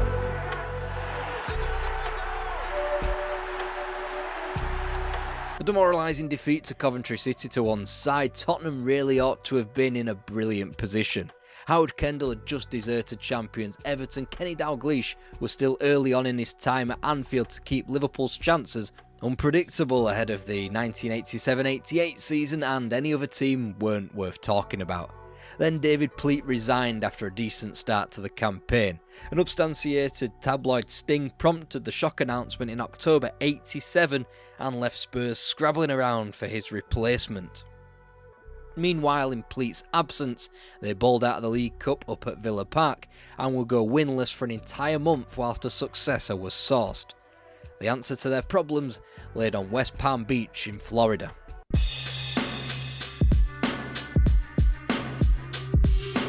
That, of course, was where Terry Venables was hauled up after being unceremoniously dumped by Barcelona barely a year after taking them to only their second ever European Cup final. He had been Irving Scholar's initial managerial target all the way back when, and now Venables was available, he was persuaded to return to White Hart Lane despite an offer from Juventus under his nose. He could have had Ian Rush and Michael Laudrup in Turin. Instead, he found a team in transition without Hoddle and Gough, and with Ray Clements, Steve Hodge and Clive Allen all in their final days at White Hart Lane. It's said upon his return that the new manager remarked, "Where's all the players gone?" Under those circumstances, the reign started about as good as you'd expect. Play through to Aldridge, play through to McMahon, and Liverpool are in the lead. Chip in, it won't quite reach Barnes, but it might reach Aldridge, and that means Craig Johnston! 2 to Liverpool. Clef left his back pass short, Park still got there first, but Williams challenged the keeper and David Campbell followed up to score. The results would pick up in a fashion as Spurs slurped into 13th position, made worse with a ludicrous FA Cup exit in late January to the mighty Port Vale. El Tel had become El Veg according to some of the less sympathetic shitrags, but he had identified what it took to return the club to an acceptable position. Swallowing pride, Venables took a note from George Graham's Arsenal and entered the transfer market for the first time for a defender, QPR's Terry Fenwick. His next purchase had its roots in a trip up to St James's Park in January 1988, when a certain Paul Gascoigne grabbed a First Division game by the scruff of its neck. He grabbed both goals in a 2-0 Newcastle victory. And that suited the fan in Irving Scholar right down to the ground. He wanted players of flair and attacking quality. Following Gaza came names like Paul Stewart and Naeem, hardly the mould of player Venables had previously desired. £5 million had been spent in the Venables era, turbocharged with a new television deal and a trigger-happy owner. And yet, the malaise continued. Winterburn. Tottenham are rocking. It's still Nigel Winterburn. And Smith! Play towards the near post. And Bernie Slaven. That's a big moment for him. His first goal in the First Division. And Tottenham are behind. Played deeper this time, Rosario! And Spurs found wanting in the air. If you could be rooted to mid-table, Spurs were exactly that, entering 1989 with 6 wins, 7 draws and 6 defeats from their first half of the season. 8 points ahead of the drop, 12 points from Arsenal's title-winning pace and 0 chance still of Europe, the season as good as over. Compounded with cup exits to Southampton in the League Cup and lowly Bradford City in the FA Cup, the 1988-89 campaign was quickly being described as another damp squib. The loss to Bradford claimed the Spurs career of Bobby Mims, who dropped a bollock in defeat, whilst his successor Eric Torsvedt from IFK Gothenburg went and did the same on his debut against Nottingham Forest. Then Spurs turned the nose up ever so slightly. David Howells battling for this one. And getting his reward. Waddle. West Ham still defending stoutly, but they've lost Naeem here.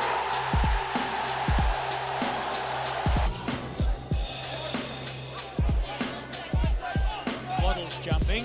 Here's Stewart. Oh, and he squeezed that in. Fully in tune with it. Walsh. Looks to tip Southall. Judging his jump. Oh, ran on to Waddle. Oh, and here's Walsh! A close-range header. Suddenly they started to win more than they lost as February became March. Gaza moved into his stride as a Spurs player, Chris Waddle enjoyed the finest season in front of goal, and even Paul Stewart was scoring. Meanwhile, the Fenwick-Mabbutt partnership was starting to restrict the nation's attacks a bit more.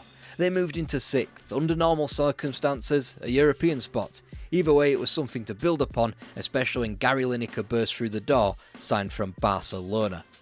Spurs fans salivated at the prospect of Waddle on the wing, Gaza everywhere in midfield, and Lineker banging in the goals. A new Holy Trinity they were calling it. Then Bernard Tapie stuck his oar in and floated £4.25 million under Spurs' noses to take Waddle away to Marseille, and Spurs had to just take it. It was the 3rd largest fee in the history of the game by that point. Surely Venables thought that enormous wedge of cash would be reimbursed into the playing side. Instead, Steve Sedgley came in from Coventry for £750,000, Pat van den Hauwe came in for Everton for less than that, and they were consigned to shopping for bargains to bring in Justin Edinburgh from lower league Southend United.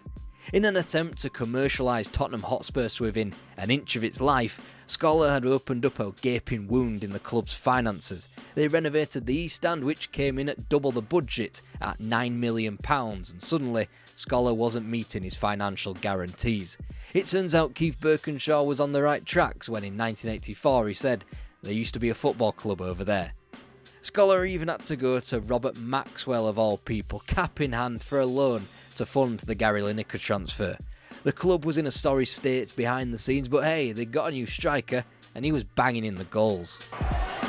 Whipped in by Van den Hauwe. Lineker is off the mark. That's his first goal for Spurs.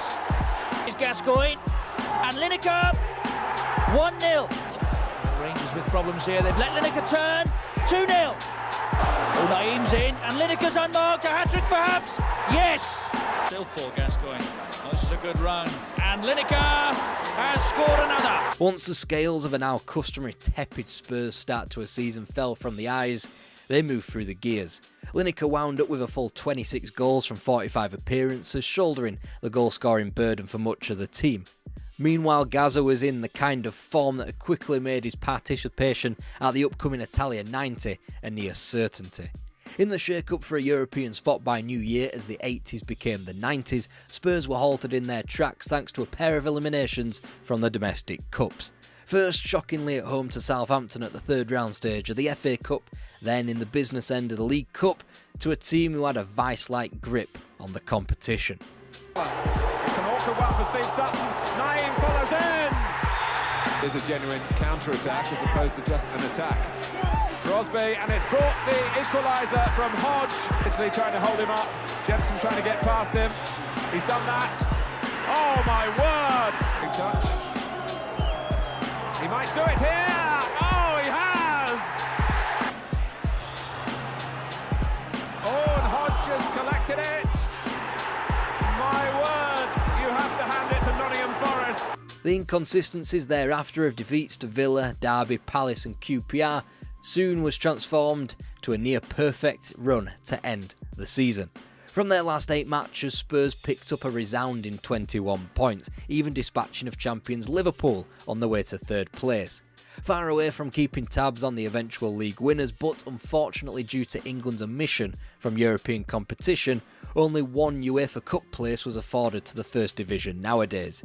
Unfortunately for Spurs, it meant purely domestic football again in the 90-91 season, but after a watershed summer, things would never be the same again.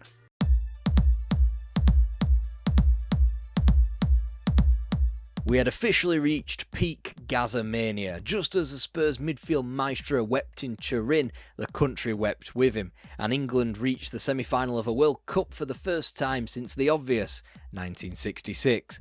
Because of England's 2 biggest heroes, Lineker included after his 4-goal haul in Italy, the scrutiny on Spurs was ratcheted up a notch.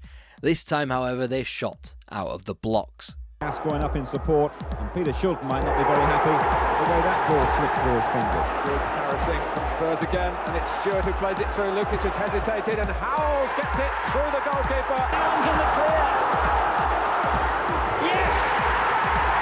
Walsh forcing home his first goal after David Howell's header came back off the bar. Oh, it's Howells again! What a hero! They wouldn't lose until spooky season when the inevitable Liverpool defeat at White Hart Lane was wheeled out for all to see. In the meantime, Spurs were entrenched in the title picture alongside the champions of the prior 3 seasons, Liverpool and Arsenal. Gazza did his fame no harm with a hat-trick at home to Derby, and Lineker continued to bang in the goals at an alarming rate of knots. It did well to mask the continued hemorrhaging of money out of the club, so much so that not a single senior player had been introduced, and almost £1 million of talent had left White Hart Lane. And whilst the effects had to wear off at some point, nobody believed that they'd win just 3 league games after a 2-1 win over Norwich in late November. The League Cup wasn't much help either, as it took another quarter-final replay to separate Spurs from success in a piss-poor 3-0 home defeat to mid-table stragglers Chelsea. Thankfully, there was the ripcord of the FA Cup, which in 1991 finally was kind to Spurs once again. Oh, and it's come from Lineker. Stewart! Paul Stewart! It's back to him too by Lineker. Foster's there, Navitt's there, Gary Navitt! 1-0 Tottenham. Forward by Van den Hauwe, Gascoigne. It's still Gascoigne. It's brilliant, it's absolutely brilliant. Navitt, Walsh, Sedgley, Gascoigne, goal! And it left a semi-final field that featured Nottingham Forest, West Ham and Arsenal. Of course, Spurs drew the latter. And whilst all sane people can agree that Wembley shouldn't be utilised for semi-final matches in cup competitions, it just felt right that this was the setting for an incredible occasion. Arsenal were all but home and hosed in winning a second title in 3 years. Spurs, though, were dangerous on their day and were motivated to stick their all into Arsenal's season. Plus, it was a year ending in 1, and the last time Spurs had failed to win silverware under this kind of setting was back in the 30s. Is Gascoigne going to have a crack? He is, you know. Oh, I say! Brilliant! Enjoyed playing in midfield, Stewart. Nice little touch from Gascoigne. Allen was onside, plenty forward. Navitt trying to get there. Smith, it's gone in! And Lineker uses him by not using him. Good try, scored! The club needed this, but everyone knew it. The club debt had ballooned and it was now public, as was the under-the-counter deal between Scollett and Maxwell that got Lineker to the club. By the semi-final win over Arsenal, it was obvious that Spurs had been pimping Gazza out all over Europe to anybody who would listen. Far from the figurehead he had become, he wasn't too bad at playing football either, and would fetch a potentially world record fee. Spurs now no longer capable of being choosers when begging for cash. As Scollett tried to gaffer tape a hurricane of piss escaping into the public domain, the manager of his football team was actively trying to cobble together a consortium to take the club over. Combined with Gazza being rushed through double hernia surgery and back out onto the field, the entire club was vibrating on a knife edge. Spurs were amped up, and that fact was borne out in the performance from Gascoigne in the 1991 FA Cup final against Nottingham Forest. Oh, that's a good little ball. Gary Charles was well forward. Definitely a foul.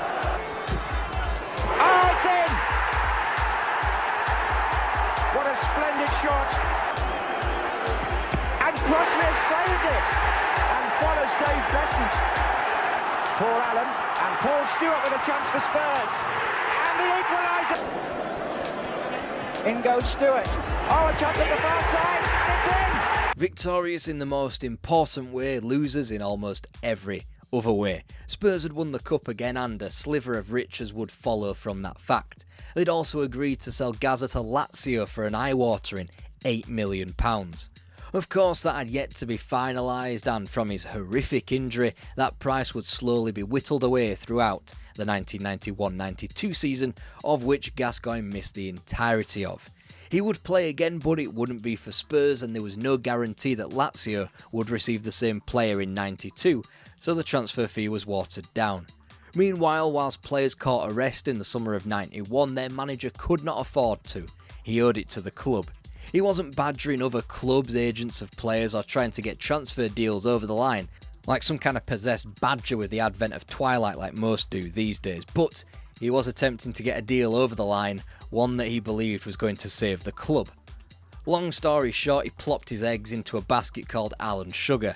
If Venables was a man of brash confidence to saunter into a village coffee morning and order an Earl Grey, Sugar was the kind of fella to take that village coffee morning and attempt to turn it into Chingford's answer to Starbucks. Alan Sugar beat off Robert Maxwell in a summer-long pissing contest, if you want to stick that in your mind palace for a second, and officially he grabbed control of White Hart Lane, booting Irving Scholar out with both feet whilst flicking the V's in Maxwell's direction. The plan was simple, foolproof even. Sugar looks after the club's fortunes off the pitch, Venables looks after them on it. In quite a modern take on how to run a football club, Venables moved upstairs, grabbed Peter Shreve back from his exile in QPR and hired former player Ray Clements as the assistant. Oh, he's thrown them all. Daly! And a final score of 6-0. No flag the game. And a great chance, it's finished! It's points Doyle! Sugar and Venables could not coexist. The team had no flagship name in the dugout and everything had imploded. Under the new regime, Spurs were financially sound again, even if Irving Scholar's loan payments to players landed the club with an enormous fine after legal wrangling removed a staggering 12-point deduction and suspension from the FA Cup. But on the pitch, they were far from sound. They tried the excitement of Ozzy Ardiles and talent like Klinsmann, Sheringham, Barmby. It didn't work. They tried the continental sensibilities of Christian Gross and obviously that didn't work. And by the time of Spurs' next silverware haul, the 1999 League Cup, they were simply existing once again. But at least they were safe from the threat of insolvency. Come the end of the first Premier League season, Terry Venables' association with Tottenham Hotspur was over. He was voted out of his chief executive role by 2 votes to 1. It made Alan Sugar incredibly unpopular with the fans the more the decade wore on, as Spurs' inadequacies became more apparent with each passing year. They were wild times, but largely unsuccessful. You'd need to go back to the times of Bill Nicholson for the true heady days of White Hart Lane, so pretty fortunate that we've got a couple of videos here for you to watch about those days.